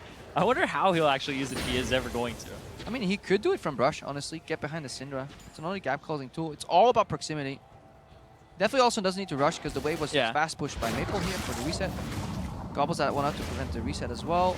Wants to fight out on the range creeps as he gets the cannon last hit, maybe. Different. That's the thing. He's not used to it. It takes 1 hit. Usually it takes 2, but it takes 1 turret shot, 1 auto on ranged, and then on the melees, it takes 1 turret shot and 2 auto attacks from you. If it takes 2 turret shots, it dies. Yeah, at least, yeah. Because it's borderline 50% damage on the melees here. Again, Bengi going for zone. He wants to deny some CS from Maple. Threaten him to go for the relic. Pick it up. Nice at the Qs, that's good. Just get rid of the mana, that's what he's looking for right now. Damaging his mana pool, forcing him to pick it up. Staying in the bush as well to make sure that he doesn't take minion aggro. Lost chapter finish though on Maple, that's really important. And, yeah, exactly. So when he levels up, he'll end up getting a little bit more. Great job there. Pengi with the snowball to the left as well. Yeah, he got a little flustered here. Good ignite. Maple really controlling if he gets the Q, if he gets the Q. Going close. Gobble, gobble. Oh! It's over. That snowball to the left. Very questionable. Maybe he thought he still had barrier and then hit it. Because he hadn't used snowball the entire game before that. I think he just misclicked, honestly. Yeah? Probably smart casting. Yeah, misclick his summer spells. Probably swapped them around. Still, Maple, though, played it really, really well. After he got the lost chapter, he ended up just dealing enough damage, and his mana was being attacked. It's a different strategy to attack their mana, and it's not too uncommon on Tahm Kench. You'll see it on support as well, because that's their strategy. Every damage they do to you as Tahm Kench, because you have thick skin, it's actually less damage per mana because you regen it back up faster. So that was his strat, and got Maple to back a lot of times on unfavorable backs and got control of the wave again, but really great execution there by Maple to close it out and go for the all-in. He realized he was winning that poke war. It is a dangerous game for Bengi to play, honestly, because you have to rely on your ability to sidestep everything, keep track of mana, keep track of the wave. Like, every time he moved forward, he had to be back in time to get the CS while he was zoning to deny CS. It's incredibly complex to keep that up, all while you don't know every single champion, like in a 1v1 scenario either. If you're a jungler, you have a rough idea of how strong these champions are, but eventually you'll kind of learn the hard way. Yeah, the limits and knowing what they're capable of doing is comes with experience, comes with a lot of mistakes, I'd say. That's how most people will learn. Going back to things like scrims, whenever I watch them, it's always try to find your limits on these new champions that you don't know. Can you kill them at level 3? Can you not? Yeah, and this also focuses very much on the macro side. If you bring up the scrim argument, that's where they usually take a more holistic approach, bigger macro picture. But that's too much derailing right here. We're ready for our next matchup, so let's check out what Dash and Senpai have in store for us right now. Hola, ¿qué tal? Ya estamos de vuelta con estos enfrentamientos de 1 contra 1. Y es que, representando al equipo Fuego, tenemos a un hombre que fue MVP de los mundiales en 2014. Tenemos a Mata!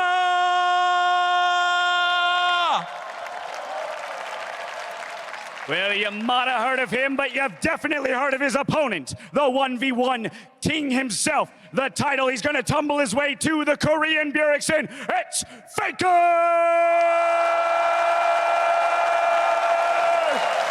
Some robots!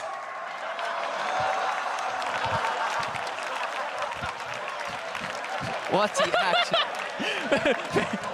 Faker's like, what are they doing? What is this? He's tilted. He's tilted. That's it. He's already tilted. This is actually a long con set up by Mata, the tilt Faker. He hired them. Paid off Ibai and Dash. But crowd already getting started up for Faker, but... Yeah, I'm getting distracted. There's a giant picture of Faker above me right now, so I'm just actually not paying too much attention to what you're saying. Hurts. It does. It does. I mean, Faker and Mata. We'll talk about Mata, 2014 World's MVP. Faker, 2016 World's MVP. These are both guys who were the best player in the world at one point for their role, for sure. Yeah, but Mata became the best player by knowing the best spots to ward and where to walk. Faker became the best player in the world by killing people. So that's kind of a dichotomy that they kind of need to survive right there. However, Mata, I think, is rumored to play different roles. Allegedly, he has different accounts that he ranks up all the way to Challenger in different roles, kind of the role-specific accounts. So he knows how to play almost every single champion. And he's also no stranger to the Howling Abyss. Exactly. There's a shot. Yep. Anyway, we do want to hear a little bit more about how he loves the Howling Abyss. So we're going to throw it over to Mata to get his opinion. 개인적으로는 제가 칼바람 나락에 대해서 자부심이 엄청나기 때문에 이번에 좀 잘하고 싶네요. 제가 시즌 2부터 나와가지고 사실 랭크보다 약간 좋아했던 게임이 그 미드 5대5 아람전인데 이번에 그냥 캐리하고 싶네요. I feel like I've been doing everything wrong in my life.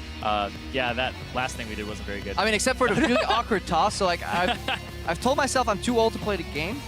28-year-old guy wins only sin.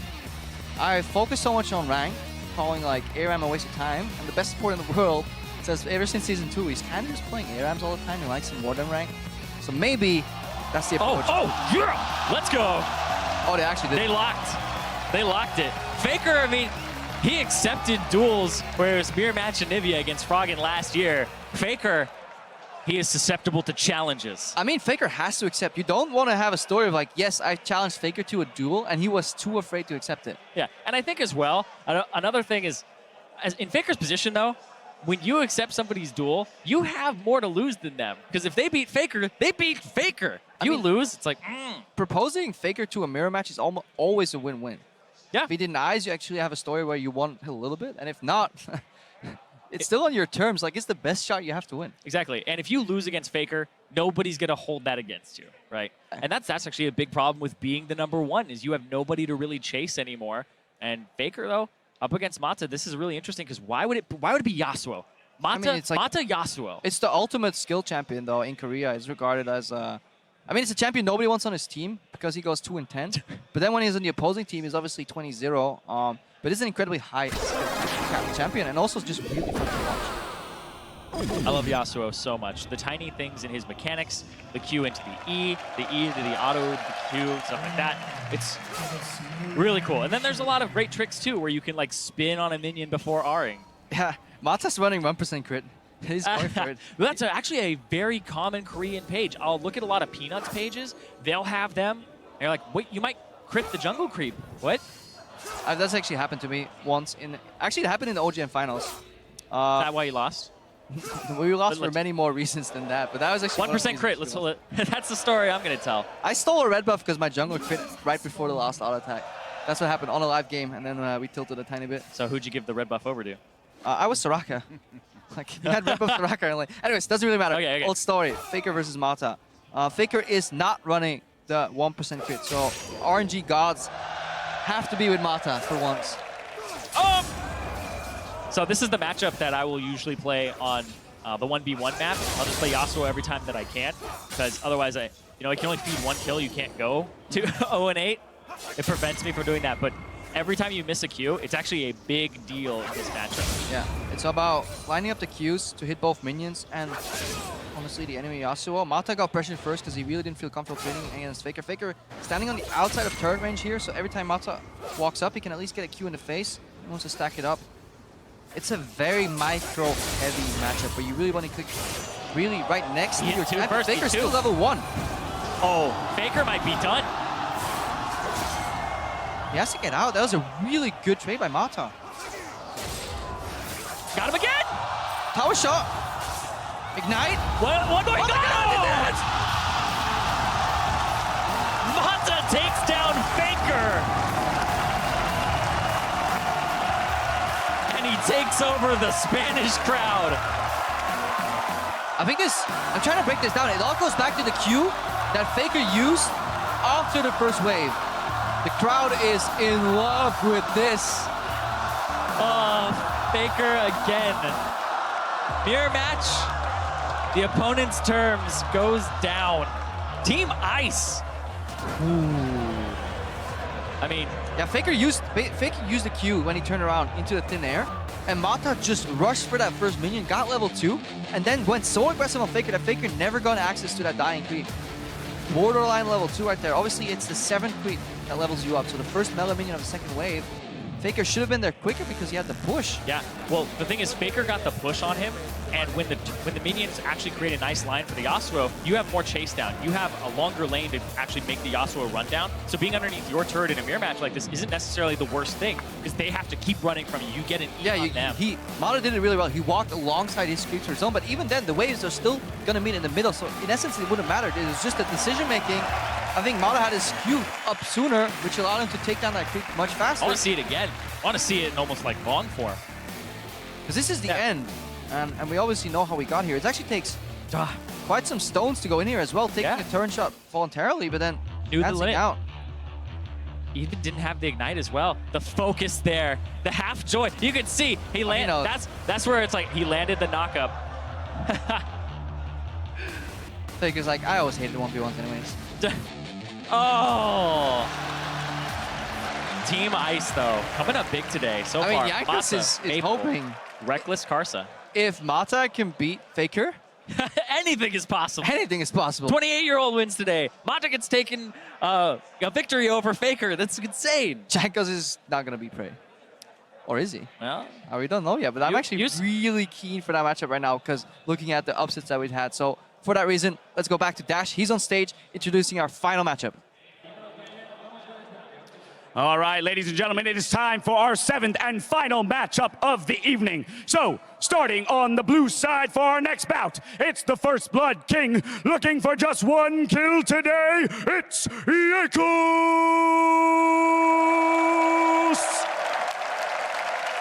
And then on the red side is the player who's looking to claim the top spot this year. Dearly beloved, we are gathered here today. It's Poro!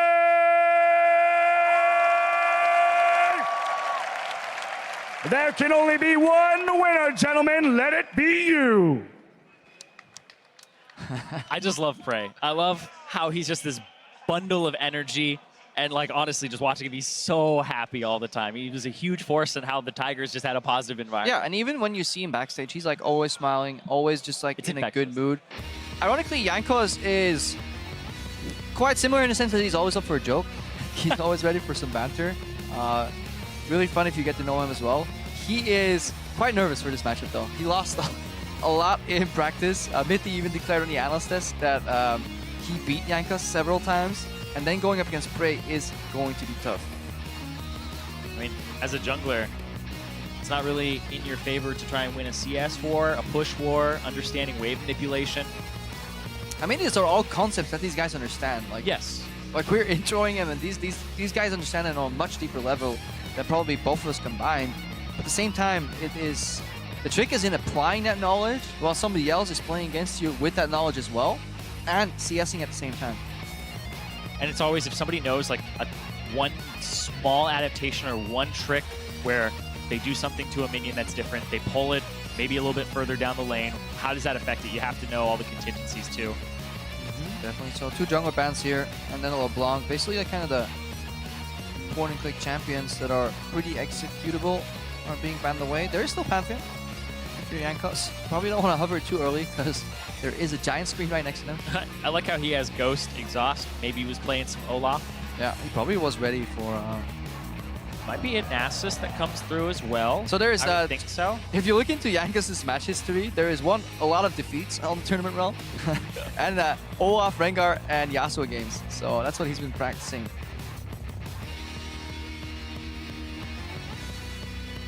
Looking at Prey. I mean, the Praven, he's going to hover it. He's known for not being a very good Praven. He just locked that in. He just locked Lucian in already. That is. Telling Jankos you can react. Pick a champion. That's bold. I like it. Well, he didn't look, but it might be that last one. Hovering the Yasuo. What a tease.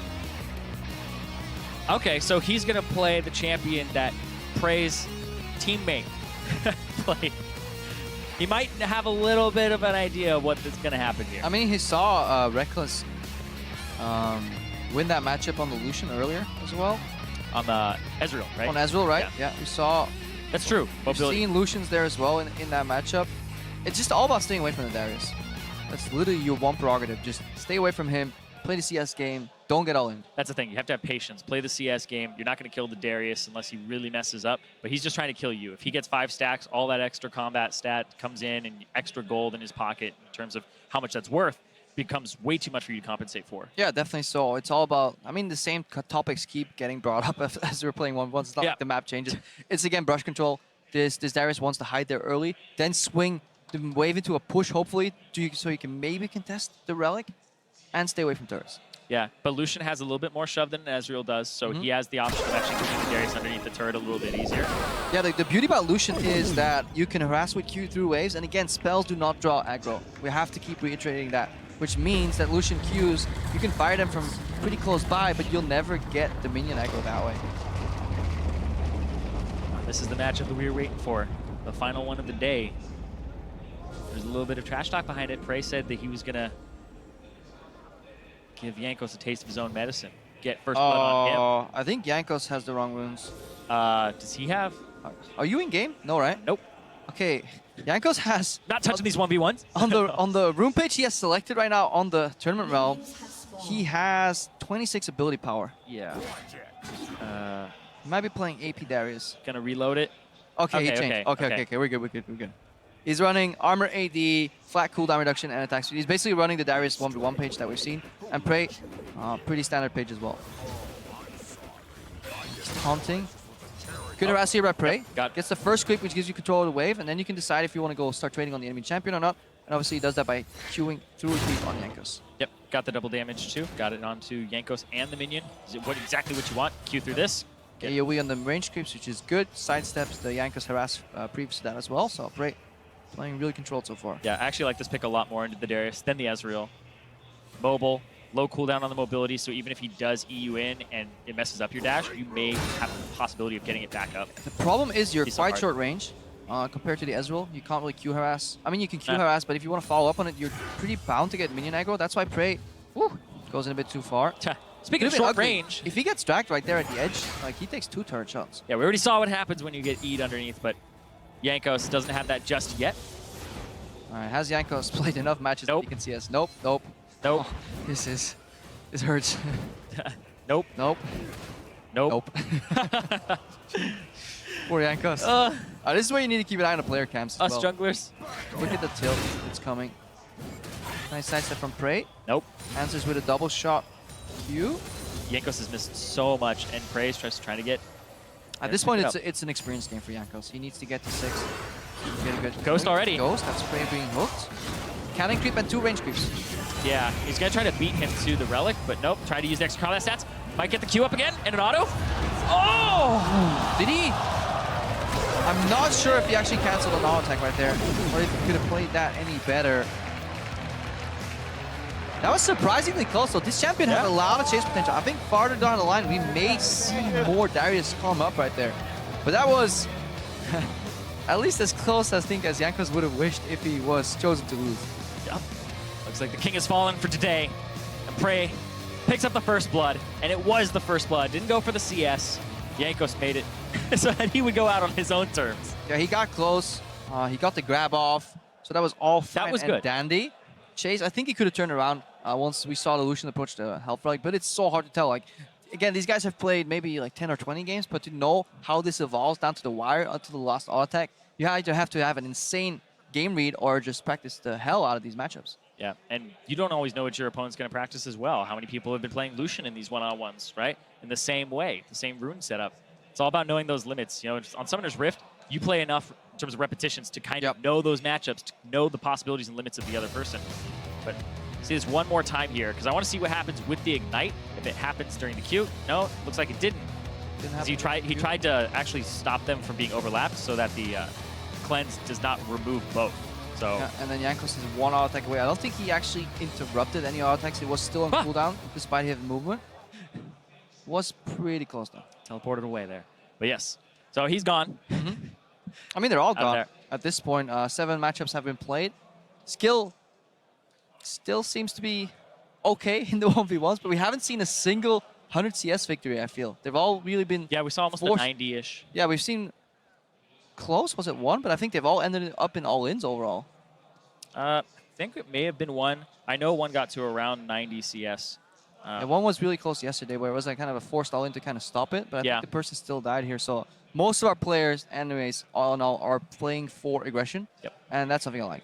Yeah, I absolutely love that, because we could talk a little bit more about those power spikes as opposed to farming for the minion wave, but I do think that as it progresses and people take it more seriously, and it comes down to even the final day and the best of 3s, I think that we're going to see at least 3 CS victories, because I think somebody's going to pick up that style and say, you know what, I'm not necessarily the better player to outplay you, so I'll outplay the map with you. Yeah, definitely so. But let's go back to stage here, go to Dash and Ibai, and they're standing ready to kind of go over what happened here just now. Ladies and gentlemen, that's going to conclude the first round of the 1v1 tournament. Please put your hands together and celebrate all the competitors moving on to round 2. Hold on! It's time to channel the dark side and unleash my unlimited power. Barcelona, your Spanish hero, Ibai, threw a challenge to me on Twitter. I accept your challenge and I will end it here. Do you think I'm scared of a Maokai main? Do you think I'm scared of a Diamond 4? Do you think I'm scared of someone who kisses Dash? 1v1 me, eBay!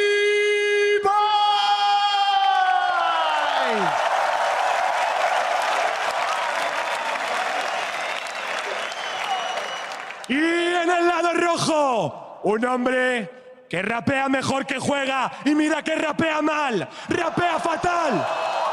Es Slow Shot. Hoy vas a acabar absolutely deleted. Quickshot.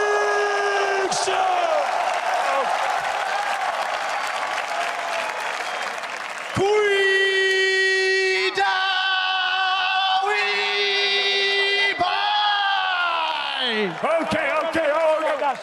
No. Listen to me.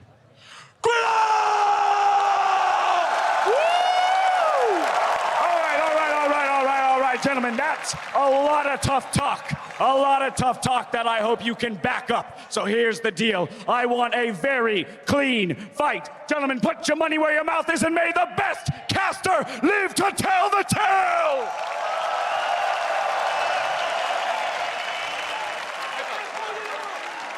I actually disagree. I am quite scared of somebody who would kiss Dash, because then you know it's not all there.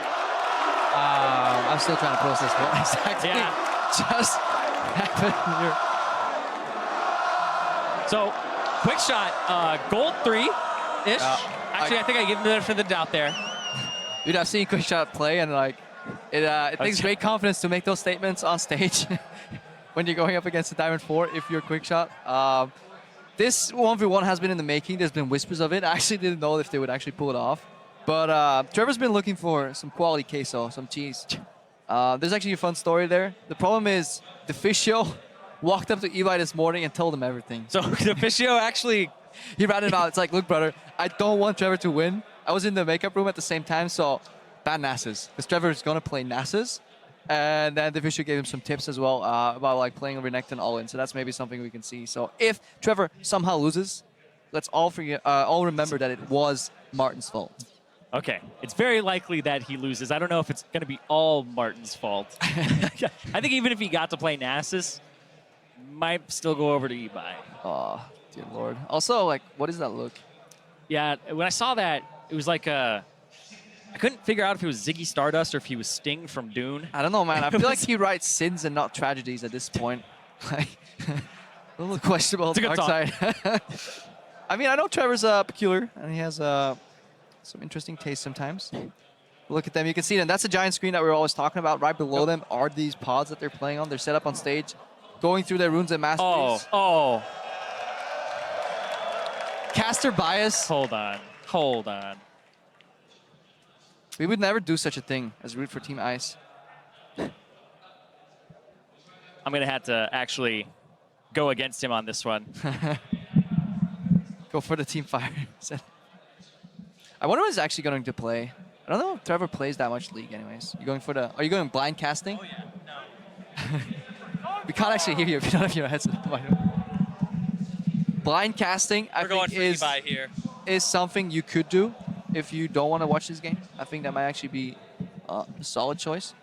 Blind casting? Blind casting, just pull it down. The second Trevor starts last hitting. Oh, I can't watch. Can't see this anymore. Yeah, it's for my safety later on in the game. I'm gonna safety goggles once you watch Trevor CS. I'm actually keen to see this because we see all these pro players, but we can't really relate to the average player. I think that's something that Trevor's going to bring us today. Relatability to players who are not as good. So in that sense, I think we have to be grateful. I cast the collegiate scene, so I know all about people who are right beneath the pro level who don't even want to go pro. Like, it's not pretty, Crepo. I will tell you immediately. They get down and dirty. Let's see. EM. Well, look at what Trevor's. His last ban has to be an S because he's banning like LCS. Syndra. There's all kind of legit bans. If he bans Renekton, then he's banning Ibai's champion. Nasus, he knows Deficio ratted it out. It's over. We had one shot. Trevor right now knows he's been bamboozled. There it is, the LCS. Okay, I don't know who to root for anymore. The Gnar hover. There's gonna be some serious mind games again, guys. Like they can look at the screen. Oh yeah, the Renekton or the Maokai. They're two champions for Ibai. Think about it. First think about Olaf. Trev will go all in on level 3. He does not have the dexterity or the poise to take it past a level 6 or even a CS game. He doesn't have the mental fortitude nor the mechanics. What he is doing is a Class A peacocking. You don't have any redeemable traits in the game. Fake it till you make it. There you go. You gotta bring out the pizzazz. Gotta bring out the extra clothing. How long did that take? Borrow your mom's eyeliner.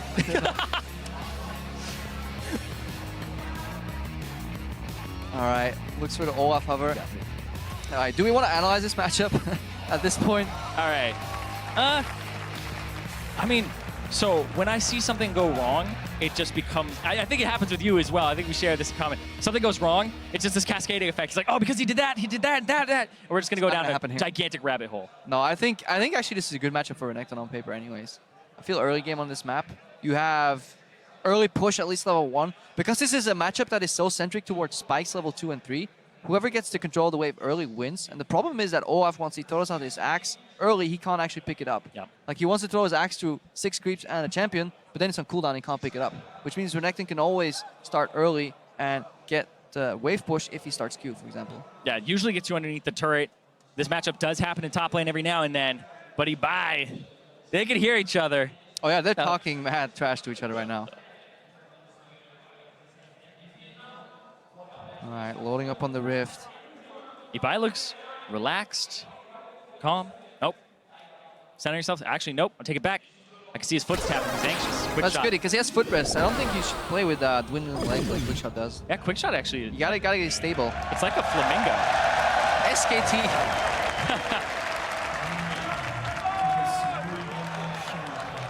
All right, Ignite Exhaust versus Ghost Exhaust. Right off the bat, Quickshot, slow on the buying. Yeah, he clearly has played his map a ton. He has practiced very much. Yeah. But it just seems like age is catching up to him. It took him so long to actually pick up the Doran's He actually hasn't practiced. And, okay. It looked like he had to actually type it into the shop to pick it up. Doran. Is that how do I spell that? Does it have an accent in it? Oh, no. Goes for the Blade Pot start. I mean, this matchup is likely over before the 5th minute. Seems very much so like an early all-in game. No offensive summoner on the side of Quickshot either. Look at that mug. Quickshot's hair on this cam, because you can't see the top, kind of looks like how Jat used to wear his hair, except it's a little bit longer. It's the unicorn. I feel like it's pretty insulting to Jat. It was a good hairstyle. He actually got rid of it. He throws out his Redefined himself. Redefined himself. Q early push, so Ibai has the momentum here. I don't know if he knows, but he definitely has momentum. Quickshot missed the CS. It's good, good trade, actually. Oh, he missed the Q. Missed the Q. Quickshot should actually feel empowered to walk up and like pick up his axe after that. Yep. Ibai, I think Ibai's scared. Ibai is really scared. Either he's scared or he's mind gaming this to try and get a longer lane. I mean, remember. Experience. Remember what? What am I supposed to... Remember, like, you're not afraid. If you're the best swordman in the world, you're not afraid of the second best swordman. You're afraid of the fool that just picked up an axe. Especially when it looks like that. I love you so much. They talked in my ear, and I couldn't hear a single thing you said. I made I'll watch a kind of replay. bad joke. Watch the VOD and laugh. Like, that's all I ask. They talked in my ear again. All right, let's have a listen and we'll get to what they're saying. So yeah, are we going to listen in? We've been told. Yeah. There's whispers. All right, there but we go. They're not talking. Production's like, guys, are they get ready. us? Are they trolling us? Hang on, they're going on. Exhaust goes out. Ibai's out. So that means a summoner spell advantage for Ibai. Oh. Quickshot steals the relic. Yeah, he needs it more. He has the mana. All right, so production keeps whispering in our ears, like we're going to listening, guys. Yeah. They're not talking. They're know. so focused. These guys can't actually multitask. They're like, we're gonna listen in on absolute silence. So actually, maybe we were listening in. It was just nothing. Quickshot though, actually, I think he has this right here. If he keeps going. There's minions, dude. Like that kind of No, do not want to trade into that wave. Yeah, I couldn't see the bottom left of it. Usually, I'm so minimap reliant. I've realized in this mode. Yeah, no minimap. Ooh, Quickshot actually hurt himself there with the reckless swing. And yeah, he's getting traded on. Can't see us under turret. Wasting a lot of mana here on CS. I think he's too far forward now. He doesn't have anything. I think it might kill him right here. The Ignite and Exhaust up as well. It's over. Ignite. Disrespect Ignite. Oh, the headset comes off.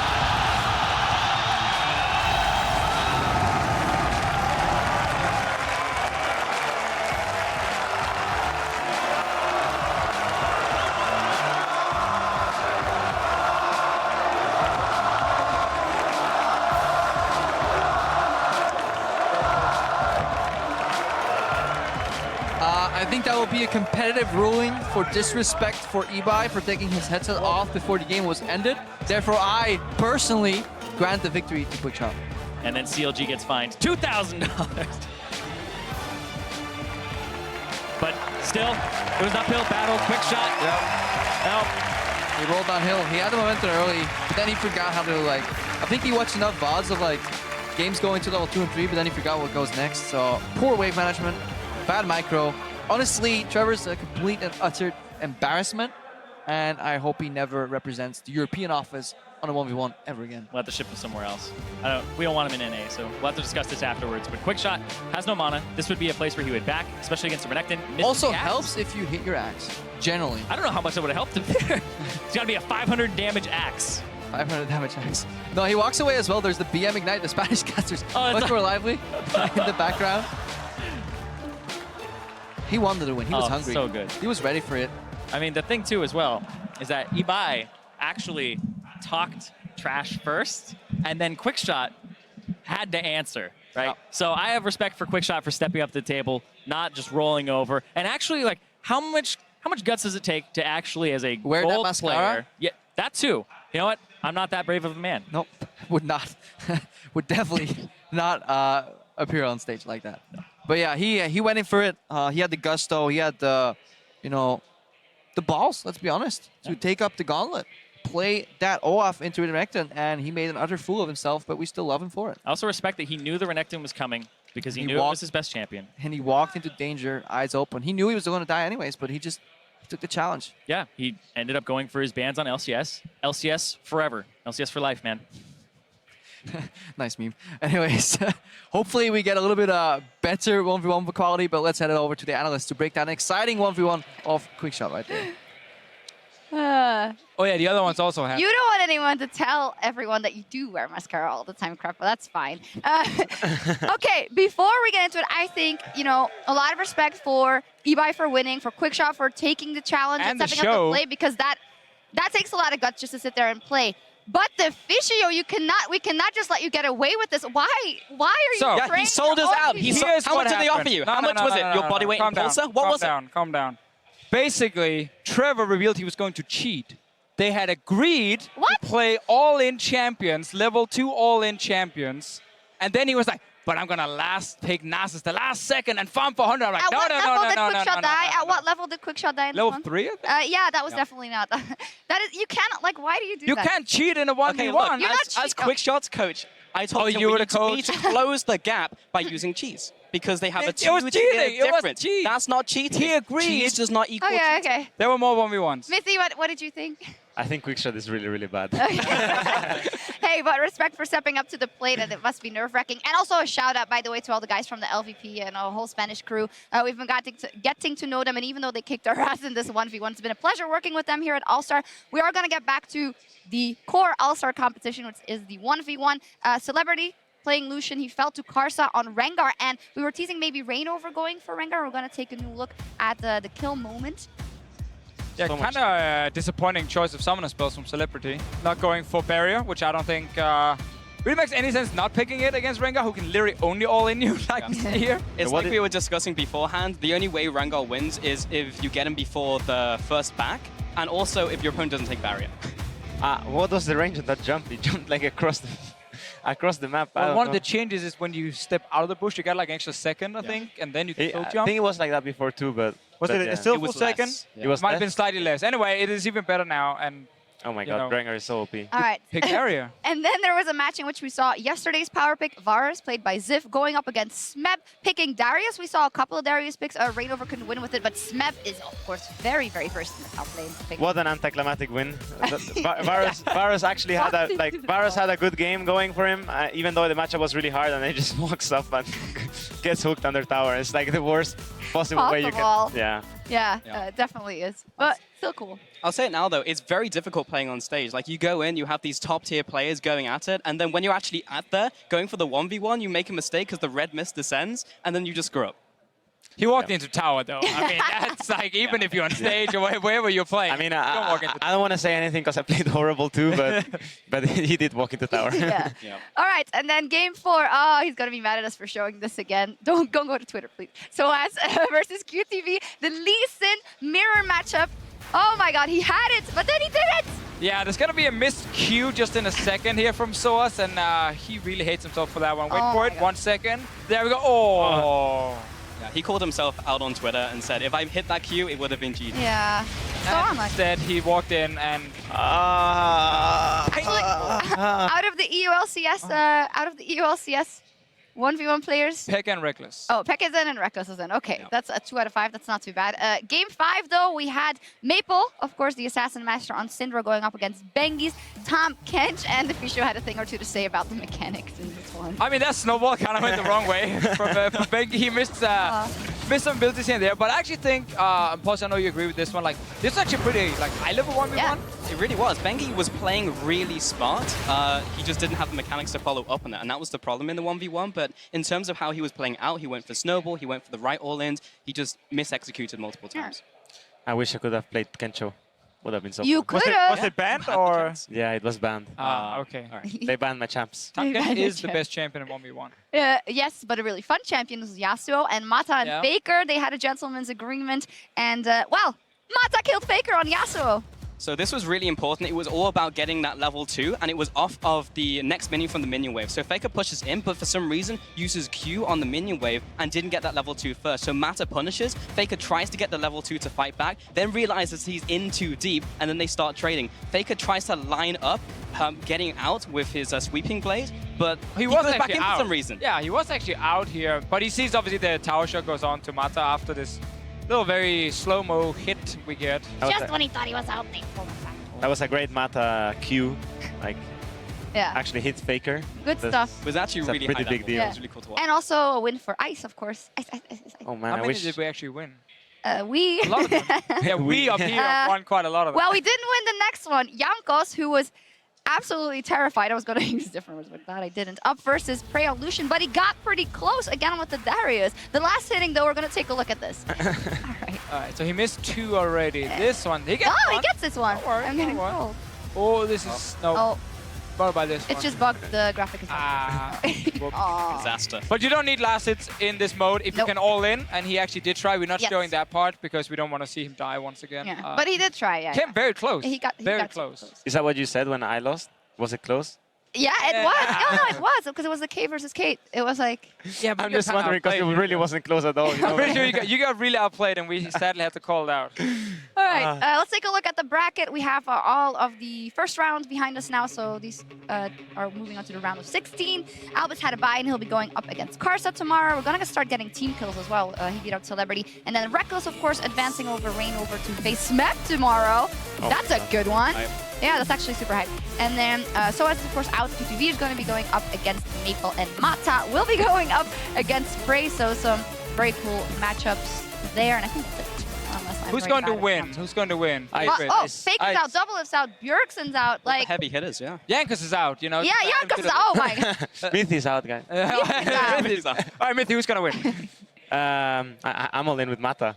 Oh, I mean, support player, you know, beating Faker, killing Faker 1v1, and hitting that Q when Faker was like trying to dodge. I would have never shoot it there, and I'm all in. He has been having a lot of fun, but it's like, okay, he put all his energy in the... He was shot calling for us at the Poro King, and we were just too bad, I think.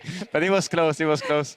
I think it's, yeah, I'm all in for Mata. Yeah, okay. I actually agree, yeah, with Mata, just because he was saying that like the fun game modes are like his game modes, right? And he was actually good in the Poro King, so I think he can go all the way. Like he actually took out Faker, so I think that was his biggest obstacle. I'm going to say Maple or Reckless. One of the two. Whoever advances from that side of the bracket, take the whole thing. All right, we will see what happens then. We're going to take a quick break. Thank you so much, Mithy, for joining us today. Again, good luck for having me. in the rest which is gracias. All right. Well, we're heading back to Summer's Rift in just a bit. The LPL All-Stars are going to go head-to-head with the Titans of the LCK. Don't go anywhere.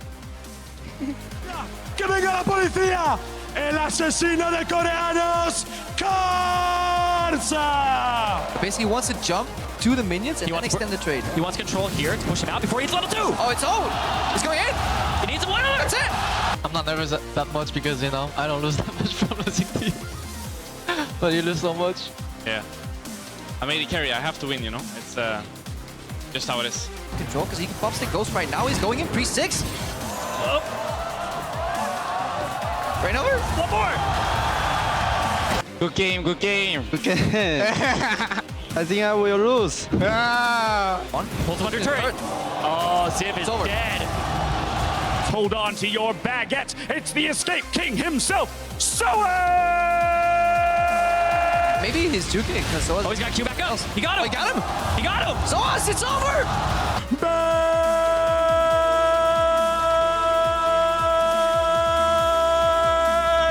G. Really controlling If this. he gets the Q, if he gets the Q. Going close. Gobble, gobble. Oh! It's over. Some rocks!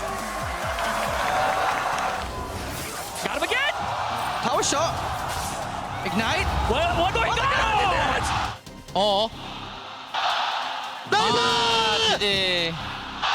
You face Mata now next round. Oh, really? Yeah, Mata won. Oh, Oh my god. no. You play versus Mata.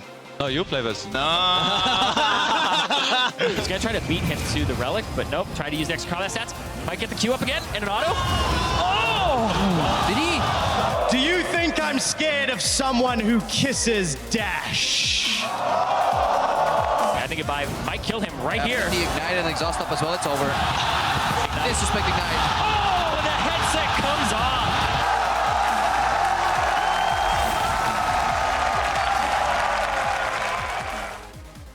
The world has changed. The war we're fighting today needs a different kind of soldier. Get on your knees! If you wanted me back, you could have just asked me.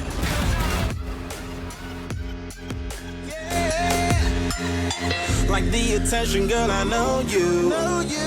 But you're everything I want in life. We're fighting danger like kung fu. The love I feel is deep inside. The others don't matter.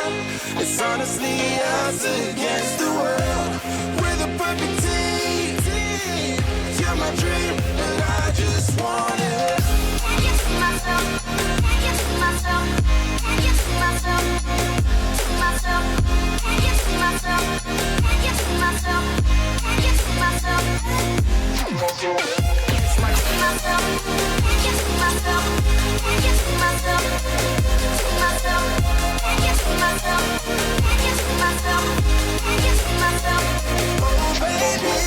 If you ever need a helper, you should know that I'll be there day and night. Nobody else can love you better.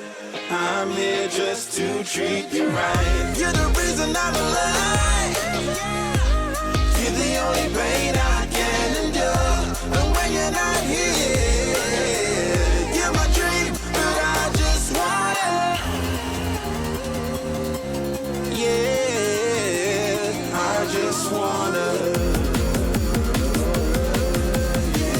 You're my dream, but I just want it.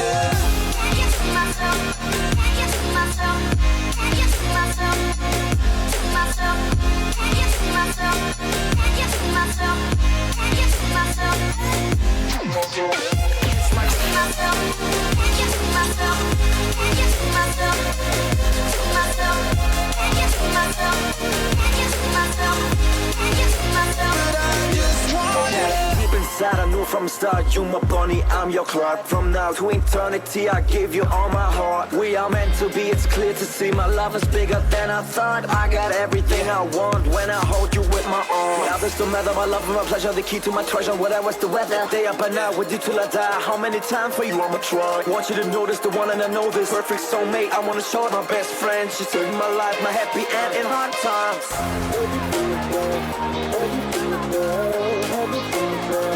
Oh baby, hug it to myself, hug it to myself, hug it to myself. I just want it. Hug it to myself, hug it to myself, hug it to myself, to myself, hug it to myself, hug it to myself, hug it to myself. I just want it. Hug it to myself, hug it to myself, hug it to myself, to myself, hug it to myself, hug it to myself, hug it to myself. Oh baby.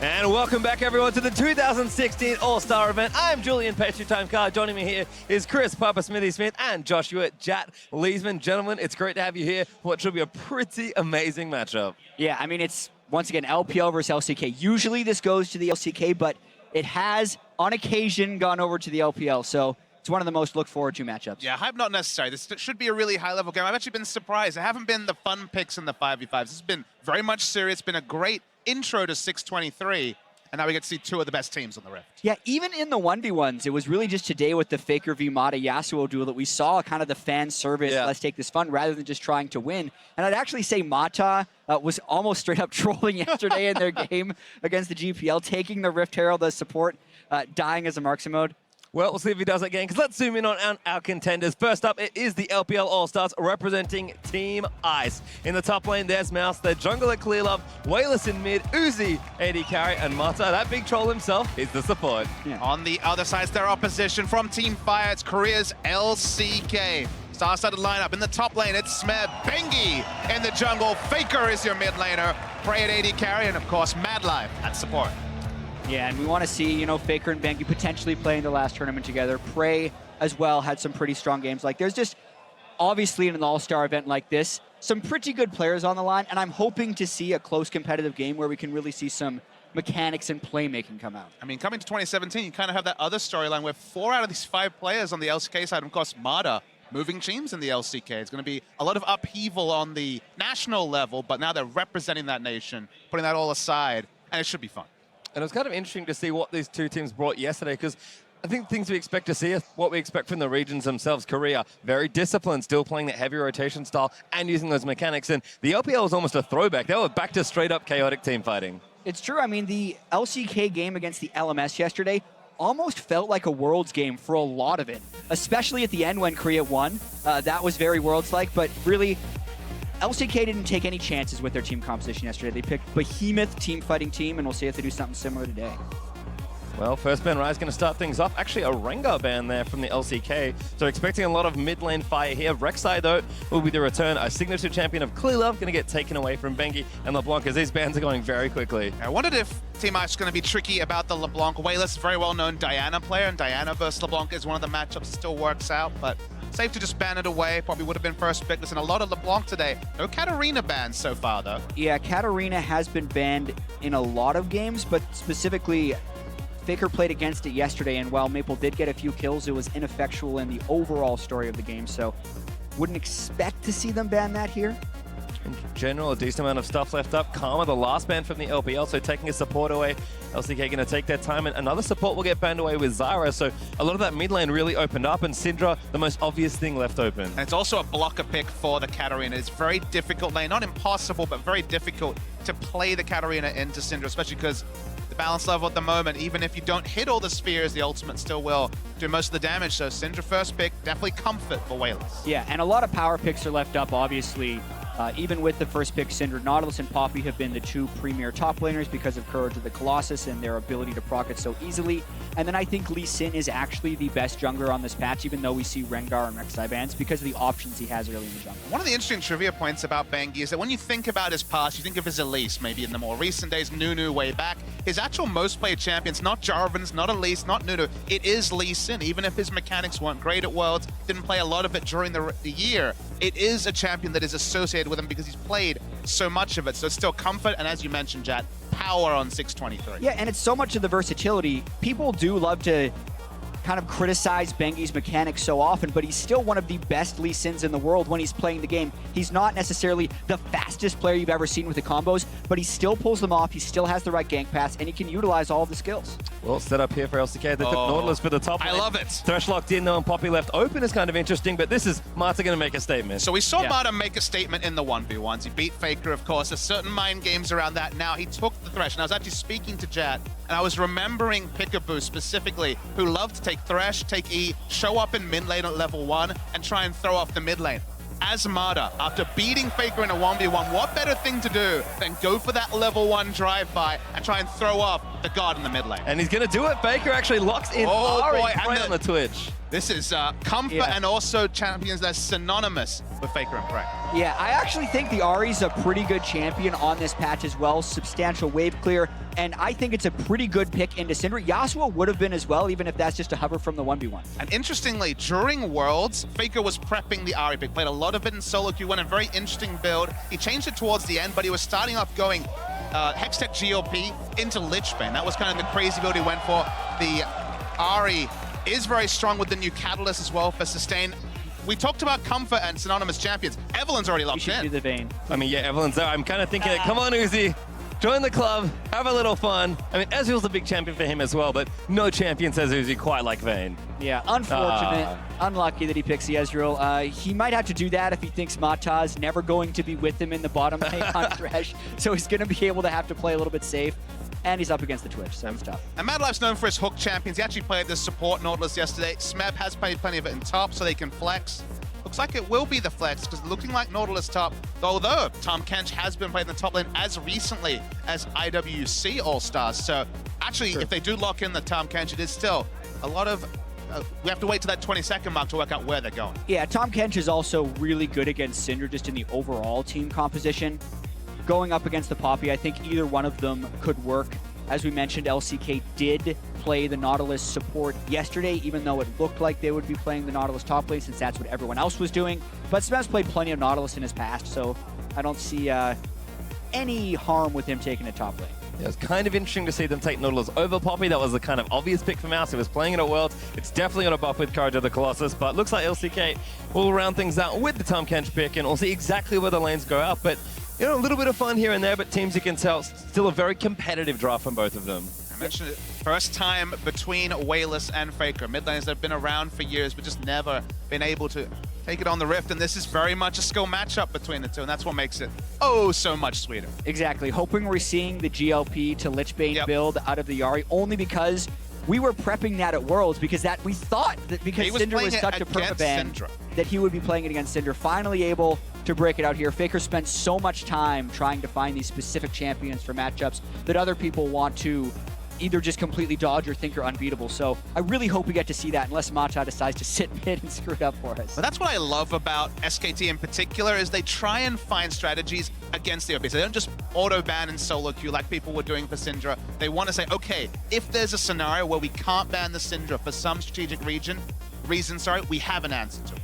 Well, it should be certainly a whole lot of fun. xPeke has certainly always been an innovator. Don't forget that, guys, though, you can vote at LoL eSports, either hashtag FireWin or hashtag IceWin, depending on which teams and or regions you are cheering for. It should be one hell of a game, though, as the LPL will once again clash heads with the LCK. Jack, you said it already, LCK favored historically, but it is All-Stars. There's supposed to be mayhem. Anything could happen in our best of one. Hey, man, the last time Clearlove beat Korea at an international event was that Game 5 Evelyn in MSI 2015 against Bengi, by the way. It was Bengi's Nunu, a little bit different. And technically, they took a game off of Korea last year at Worlds after losing the first two. But yeah, looking forward to this one.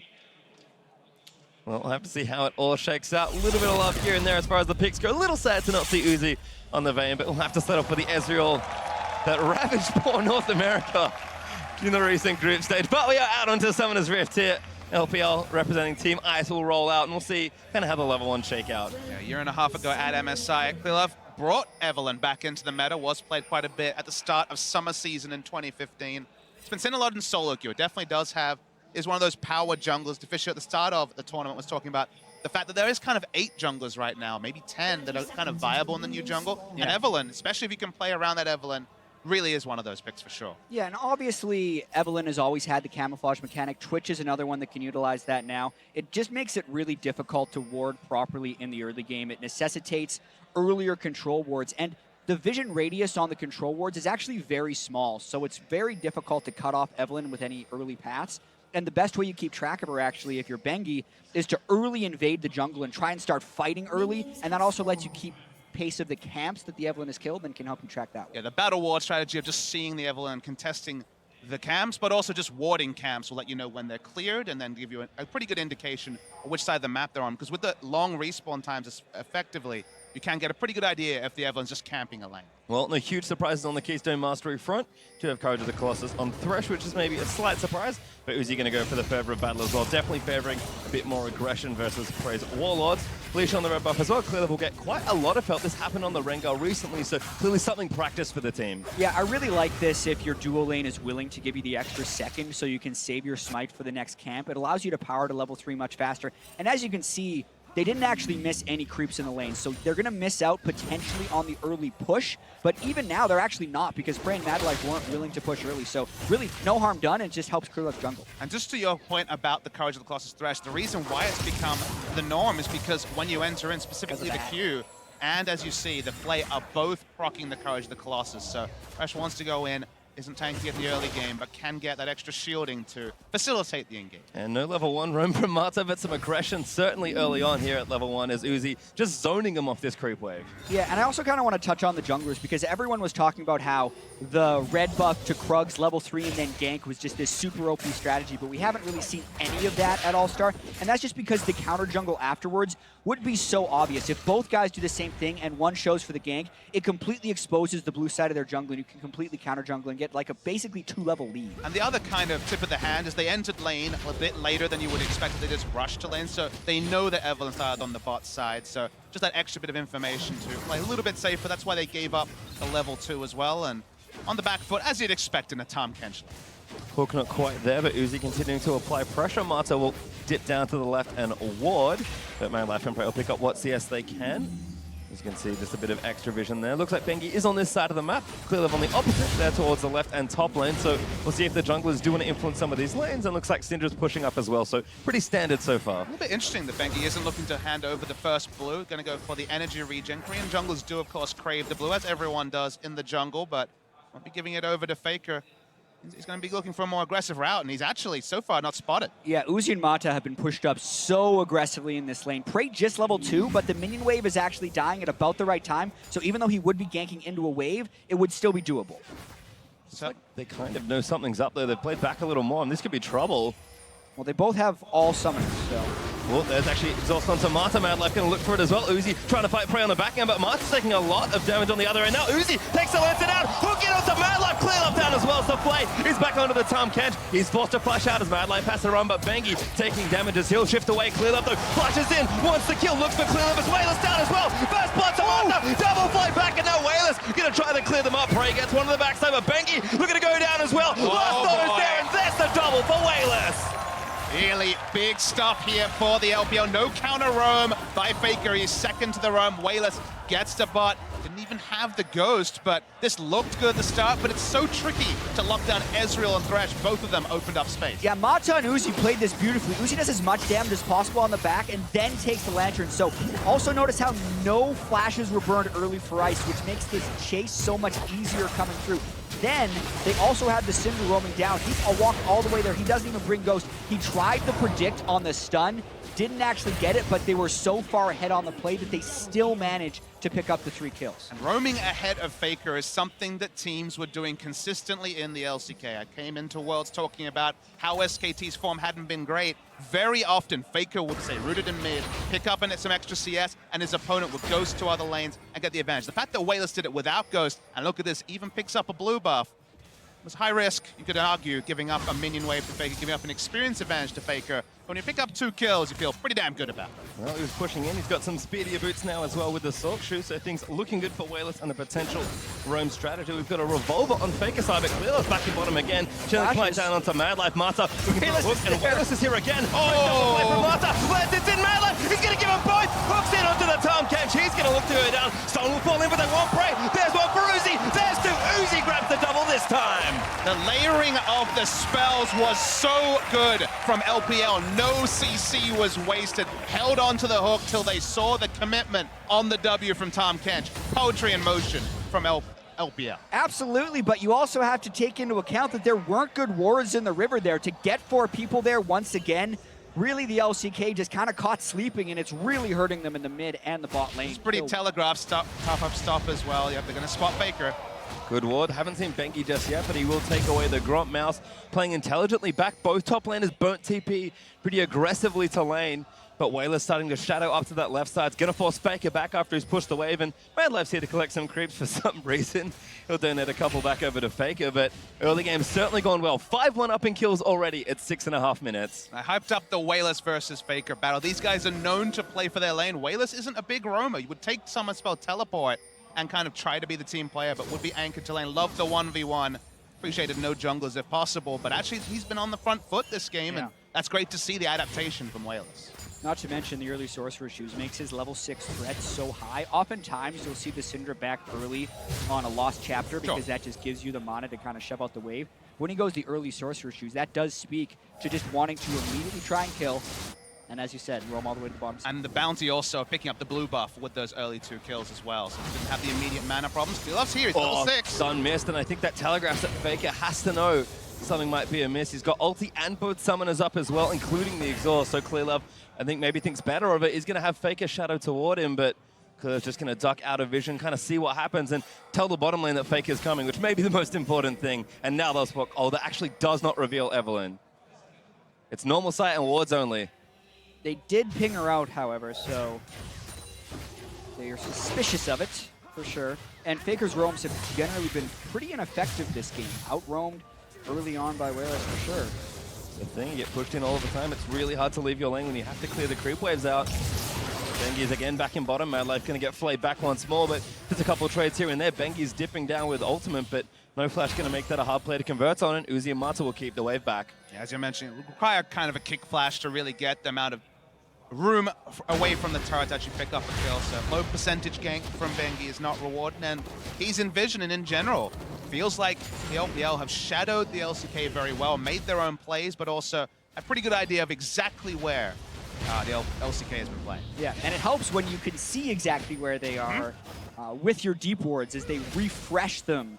Now, Mata able to get that incredibly early Sightstone after the kill, so he's been able to kind of cycle through this, and if they get the smite, they can also steal a boost, so that'll hurt Faker as well as Bengi. But that's also because of the pressure Wayless has put down. It feels like they have the confidence to roam first to ensure that now Faker is punished both in terms of being against a 2-0-2 opponent and not having blue because LCK is being dictated to.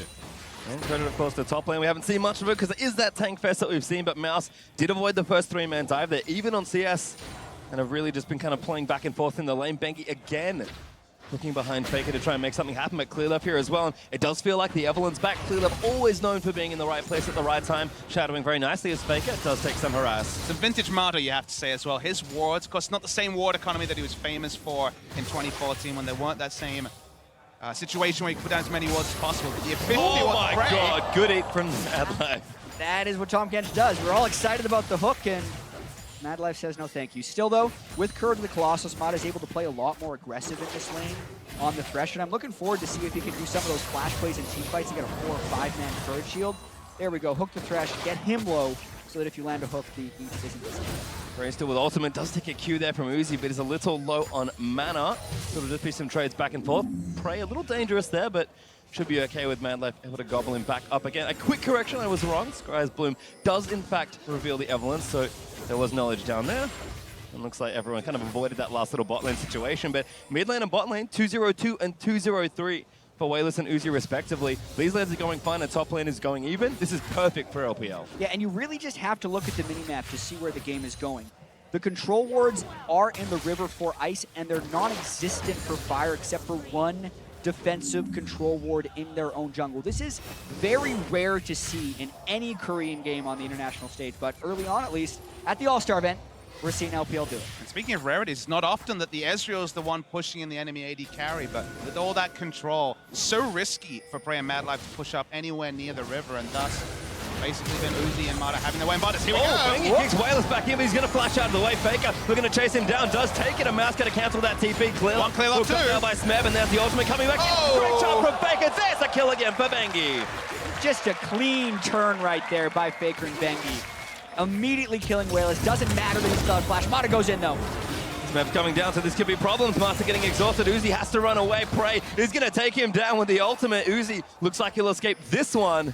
Bengi's looking for a dive. Well, maybe not then, actually, as Uzi's going to have to fight his way out. He's just going to take it up, gets the Courage Shield, and Bengi gets himself another kill. And LCK turns it on so quickly, but the big story is that Smeb made it to mid without having to use his teleport. The Poppy had to cancel teleport, but Smeb, you can see on your screen, goes for a walk. We're, of course, focused on Wayless going down, but Smeb turns his attention, spots Clear Love. Clear Love had revealed himself by popping his W for movement speed to try and be involved with Wayless, and then across the map, this is just a disaster for LPL. It really is. Mata's looking aggressive, but Uzi's out of mana right here. They do not have the teleport advantage with Mouse already burning hits in the top lane. Oh, but a Prey Clear's going to get a kill, so a little lazy there.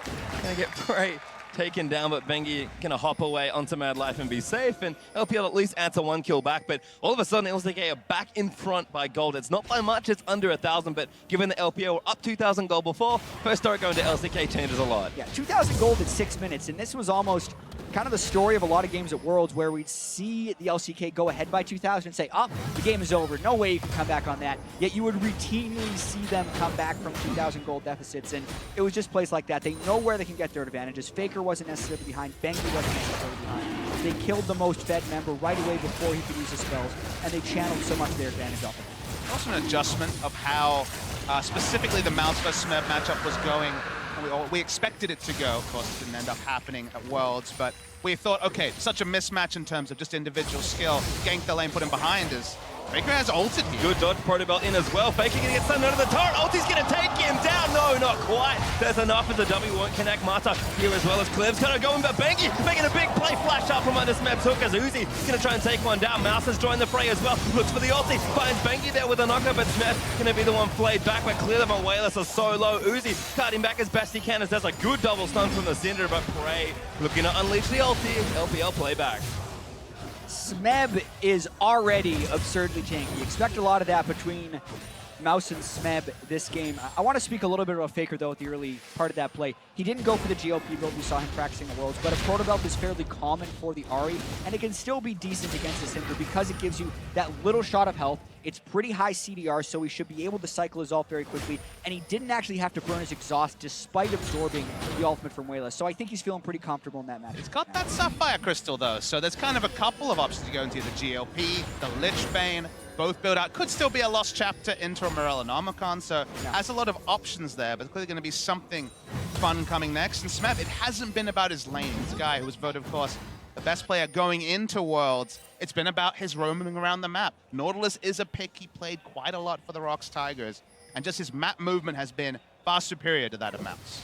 think that early roam from top to mid lane really demonstrates that as Wayless and Faker will score up again. Prey's actually looking for the ambush here, and now going to get the cast down. Faker going to look for the charm. He lands it. Prey's going to get stunned, but Faker proto belts him to death.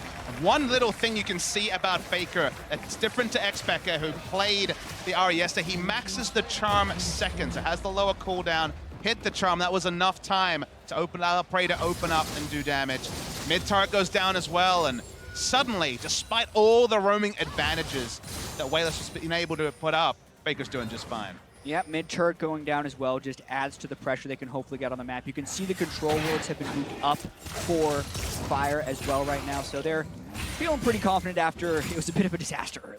Well, LPL have an Infernal Drake. They actually picked up the first one, and there's another one on the way, so creative objectives isn't too bad, but we've seen what happens when you can't consistently get turrets in the mid game, is you really just get smothered out of a game, and that was a big feature of LCK versus pretty much anyone else in their games, is that they were able to claim those important objectives and keep it going, but here's the teleport to make something happen. Here's Mouse's chance to roam. Does have his ultimate, so he might try and lock someone down. Prey knows he has to get out. Oh, interrupted. Madlife still has him in his belly, though, as there's the flash out. The ulti going to chase him down, but Clearlove gets one. Madlife sure to go down as Clearlove does take him out, but Prey flash cast step out from under the turret, and that might be enough at will to get him to safety. A bit optimistic to try and ult away any damage, interrupts the Abyssal Voyage. That certainly wasn't going to work, so only one, and they invested the whole team to try and chase them down. Yeah, considering it was a 5-man gank, I'd say having just Madlife go down, pretty good. The fact Prey was able to stay alive is a bit of a miracle since that gank started near the tier 2 of the LPL, and he was able to escape up ahead.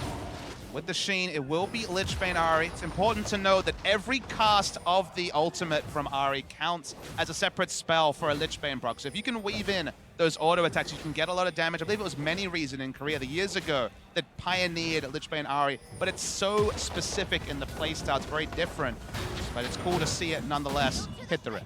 You can see Smeb, though, actually working the turret with Mouse down in that bottom side using the teleport. Smeb now will have Tippy advantage once again, and he almost took out that top adder as well. The big thing about that gank for me is that there's no turret damage really that could be done after it, so LPL are going to kind of play a little bit from behind here despite the gold being relatively close, unless they can find a way to open up the map a little more, because we've seen it time and time again.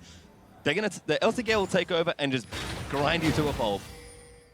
Yeah, and I'm hoping this game evolves into some pretty explosive team fights, but Prey's good to be happy here. Mouse. Good knockup. Marta looks for the hook, finds it onto Smeb as he flashes out of the way. Clearlove's here, going to get ulted. In fact, Mouse going to eat the knockup there as well. Madlife and Fake going to join in as well from the Abyssal Voyagers. Bengi's already taken out Clearlove. Marta going to die on the other end as Smeb able to claim that kill. Uzi fighting as best he can, but he'll just get CC between almost every member of the team, and Mouse, he'll get away safely, but that's about all the good news. Rotations is a word that has always been associated with the LCK. Changes to Abyssal Voyage make them easier. Wasn't sure because I wasn't focusing on the minimap whether it was going to be Prey or Faker, but Faker comes in, pops the ult, they pick up kills. Going to pick up a Rift Herald just as the icing on the cake, and it's looking very, very different. First 5 minutes looked so good for the Chinese squad, and even this engage, they thought they had something and very quickly did not. Yeah, knockups on knockups as Bengi kicks them back, then Smeb also. Clearlove goes down without really doing much. And then even though Uzi did have flash, so did everyone on Fire, so he doesn't bother flashing over the wall as his demise was pretty much set. Yeah, Faker's position was really smart. He actually moved next to the wall, still had another charge of his ultimate, so could just Spirit Rushed over, wouldn't even have to invest his flash, so no way for Uzi to get out. Dies with both summoners up, and gold lead, look, it's still in touching distance, but certainly has been a big swing since the first salvos were fired by LPL. Can confirm that Smeb was the recipient of the Rift Herald buff, so he will have that. Marta will not get his favorite buff this time around. Faker, though, just going to continue to push this out. Should have a nice injection of gold after those early kills from the LCK. Next Drake is up in under 20 seconds, and you can see Ice are setting up for it on this right-hand side. You're going to try and look for something a little more, though, as I would love to get a pick beforehand. Uzi, relatively strong at this point, has a lot of components, but they're pretty good, and looks like the first turret's going to go over as well, as Uzi able to take down that bottom outer turret. Finally, the LPL gets on the board with turrets. Uzi definitely going to the Triforce build. Smeb, though, does have teleport. So not able to pick Benji off that. And he's actually just going right back in. Yeah, Clearlove going to try and cover, but Madlife said to give a ward to Bengi to hop to effectively. I mean, Bengi's 4 levels above Marta, so he's actually feeling pretty comfortable at his damage. Thunderlords, of course, is the mastery now. on Lee Sin's does more damage than previous seasons. This is a little risky. Very risky, I would say, as Mouse slams Mad Life into a wall. Not a bad target, but he's pretty tanky as Smeb, still with the teleport, can join if needed. Mouse has come down already, but they're going to maybe start a 50-50 here, and they have to be careful. You'd think Ice would concede this, but Team Fire doesn't actually have to do anything super aggressive now, since they have Smeb pushing in the side lane. As soon as Ice all commit in the Dragon Pit, Fire can just open up with Prey's Twitch ultimate, and then they can teleport in with Nautilus. So the longer they do this dance, though, the better it is for the LCK. You see that red ward, the terror that will be created by Nautilus coming in right now. That's going to TP in, and Bengi looks for a big kick. Smarter hits the Mouse. No, not quite connecting, as Mouse is going to block the rest of the team. Charges up the ulti as Faker's on the left-hand side for the flank, and LPL runs straight towards the bottom of the map. And even though Mouse has teleport, it's going to be an Infernal Drake for sure. It's only going to match the first one from LPL, although Ice, they look to contend. Clearless still has ultimate. They want to fight. He wants to steal it. Clearly's going to look to go back in. They'll pull off the Dragon. There's a hook landed onto Mad Life. Mouse slams him into a wall. The Bengi is going to get the Dragon, but Tom will fall down. Now Clear up in the backside, trying to take down Prey. Mouse is there as well, but Faker doing so much damage in that back end. Oh. The ulti barely misses from the Ezreal. 2 down there versus 2. Very close fight, and the Dragon did go over to Korea. Yeah, got the Dragon, but as you could see, it was a very close fight. Prey didn't have his ultimate, or at least wasn't able to get the most value out of it. 2 items not completed yet either for either AD carry. I think still very close despite the gold. Yeah, Faker nearly 1v3'd on the backside of that fight, and Bengi now actually just trying to interrupt recalls as much as possible as Faker sheens down this turret in the mid lane. See that replay here. We were focused on clear up because we could have got a 3-4-man ultimate, but when the Ahri enters the fight, that's when things really change. So it actually corrals Wayless, Marta, and Uzi and gets out. That's actually massive, the amount of space that was controlled. It felt like Faker was the poppy because he was the one corralling the backline. He wasn't even playing the tank. Going for Bengi again. Those been smited down. Wayless actually looking for the stun. Bengi, no flash there. Does dodge out the next stun, but Wayless going to keep chasing him down. He's still there. Mad Life collects the delivery and scaves his jungler. Might be the right hand of God, but turns out he's pretty damn good on his own, is Bengi. I thought that might have been a bit of a replay of Wayless' Cinder yesterday where he misses all his skill shots and then just presses R and gets the kill anyway. But Mad Life was luckily there to pull Bengi to safety after Bengi made that nice escape act. Well, Blue Buff going to go over. Wayless was very short on mana in the last Dragon fight, so won't be for the next engagement. And just to make things fun, we've traded the first 2 Infernals, and the next Drake is an Infernal as well. So if those high-powered team fights are what you're looking for, gents, you're going to get them, assuming this map opens up a little more. And the big objective for LPL is to get these outer turrets. When you're so far behind in turrets with an Evelynn, it's so hard to have the map pressure that Evelynn almost solo can during the laning phase when the lanes are a lot shorter. The map is so open, the deep wards come down, all of these camps are going to be warded. And although Clearlove isn't spotted yet, it's 2 levels behind his opposition and rapidly moving away from relevance in this game. Yeah, and you can also see Prey's Twitch, despite dying 4 times and despite having the early lane go so poorly, he still managed to get to Infinity Edge Hurricane. And about the same time, Uzi's hit 2 items. So if he gets a good spray and pray in any of these fights, that's just another thing that's in the advantage of the LCK. Ooh, good stun. Faking and get all in. Ulti's oh! There's the shutdown from Wayless. Not quite a solo kill. Somehow Ezreal crept in and got some kill involvement, but that's suddenly going to be a lot of pressure onto this mid lane turret. Ray and Mad Life going to be walking up to try and cover it, but 5 men strong here for Team Ice. LPL need this turret as well. We've talked about how they need that pressure. Wayless trying to zone them off with the spears. But they might need another wave for it, and that could be very bad news. Uzi throwing in poke and weaving in auto attacks where he can. It's going to be close. The last minion's going to die. Hook on the Bengi. Good connect there. Great hit from Mad Life, but he's still going to get stunned. Praise falls somehow as Mouse going to look after Mad Life. Grace gets not enough to save him as they're just going off here. Wayless, though, hooked in by Smevers. They'll be able to dope between the turrets. Wayless going to get knocked up there by the ulti, but Smevers hooked up again. Q going to miss onto the back end of the Syndra. They got the turret, they got a couple kills. Very nice dive. Huge playmaking there by Ice. It all starts with Wayless getting the stun onto Faker so he can get his full combo off. But then, the rest of Korea thought they'd be able to stick around and defend this very low turret. And watch the stun out of Wayless here. He doesn't shoot for the lead, he shoots for the Tom Kench because he knows that's where everyone is eventually going to end up. And he got a bonus. He got the Twitch as well, who was on top of the model of Tom Kench. He went down first. That was more wave clear gone. Smeb at this point isn't looking for a kill realistically. He's looking to just try and keep as much health on this inner mid lane turret as possible. That mission is a success, but I'm loving the seesaw we're seeing because this match is certainly not in the books yet. Yeah, it's going to be a little bit tougher in the late game for the LPL to cut through Nautilus and Atomic End specifically in those fights, but if they keep getting picks like this and can get the damage away from the LCK before the front line can really take effect, that's going to be their window into winning this game. Well, Baker forced to blink away, and Wayless is chasing for the ulti. Uzi shifts forward, looking for a little bit more. LPL 4-man strong as Mata flash hook finds Mad Life stun chain in there as the play is good. Mad Life barely gets the shield up, but it's not enough for Clear Love as he does take him down. This pick comp is doing exactly what it was made for. It was a very early draft of the Thresh. Early laning phase, big check mark for Mata. Died a couple of times in the mid game, but now as the mid game starts to enter its later phases, the playmaking is real. Yeah, and they've been pretty choosy with who they're killing. It's specifically the bottom lane. 11 of the 13 deaths on the LCK have been that bottom lane, so that's exactly who the rest of the LPL are shooting for. Yeah, Smep was worried there about getting collapsed stuns, just teleported to his inner turret. Does mean that Mouse has a teleport advantage, and as this game has suddenly got a bit more to it for the LPL squad, they got an outer mid lane turret. They're going to keep pushing in mid. They can park Poppy in a side lane and just try and play the map pressure game for the next 5 minutes. Got the top turret as well as Bengi will be spotted by a control ward, so the game is getting close to even as LCK are only 2,000 gold up, 45 seconds to the next Infernal Drake, as well as we are going to have to start taking a look at the big mid-game item spikes. Uzi working on kind of his third item there, but had a pretty cheap one to start as Bengi leaps in, but he'll be safe this time.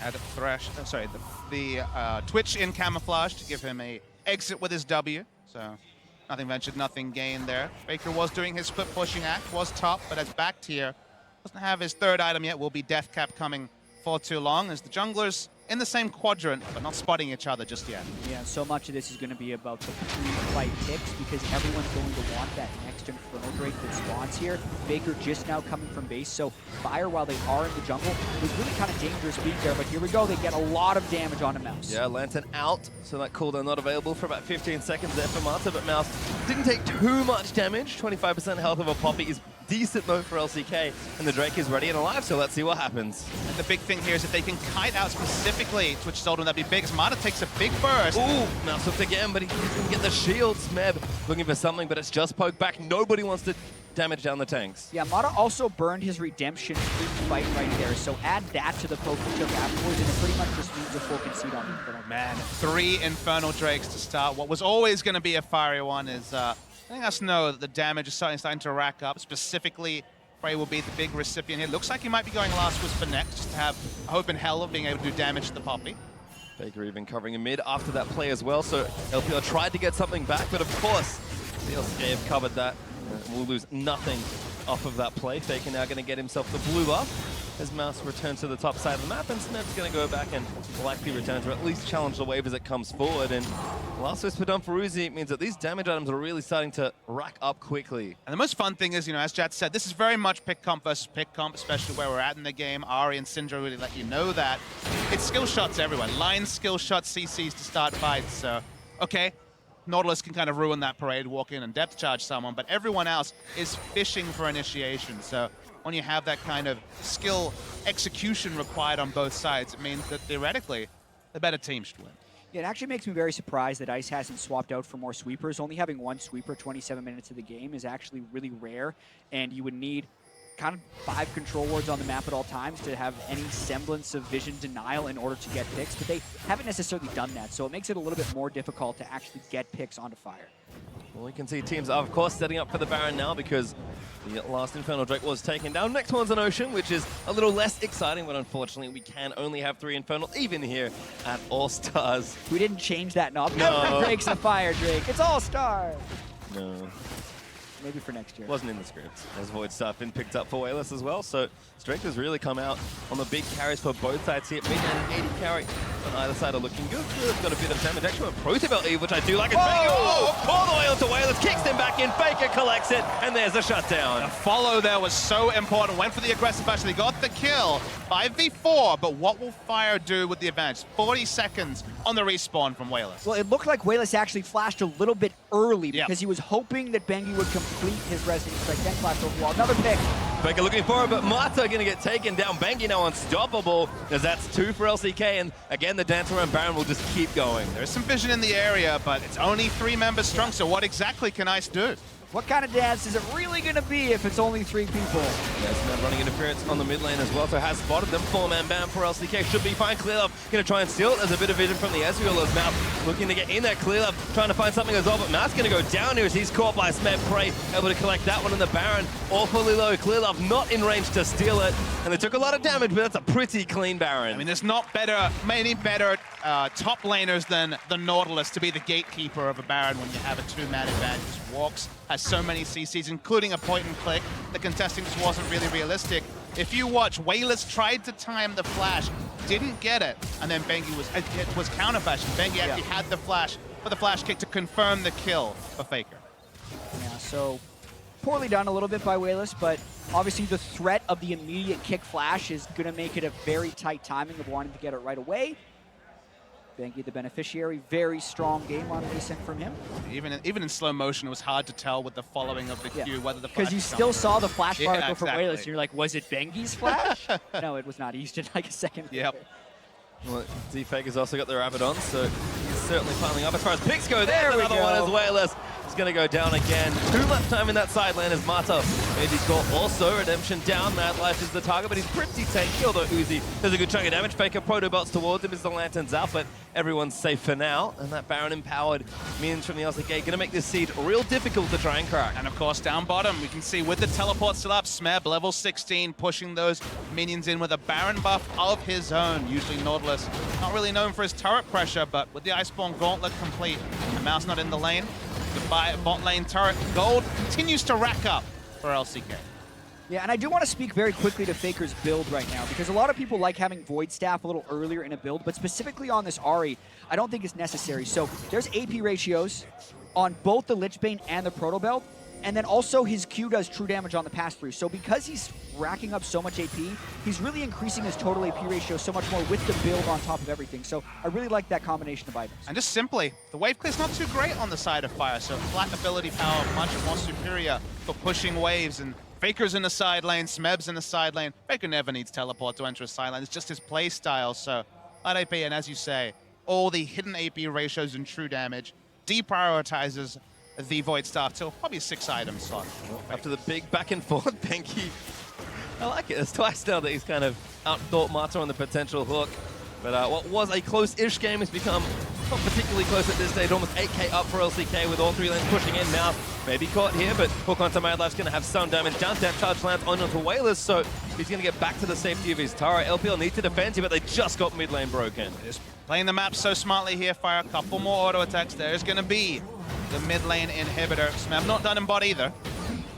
Mouse is taking a lot of damage, so he's going to have to be careful. That Baron cannon creep is causing trouble as the Twitch and the Lich Bane are just going to melt this turret. Bengi's caught, but he's not going to die there either. Ice don't want to commit on a target that's not a big carry, but kind of running out of things to try and kill here. I mean, at this point, Smeb takes no damage from anything. We're not going to see those Titans Wrath shields, especially if Courage of the Colossus proc going down anytime soon. Not to mention, one of the less talked about changes of this season is the turret lasers are gone and it's just the normal shots again, which really just kind of brings back the turret diving and the base diving, because once you do get a little bit tanky, you can essentially ignore those turrets, and that's exactly what the LCK was able to do there, very efficiently opening up the second inhibitor. And the Ezreal, look, a good laning choice, a good blind pick, doesn't do much against Guardian Angel for tank item Norton. Not a tank buster like his opposing number in Twitch, so although he'll be able to keep alive Uzi, he's going to have a field day trying to do any damage past the wall that is Smeb. Well, Ocean Drake's going to go down, and that means Elder will spawn as our next one. LCK are also officially 10,000 gold ahead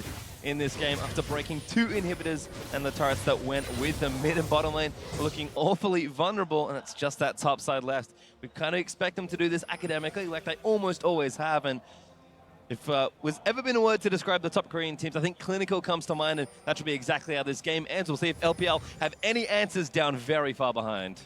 Still praying Smeb there, rocking the Rocks Tigers though. They weren't necessarily clinical. They made some clinical aggressive plays, but they weren't the surgical team that SKT was, so wait, but I don't think they need to apply too much creativity. They're so far ahead. Just look at Baker against a full tank Poppy, chunking him out. And now Clearlove and maybe some few friends. Baker gonna take damage, Proto Bots away. Clearlove wants to chase him down! Hey. But the pass-through is gonna proc the G, and Faker gets out.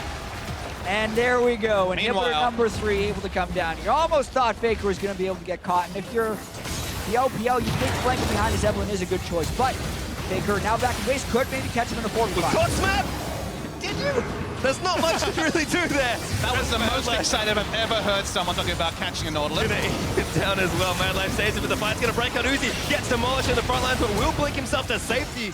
Had to burn the flash to do so as Ice is still trying to fight their way out. Bengi slammed into a wall, will go down, but Syndra's fallen as well as Smeb just takes almost no damage. Uzi gonna try and take him down. Needs a little bit more and that will pop the GA. He'll be back. But he's still got more to go. Madlife's here again to eat him down. Mouse just gonna get himself locked off, and this is tough to watch. Madlife gonna gobble the Poppy. Smeb's gonna CC it forever, and that's just unfair. Depth charge to death, but look at the super minions. No, they don't have enough damage. And the only way the game could end is the Winions. LCK will take down LPL. Well, that was an ending to cap off what was a really fun game. LPL at 2 moments in the game were ahead, specifically early, and they started to crest ahead or come back in the mid game, but otherwise, kind of business as usual for the LCK squad. Yeah, Faker, a little sad he didn't make it into the last fight. He had to proc Fearless GA, then the rest of the team just tank fought their way to victory with the minions. But as you said, Papa Smithy, a pretty fun game. It wasn't ending, for sure, as far as minions are concerned. And I like to see the Ahri come out as well. Yeah, it was great to see a couple different picks there. Again, Uzi, we talked about the Nautilus. He's a huge tank. He's very difficult to kill. He's certainly not a tank master on the Ezreal. No, would have busted through that tank, Papa Smithy. The Vayne. Vayne might have. That's why you always pick Vayne.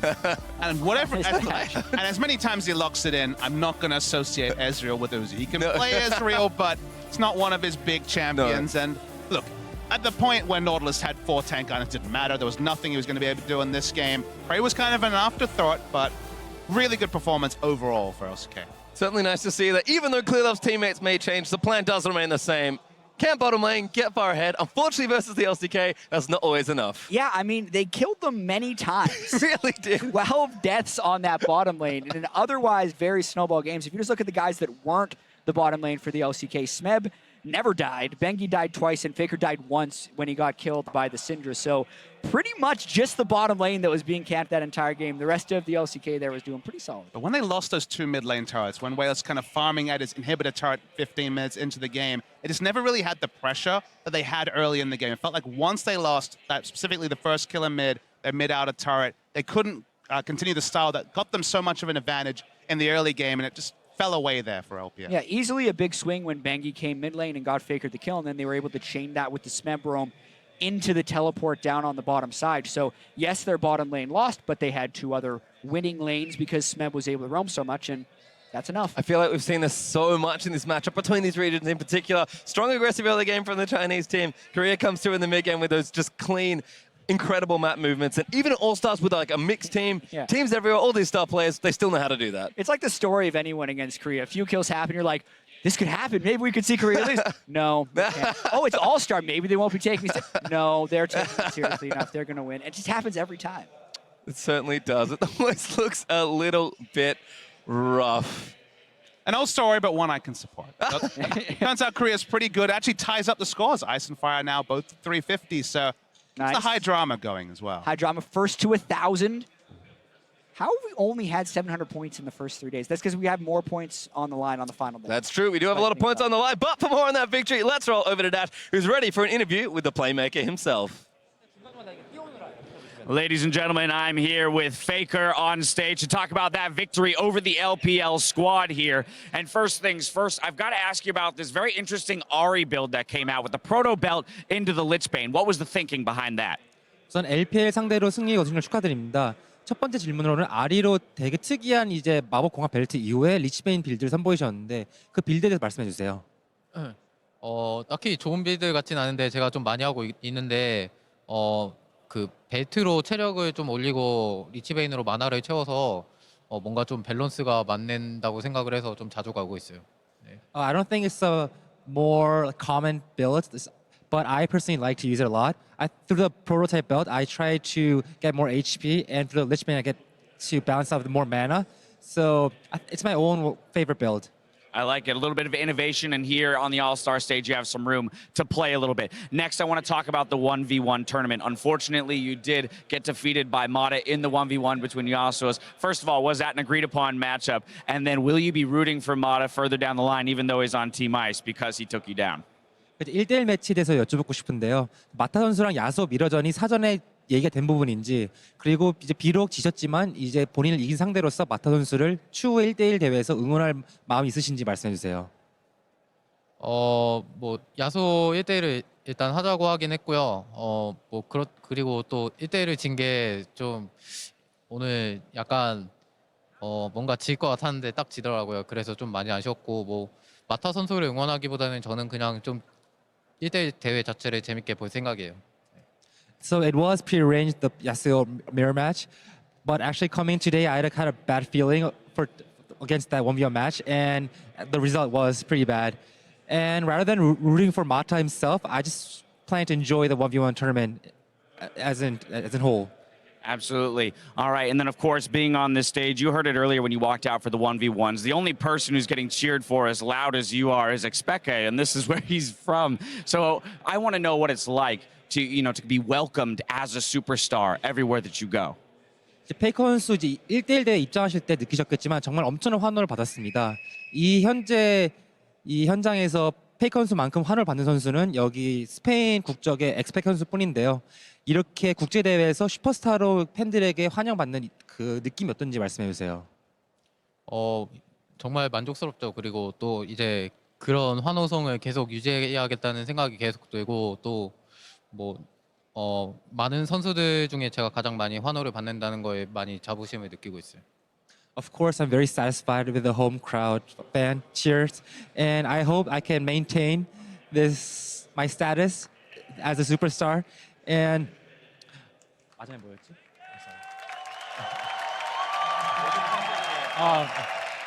And also, I feel very proud to achieve such cheer from the crowd among these superstars. Absolutely, and you deserved all of these accommodations and the cheers from the crowd. Final question here, looking towards the LCK season. A lot of people have been looking at the new KT roster as kind of a Korean super team, but yet you guys have picked up some star players like Peanut. So how do you kind of look at both of these rosters and expect that season to go?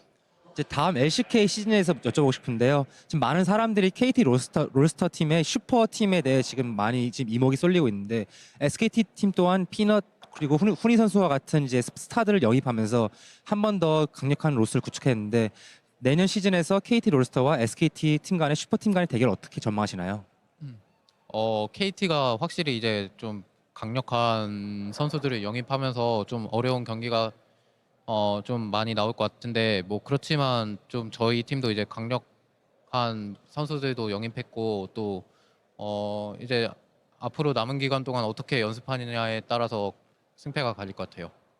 I agree that KT roster became a very strong team by recruiting a lot of strong players, and it's going to be a very difficult matchup. But we also strengthened our roster during the off season, so I think it's going to depend on which team prepares better during the off season.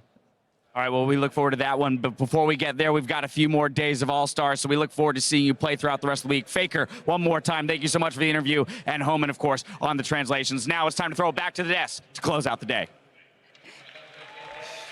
Thank you so much, Dash and Faker and Homan. He wants to maintain his superstar status. You said that today as well. I think during lunch you were like, guys, I really want to maintain my superstar. Yeah, I feel like Dash could just ask me that question. Same answer, honestly. It feels great. Naturally. I'm a bit jealous Dash gets to interview all the legends, but at least I have some legends here as well. Oh. It's all good. Yeah, but just build us up and you just almost shut us down. No. Almost did. I just built you up.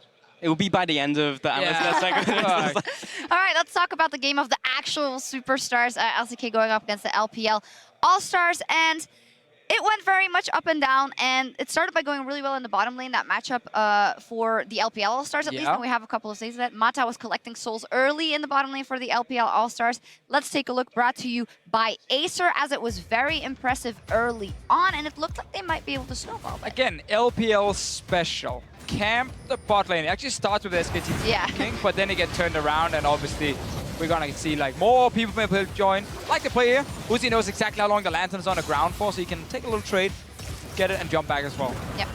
But this was just, I mean, the start of the game looked so good. There he is, tapping that lane.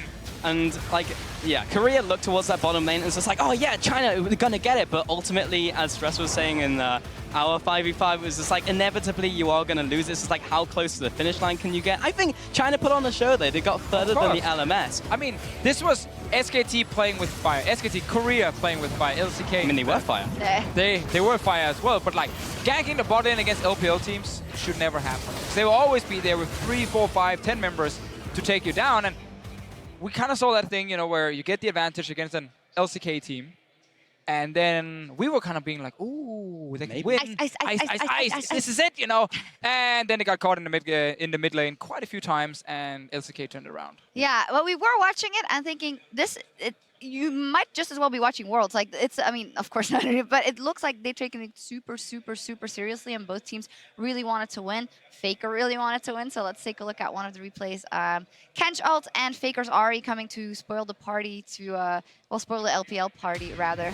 There it is. I mean, Faker in the interview was saying, yeah, I was just having fun. I was like testing out this build that I've been playing in solo queue, and it's just like experimental, and then he just destroys everyone anyway, and this is just Faker having fun, apparently. I mean, part of having fun is winning, I guess. That's true. For these guys here. And whenever you play like an LCK team, I feel like as a player, you just want to like try and beat them. You really want to beat them so badly. I'm sure that was the case here from the LPL squad. No, I don't think. I think they started and they were like, I actually don't want to win. No, I think want to do a lot of dragons and see what's what. Yeah, do a lot of dragons. A classic strategy, obviously. Thank you.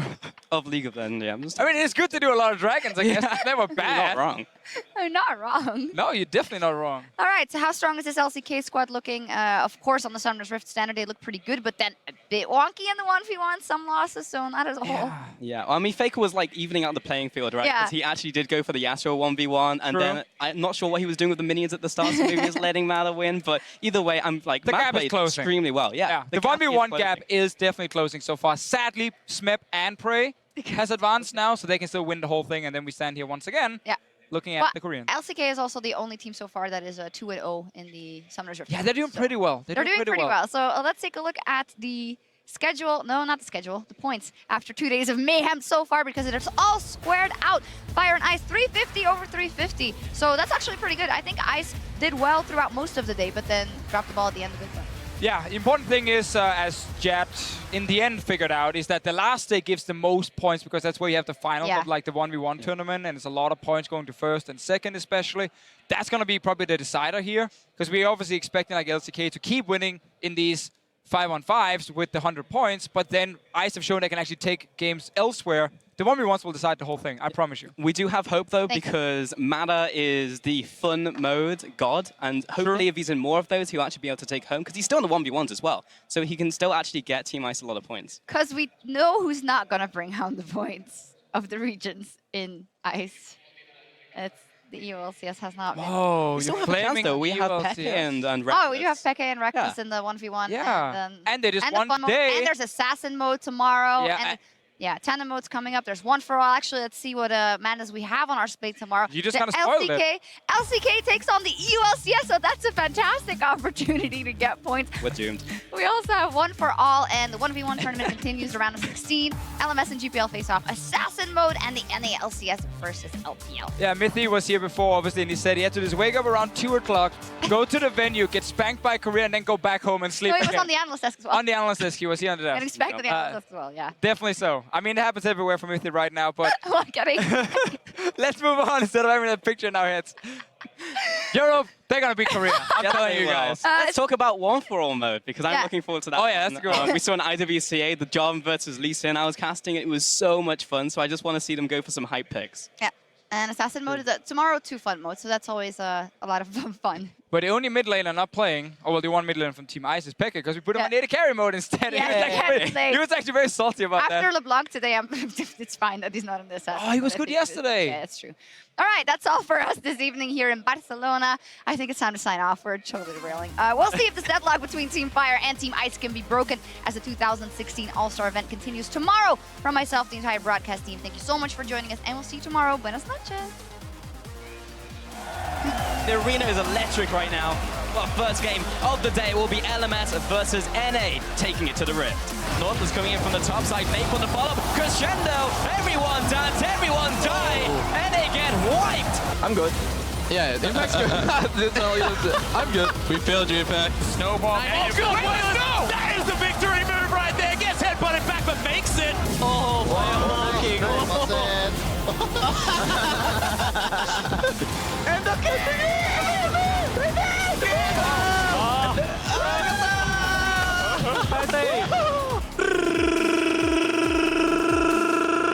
Reckless! Come on, Reckless, don't make me look stupid. Don't make me look stupid. Pulls him under turret. Oh, Ziv is dead. Oh! It's over. Oh, it's over. It's going in. Right over. One more. Oh. Oh my god. I'm boosted. Might get the Q up again in an auto. Oh!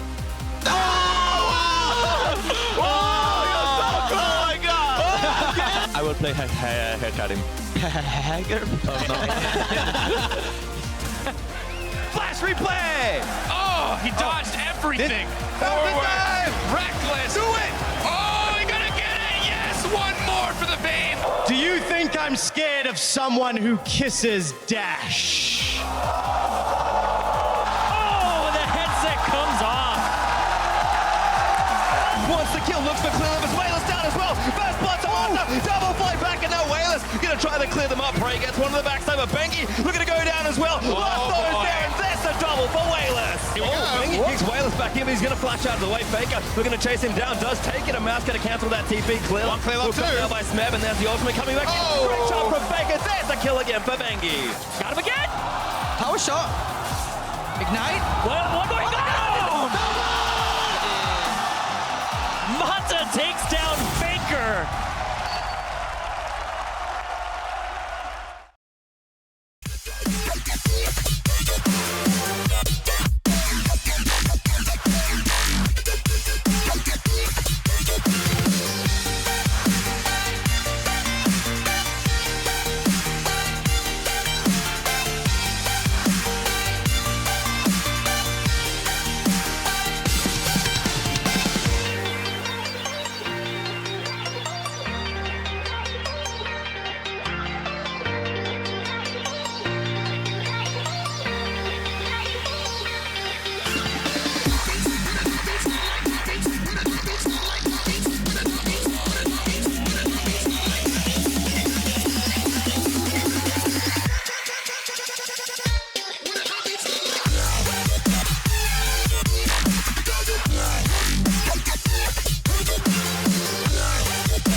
Like the attention, girl, I know you. But you're everything I want in life. We're fighting danger like kung fu. The love I feel is deep inside. The others don't matter. It's honestly us against the world. We're the perfect team. You're my dream, and I just want it. Can't get to myself. Can't get to myself. Can't get to myself. To myself. Can't get to myself. Can't get to myself. Can't get to myself. To myself. Can't get to myself. Can't get to myself. To myself. Can't get to myself. Can't get to myself. Can't get If you ever need a helper, you should know that I'll be there day and night. Nobody else can love you better. I'm here just to treat you right. You're the reason I'm alive. You're the only pain I can endure. And when you're not here, you're my dream, but I just wanna. Yeah, I just wanna. You're my dream, but I just wanna. Can't get to myself, can't get to myself, can't get to myself, to myself, can't get to myself, can't get to myself, can't get to myself, to myself, can't get to myself, can't get to myself, to myself, can't get to myself, can't get to myself, can't get to myself, but I just want it. Deep inside I knew from the start you my bunny, I'm your Clark.